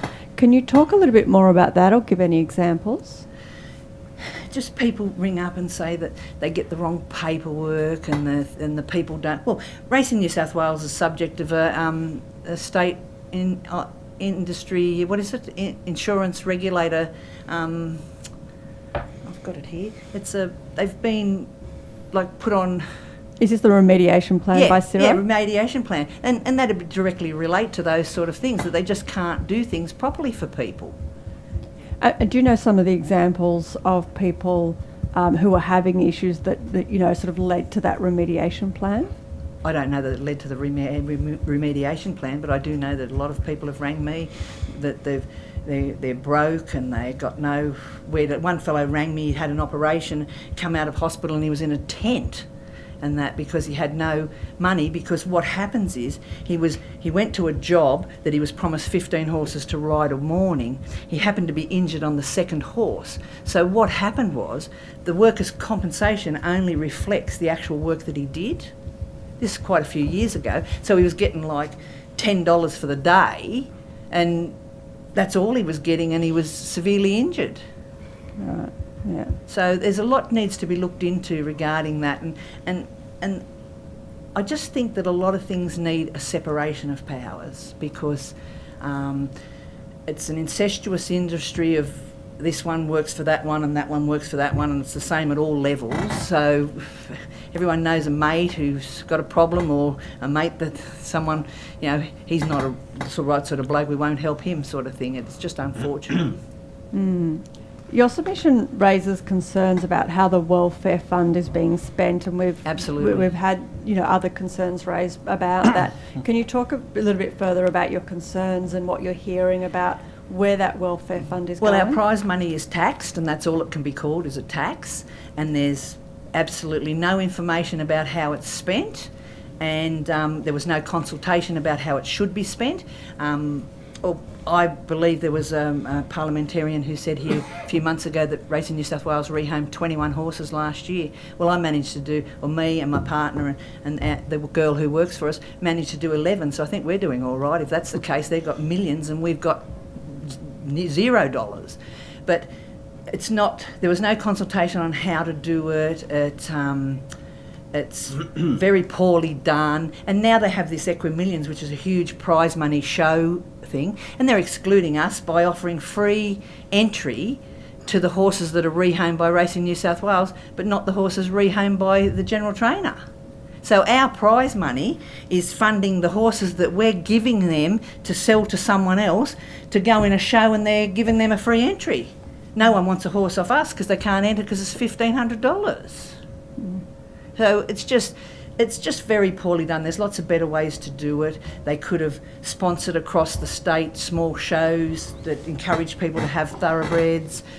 A million ways if they'd have just consulted with people on the ground who are actually doing the job and rehoming the horses. And then some horses aren't suitable for rehoming, and that's the absolute truth. There is horses that just won't make the grade. It could be dangerous and everything else. That decision's been taken out of our hands as trainers. I'm a trainer of over 30 years' experience. I think I can judge, and rehoming for more time than that, because I used to take thoroughbreds myself when I was a kid. We can't even decide whether a horse needs to be put down or destroyed, and that because it's been taken out of our hands. Some young girl in the office tells me how to rehome a horse. Well, I take offence to that when she tells me to put it in a sale. I'm not putting a horse in a sale. Someone pays $600 for it, and what do they do with it? I have no control over where that horse goes if it goes in a sale. So it's particularly offensive that a peak body who'll come down on us for any welfare issue whatsoever tells us to put a horse in a sale just to get rid of it. So, Mrs. Prest, in that instance, what would you recommend would be the right outcome, to send the horse to the knackery, or what? I actually don't have a problem with horses being destroyed and used for meat if it's done properly. I think the industry should have owned their issue and said we have wastage, we should have an industry abattoir, and be honest about it, instead of all this, we've got hundreds of horses and we're looking after them. The statement, we will rehome every horse predominantly domiciled in New South Wales, is ridiculous, because they don't take horses easily. They're not the safety net that they purport to be, and there's no follow-up. You can't go and see your horses and that. So I don't know. We have reports of horses being put down. Racing New South Wales introduced a euthanasia policy. Did they do that because they were getting too many horses? I don't know. So, Mrs. Press, one of the recommendations that have been made by a few people who've come before the committee with respect to any proceeds of sale from Rosehill have been that there should be, those proceeds should be used for things like traceability and full traceability of horses within the industry throughout their life. What would be your views on that proposal, having run rehoming institutions yourself? Horses are fully traceable in the industry for their life in the industry. Once we have to do copious amounts of paperwork. If I have a horse in the stables today and I want to put him in the day yard tomorrow, I have to do a stable return to reflect where that horse's position is, even if it's 200 yards away from me. So we are weighed down with having to where these horses are and everything while they're in the industry. But once a horse leaves the industry, Racing New South Wales has no power over that horse. They might let people think they do, but they don't, because it's in private. It's with the people. That then should be to the RSPCA and everything. Racing New South Wales have no right to go onto private property. That horse is the possession of the next owner. And I think Barry O'Farrell said that when he was on Racing Australia. We really have no comeback once they leave the industry. If people want to go further with that sort of trace, I always update the whereabouts of my horses. I recently gave a horse that I had retired for 5 years. I recently gave her away to my granddaughter in Queensland. I rang up because there's nowhere I could find to update the whereabouts of the horse because she'd been retired for so long. The steward said to me, "When was she retired?" I said 2017. Turns out she was retired before the rule came in. He said, "You don't have to do the paperwork." But I did put in a document to Racing Australia saying her whereabouts. Now, I called that the Jerry Harvey rule because, you know, the old broodmares, they don't have to really say where they are, which is pretty sad. But anyway, but no, I follow up with all my paperwork. I know where all my horses are. And as far as lifetime traceability, I think that's a, what do you call it? That's a societal problem that we need to look at as a wider outside the racing industry, because there's more deaths in shows and performance horses than there are in racing. It's 1% in racing and it's 1.5% in pet horses. So, you know, there's larger problems than racing as far as horse welfare. Thank you. Mr. Latham. Thank you, Chair, and thank you, Mrs. Prest, for your evidence today. With this sale of Rosehill that's supported by Racing New South Wales, doesn't that expose the fallacy of the Racing New South Wales policy in the bush that they're trying to get the freehold title of country tracks, supposedly so that the tracks always stay for racing? They haven't actually got a policy, have they, of racecourses always being there for racing, as we're seeing at Rosehill, the purpose of our inquiry. So isn't it time to end the extortion racket whereby country tracks only get infrastructure money, they hand over freehold title, or they allow Racing New South Wales to appoint their directors? I don't believe any of that should be so. I actually wrote a letter to the Racing Minister regarding my concerns of Mr Balding being on the strategic planning for, what's it, land, what's the, most tracks are on Crown Land, and I really was concerned about that, because my argument with that is that the Crown Lands were doing a strategic plan. They would then do an infrastructure, look at infrastructure and identify places that were less than desirable or needed a lot of work on it. So I believe then that Racing New South Wales would go, well, it wasn't us who said it was no good, you're shut. That's my concern. And when we were on greyhounds, when I was on greyhounds, if a club applied for money, they got it. And the greyhound racing annual reports always had the list in the back of the thing, which club had which project, what they were up to, how much they were given and everything else like that. You won't find much of that with Racing New South Wales, because they don't, the ministers just received the funded projects by Racing New South Wales. And the latest ones, there's only 11. How can there only be 11 projects and 3 of those were in his electorate at Wyong? Yeah, well, we went through that the other day on I didn't know. On Friday with but racing. See, the thing is, clubs were put there by the people to race. During the COVID, we lost a lot of country meetings, and I said to the Racing New South Wales country people, I said, you need to give some money to these clubs to keep the the volunteers keen to continue racing when we come out of COVID. Do you know what I mean? It didn't happen, but we lost a lot of volunteers because once you learn you don't have to turn up and you've got another life, people don't come back, and that's the unfortunate So part. you're supporting a different funding model whereby those rivers of gold from the corporate bookmakers would go directly to clubs rather than be kept by Racing New South Wales. Well, I do believe it was a proposal. It seems there's a dozen different ways you could fund the Oh, infrastructure absolutely. the ATC wants without selling Rosehill. Absolutely. You don't sell the farm. The money's concentrated in Racing New South Wales that's very reluctant to spend any of it, even though there's a pressing need, particularly at Warwick Farm. Well, Warwick Farm was promised 375 stables in 2018. Whatever happened to that? None. And this is the thing, all these things are promises. What happened at Cessnock after Cessnock was given up and taken up at the Beaumont track at Newcastle with the country meetings, and Cessnock is not had anything spent on it, but apparently some stuff started, and those sort of things we should be, we're not encouraging participants. People aren't getting their licences in the country that I've noticed. I have people ring every week saying I've been denied a licence. Aren't we supposed to be encouraging participation? We've gone from 1,400 trainers down to 700, and I believe another 90 this year haven't been awarded a licence, so that's be down to 600. Are we going to get to a situation where we have 50 big trainers and we all have to go and work for them?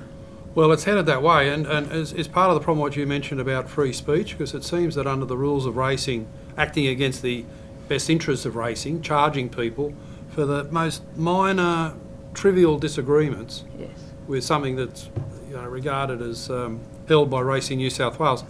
Isn't this making racing unenjoyable for a lot of people, that they feel under siege, that they haven't got the capacity, the right to speak their mind on the ground, and that every little thing they say, that we get a letter from Racing New South Wales threatening to deregister them or not restore I've been their, investigated licence. for conspiring to stop a race meeting. I've been investigated for, gosh only knows what, because I'll say something, and it's just ridiculous. Like, I've been charged with insulting Racing New South Wales and Mr Volandis, simply by saying that I don't think he should have two roles, and if I was a board member I wouldn't let him. Yeah, well, that's simple. You know, if I was a board member I'd want my CEO to be working 150% on Racing New South Wales. Of course. And you mentioned separation of powers. What did you mean by that?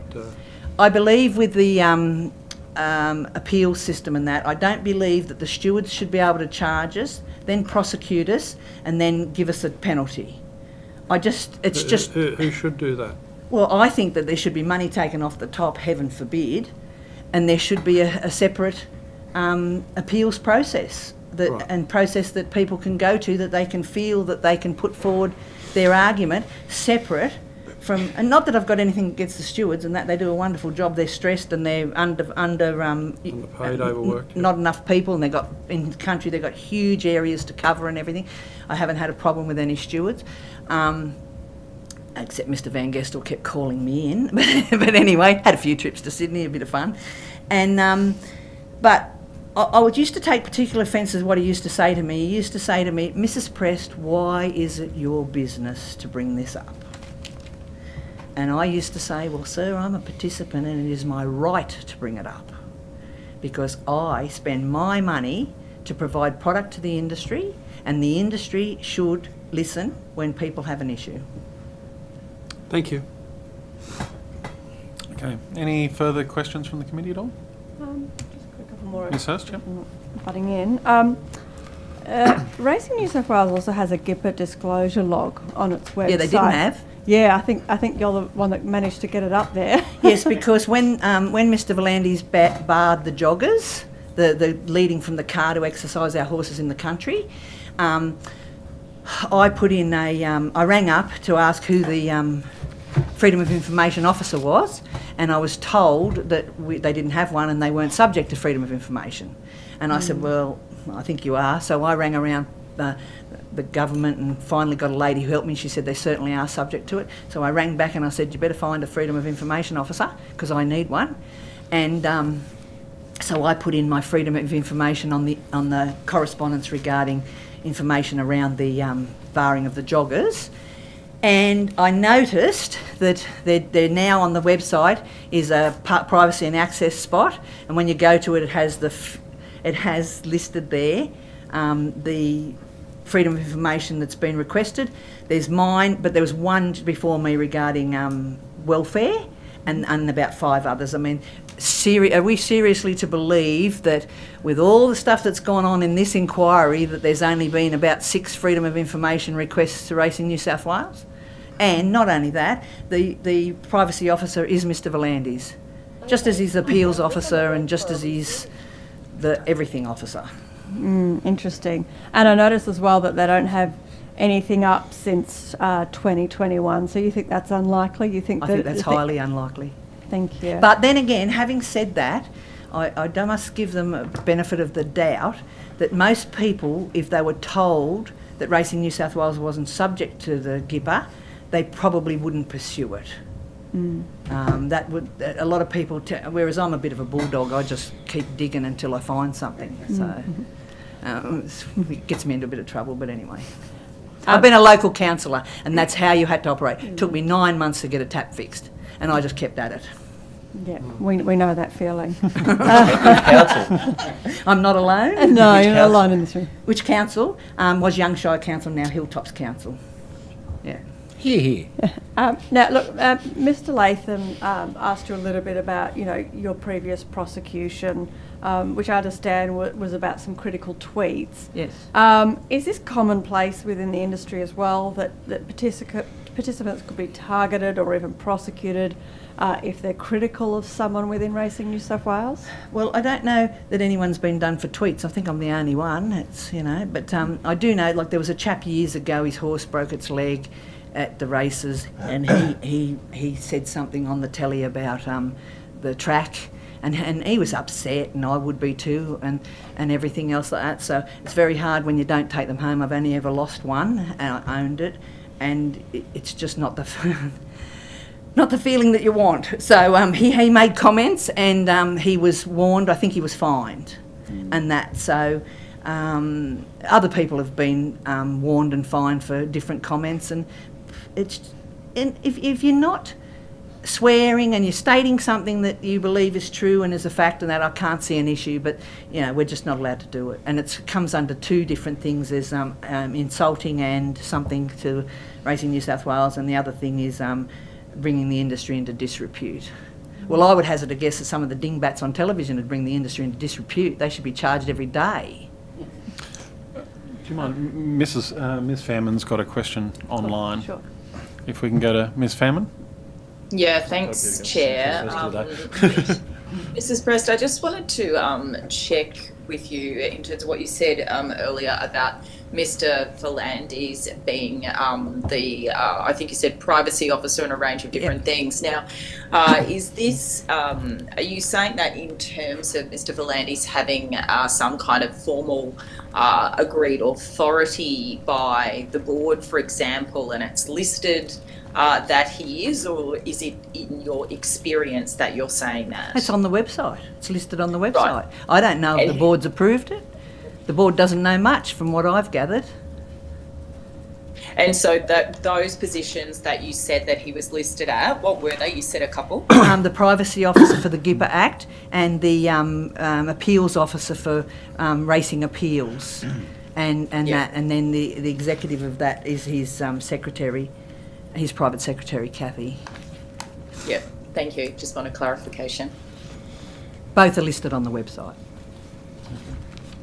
Yep. One last question from One Ms. Hurst. more question. Your submission talks about bullying and harassment within Racing New South Wales as well, and I was wondering if you could expand a little bit further on that and what you have heard.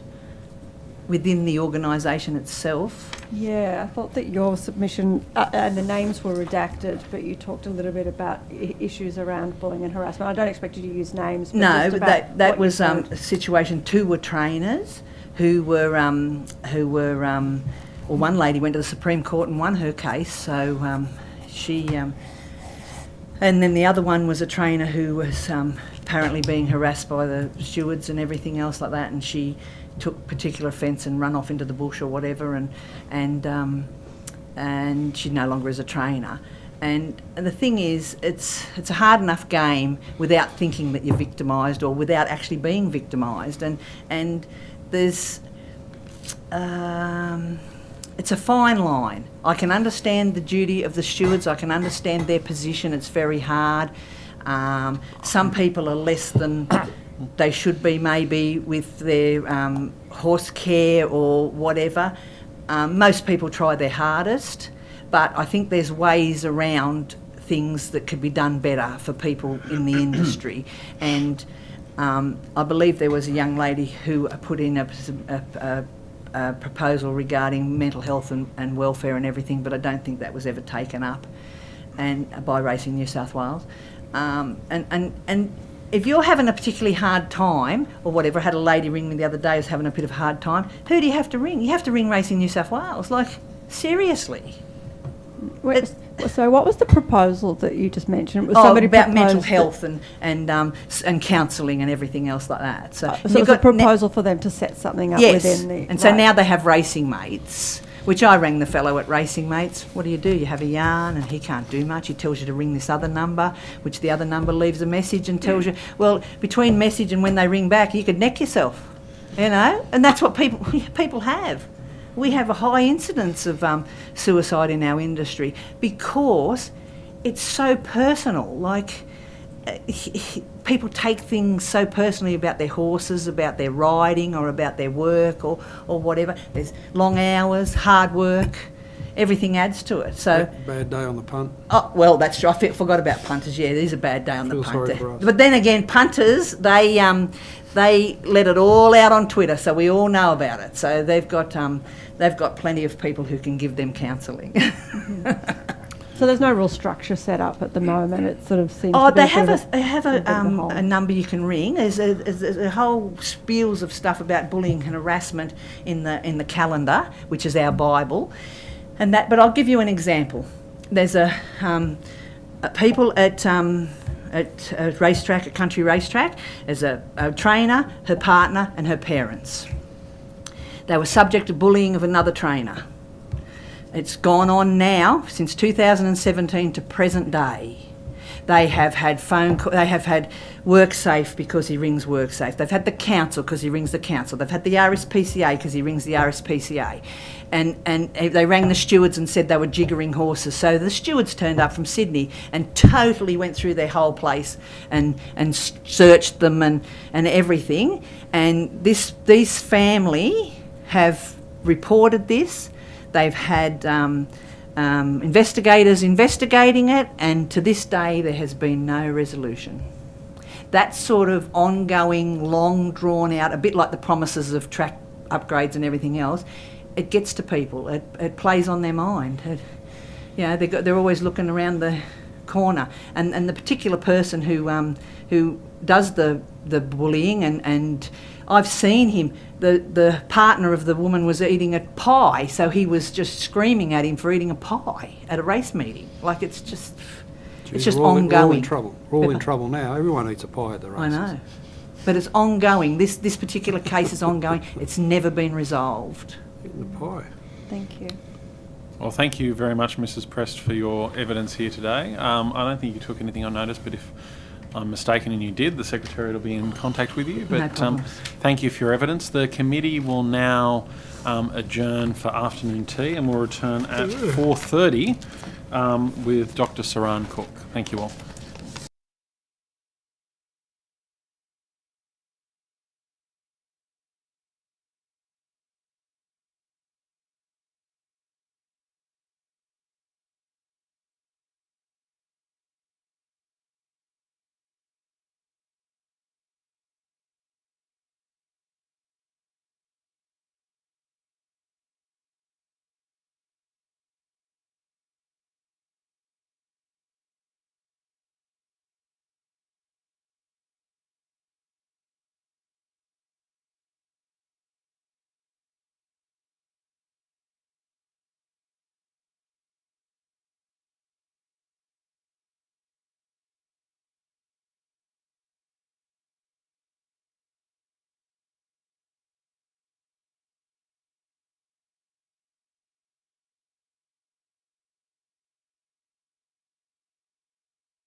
We good to go?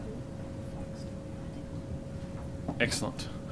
Welcome back for the final part of our hearing today, and we welcome Dr. Sarayan Cook to attend today. Would you please be able to start by outlining your name, your position title, and then taking either the oath or the affirmation, please? Certainly. My name is Dr. Sarayan Cook. I'm the Chair of Racing New South Wales, and I'll take the oath. Thank you.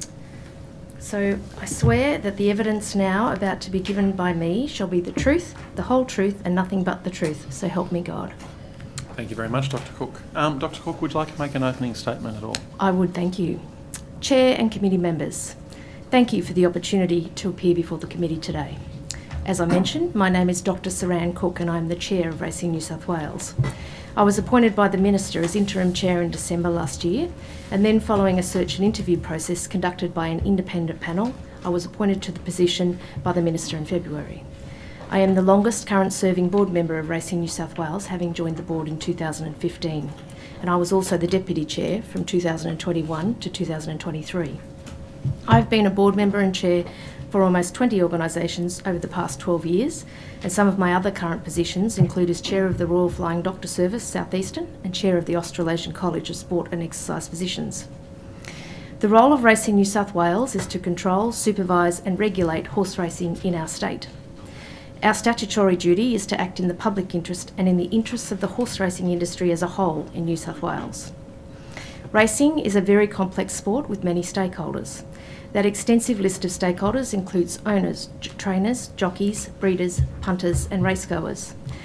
Then splice that across the vast geography of our metropolitan, provincial, country and picnic racecourses and you have a vibrant array of experiences and views held by over 50,000 passionate participants and groups.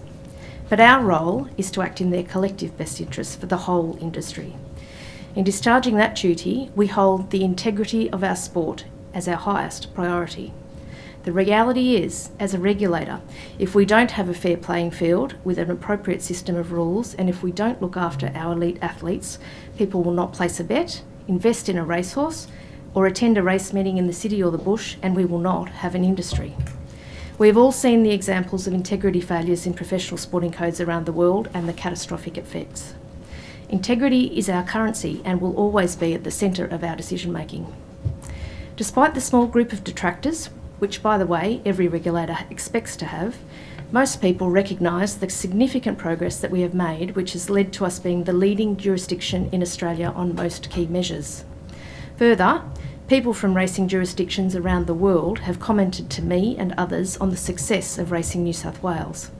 We are recognised on the world stage as a leading jurisdiction, and we, the people of New South Wales, should all be very incredibly proud of that. In that light, I think there are two achievements worth mentioning. Firstly, the huge improvements to our integrity systems, including our welfare programs.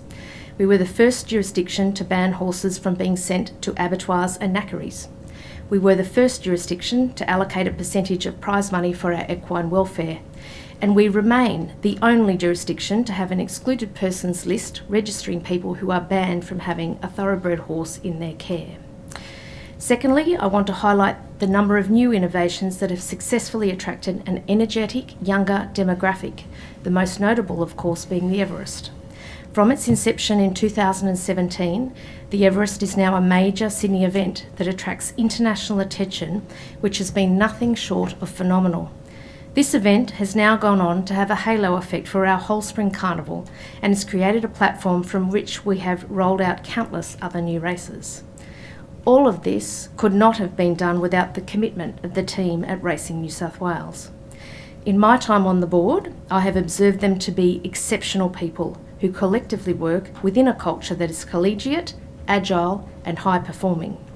It is clear to me that the CEO has surrounded himself with very smart people who challenge, are innovative, dedicated and accountable. Our CEO himself is an exceptional leader who has previously been titled the foremost sporting administrator in the country. I agree with that. It is often said the most important decision that a board will ever make is who to put in as their CEO. Our board is acutely aware that as an industry we are facing a number of significant challenges.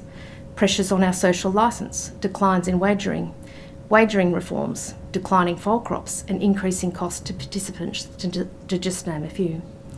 I know that we have the best person in our CEO role giving our assessment of these upcoming challenges, given his exceptional skills, vast knowledge and experience. Our board are in unanimous agreement on this. It would be remiss of me as chair if I did not call out the treatment of our CEO in this inquiry when unsubstantiated accusations were made against him. This was clearly made in an attempt to discredit and harm, and this is not okay. We all agree that people should assist this committee to engage, examine and inform the inquiry into the proposal to develop Rosehill Racecourse within the terms of reference, but no reasonable person would agree it to be appropriate to treat someone unfairly in that manner without any procedural fairness. I also note that I, along with my fellow board members, have been approached by many people both inside and outside the industry who have expressed their disappointment at how this inquiry has at times deviated well outside of its original agreed scope in an attempt to harm the industry as a whole. We should not underestimate the harm that this can cause to the thousands of people who work passionately in this industry that they absolutely love and have dedicated their lives to. In the Rosehill proposal, the role of Racing New South Wales as regulator and commercial operator is to ensure, in line with our statutory duties, that the full transaction and project is in the best interest of the horse racing industry as a whole in New South Wales. Such a transaction would require a variation in the intra-code agreement. Given the ATC is currently required under this agreement to conduct races at Rosehill, this transaction can only be done without approval. It should be stated, though, that the development of Rosehill and necessary construction of an alternative track is extremely complex. If the proposal has merit, it would end up being a once-in-a-lifetime transaction that would set the industry up for the next 50 plus years. At this point in time, however, we do not have all the necessary facts and information in order to make that determination, and hence are undertaking a comprehensive due diligence process. Our board will not be in a position to deliberate or make a decision until such time that this has been completed. In closing, there is one other statement that was tabled in relation to me previously that I would like the opportunity to correct. It was said that I do not attend race meetings. To correct this record, in my time on the board, I have travelled countless thousands of kilometres attending well over 100 race meetings right across the state, not only to race meetings at all 4 Sydney racetracks, but to many provincial and country tracks such as Gosford, Kembla Grange, Hawkesbury, Wyong, Dubbo, Grafton, Wagga, Goulburn, Bathurst, Taree, Canamble, and even to 2 picnic race meetings at Bourke and Louth in the beautiful outback of New South Wales. Last Saturday I was at Randwick, this Sunday I'll be at Bathurst, and I will be at various meetings almost every weekend in spring. I choose to do this as part of my role because it is very close to my heart.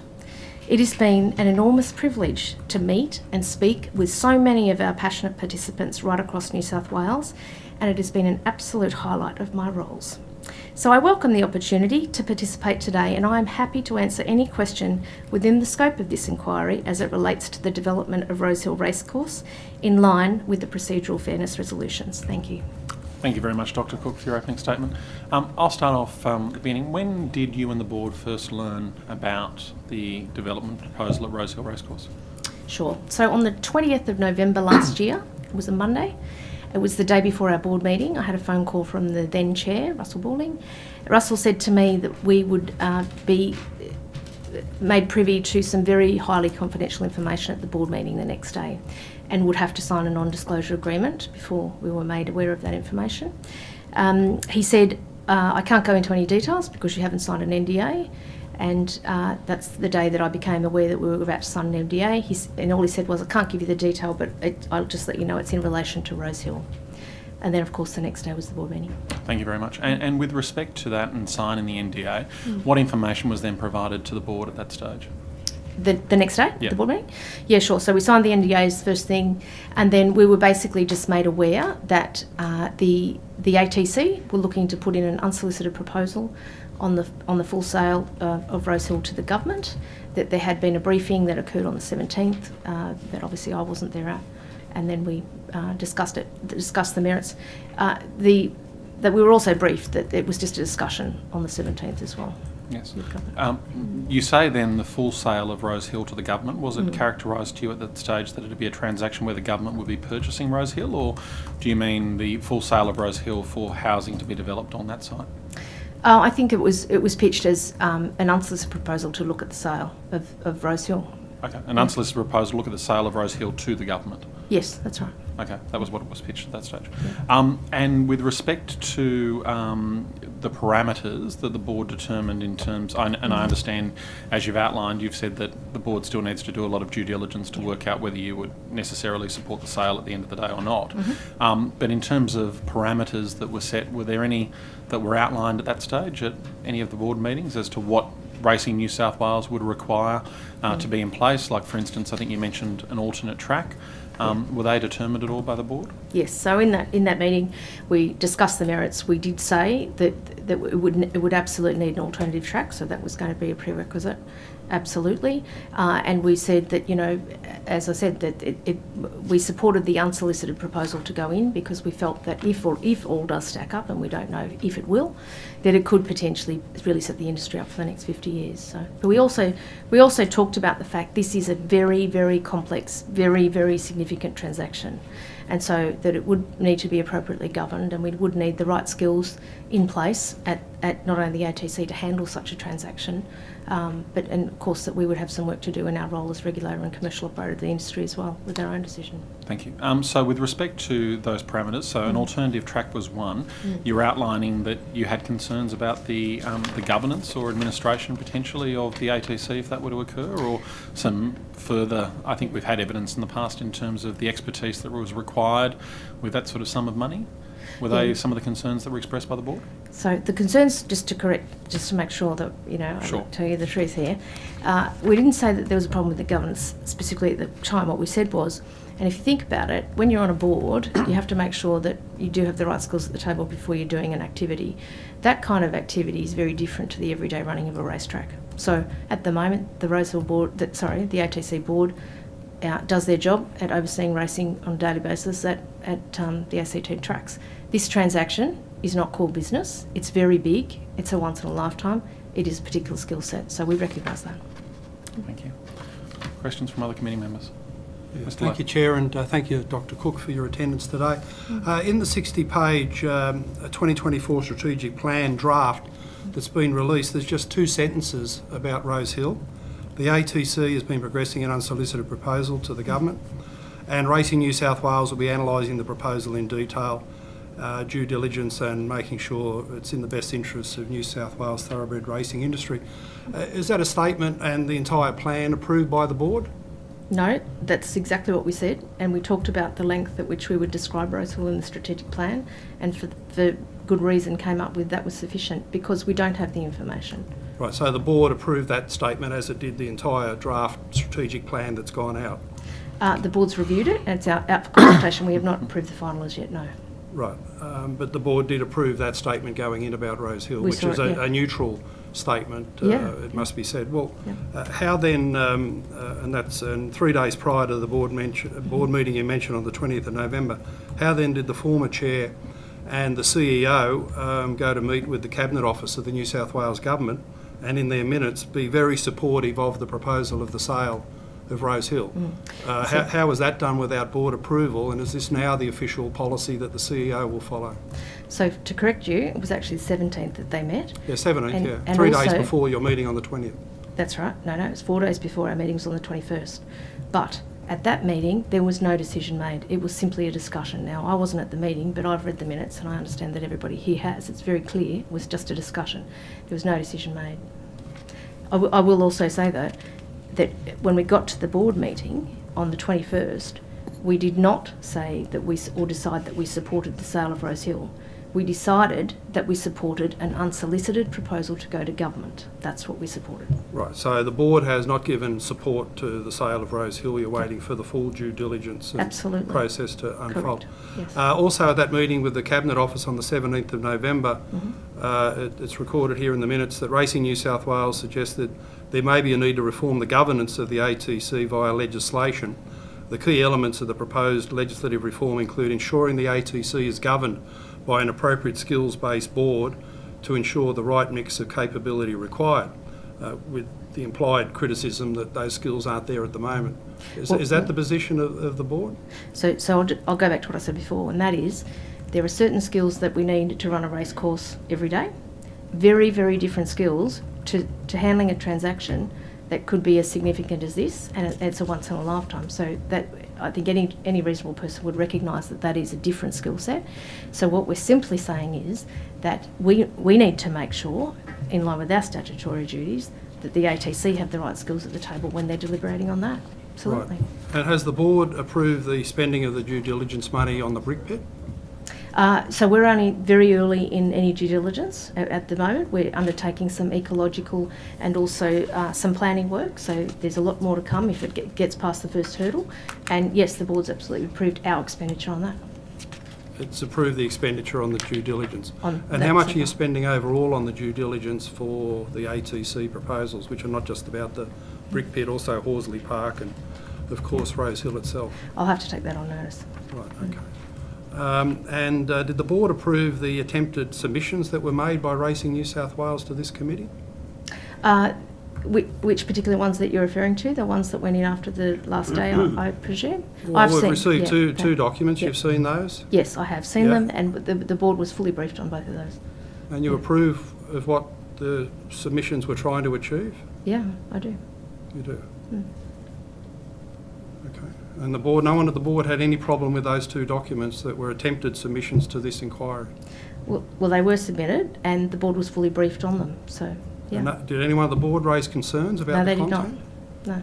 No. Right. Has anyone at the board raised concerns about the CEO's attempt to redact a letter on the 9th of August here that was clearly misleading this committee in the nature of the redaction? No. No problem there. And Mr Charney, one of your board members, said that none of the positions, the 5 policy positions that were put to the Cabinet Office on the 17th of November were approved by the board. Is that your understanding as well? So again, there wasn't policy positions put at that day. It was a briefing by the government at the request of the ATC, and there was no decisions made or no positions of Racing New South Wales tabled on that day. You dispute the content of the minutes that were taken by the Cabinet Office? No, I don't dispute it. I've read them. In my reading of them, it was a discussion. Okay, well it says that Racing New South Wales was very supportive of the proposal. The unsolicited proposal, that's correct. And that the money that's raised from it should be used right across the industry, not just held by the ATC. No, what we said then was that we, again, our statutory duty is to make sure that we look out for the interests of the whole industry across New South Wales. So part of that is, for such a large transaction and such a large windfall that will come once in your lifetime, we do want oversight over that. We do want oversight of what happens to it, and that it is in line with the interests of the whole industry across New South Wales, yes. Right.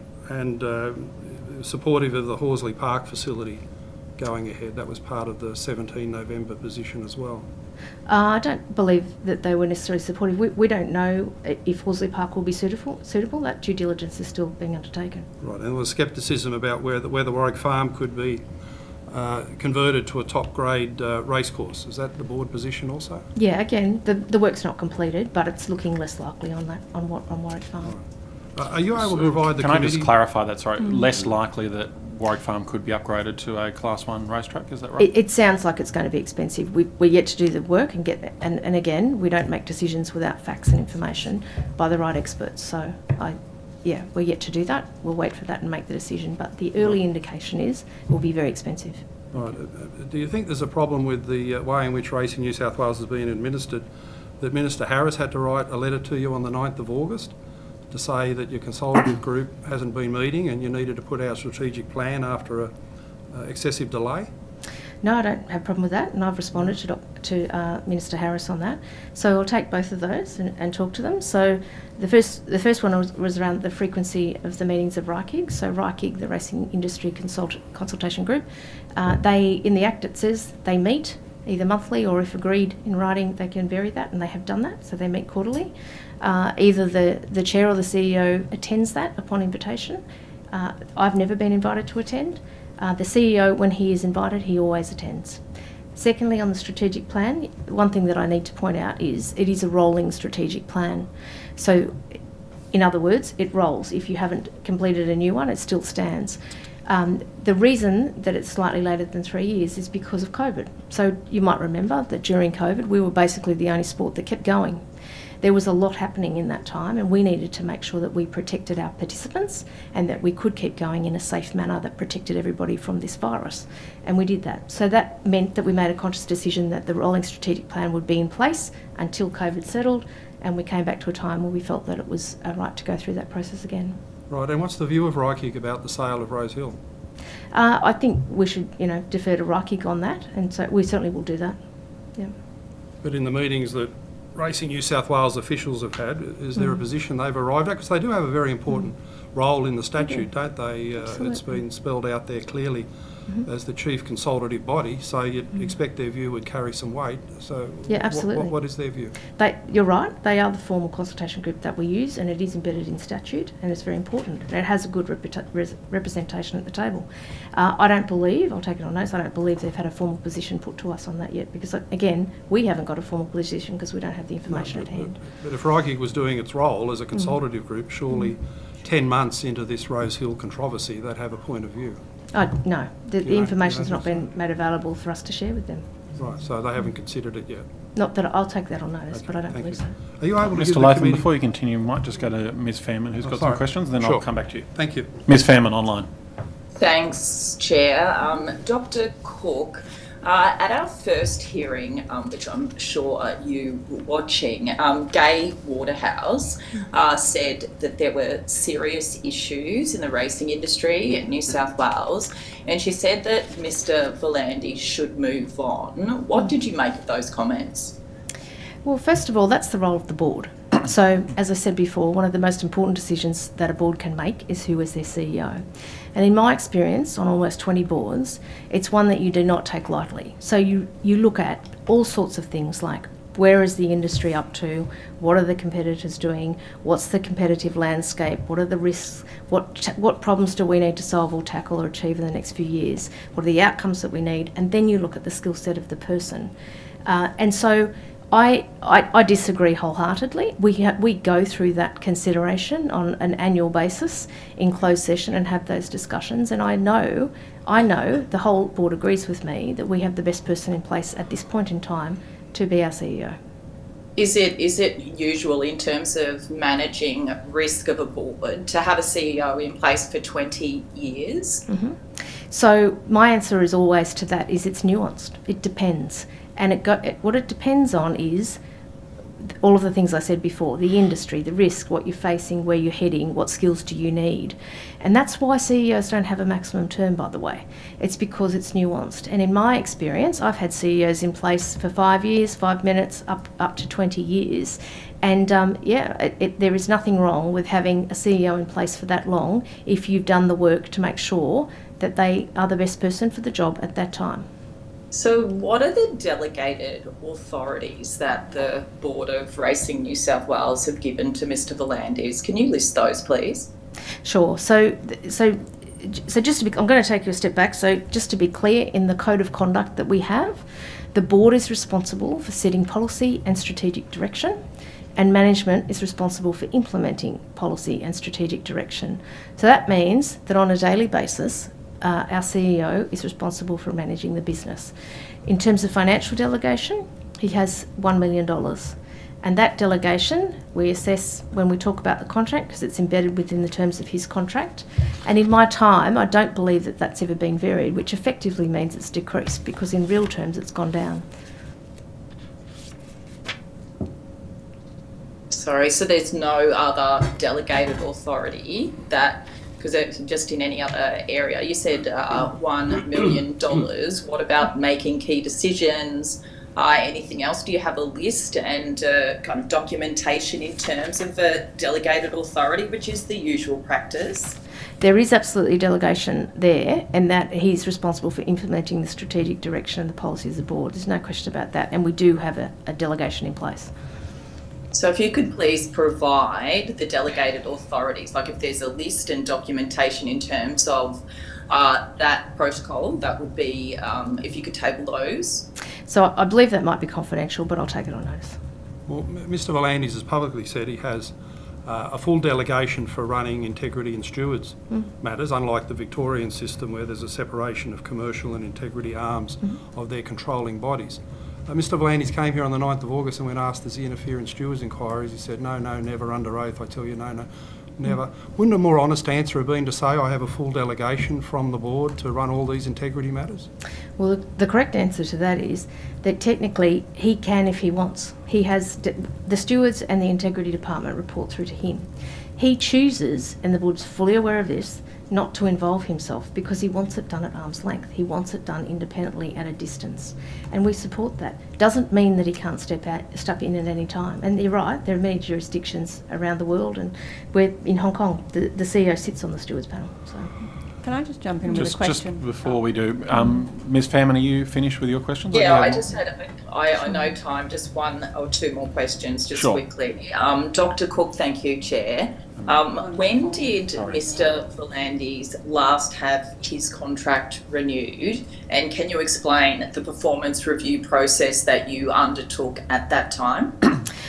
Look, that's confidential, but what I will say is this, that performance reviews are done annually and they're handled in the usual ways that any board would do. It's done in closed session with the full board and everybody's made aware of the outcome. Everyone has a say. So that happens regularly. Dr Cook, this is just you're a regulatory body. This is an inquiry investigating, Rosehill Racecourse, but also other issues. And we're asking about the employment of the CEO of Racing New South Wales. The question was, when did he last have his contract renewed, which is something that we should know. Do you have the answer to that? I think it's commercial in confidence. I'll take it on notice. Thank you. Ms Fairman, are you concluded? I have a few more, but go to others. And okay, I'll go to Ms Hurst now and we'll see if there's time for you. I just wanted to jump in before. I just had a follow-up, to the questions that Ms Kate Fairman was asking about the delegated authorities. You'll recall that on the first day of hearing, your colleague, Dr Charney, described the delegation as being very broad and gave evidence that he felt that it could do with a fresh pair of eyes to look at it. I'm just wondering, as Chair, if you've taken any action in response to what he has said? So I actually disagree with that. I think if you're looking at a business that has a $400 million turnover every year, a delegation of $1 million to your CEO is probably a bit low. So we do that annually. Every year we look at the contract and the terms and conditions that will come up because it's in the schedule. But I disagree on that term. Okay. You'd be aware that a number of concerns have been raised in this inquiry about governance within Racing New South Wales, and the board doesn't have any kind of proper oversight into the activities of the CEO. I'm just wondering, again, if you agree with those statements, and as Chair, if you'll be taking any steps in response to those concerns or investigating them further. I disagree. So as I mentioned in the Code of Conduct, the management, including the CEO, is responsible for implementing the strategic direction and the policies that we set. And he always reports at every board meeting through what we call a bulletin. It's a thick pack of pages on every departmental report, including the decisions that have been made. So we have full oversight of the decisions that are made within delegation. Thank you. And just following on from the question from Mr Latham as well, does the board do anything to ensure that there is independence between racing stewards and their decisions and the CEO or any other senior management? As I said, the practice is that we let the stewards do their job. And we let the integrity unit go on and do their job. There is nothing stopping our CEO from getting involved because he is ultimately responsible. He oversees those departments, and we're completely comfortable with that. But as a general rule, he doesn't get involved. He lets them do their thing, and we do that because we think that that's just the better way in practice to have it operate. So there's no procedures in place. That's something that you believe is the decision of the CEO, a personal decision of his. Well, no, the board know about that, and that's how we talk about things all the time. So I think that's an established process that's been in place for a long time at Racing New South Wales. Mm-hmm. What formal mechanisms or structures are there for staff at Racing New South Wales to raise concerns about management and exercising of authorities? Sorry, you're asking if there's any formal mechanisms or structures in place for employees. Yep. To make a complaint, is that what you're saying? Yeah, to make a complaint, or if they're concerned about how authorities are being exercised. Sure. The process is that if by the way, there has never been one in my time, and indeed I believe as well in the time of our CEO being there. But if there was a complaint of an employee, it would go through to the assistant legal counsel, who performs that HR function. And of course, the board would be informed. And is there a whistleblower policy at all? Yes, we do have a whistleblower policy in place, yeah. Can you provide that to the committee, yeah, please, on notice? Yeah. Thank you. Is there an HR department as well that would be involved in this at all? So we have a HR function, absolutely, and a lot of that goes back to the assistant legal counsel. The HR components that are around recruitment and things like performance reviews always go with the line management. But yeah, we have a HR function in place. But there's no specific HR department, is that right? We don't have a person with HR in their title, but we absolutely have a HR function. Can you explain what that HR function is then? Just if it's not a department, is it somebody that's in another position that kind of just fills that role on the side, or? So the assistant legal counsel would do anything like a complaint or an investigation or anything like that, or if there was any workplace legislative type matters that needed to be dealt with. In terms of recruitment and hiring and performance reviews and training and all of those sorts of things, that is done with the line management for the employees. Mm-hmm. And how does the Integrity Assurance Committee operate within Racing New South Wales? So things can get referred to that committee by the stewards, so that the stewards make the call as to whether things get referred to that committee to be handled matters. And do you know how often that committee meets? I'll take that on notice. Thank you. If you're also able to take on notice how many times that committee has met within the last, say, 2 or 3 years? Absolutely. Thank you. Just one last question, then we're going to have to wrap up. I'm just wondering as well how often that committee actually reports to the board. I'll take it on notice, but I would assume if it's met, we would hear about it, yeah, if it matters. Yeah. The time being 5:01, thank you very much, Dr. Cook, for your attendance here today and the evidence you've given. You have taken quite a few items on notice this afternoon, so the Committee Secretariat will be in touch with you to liaise with getting an answer to those questions, and thank you very much. And that concludes our hearing for today, and thank you all. Thanks. Thank you very much.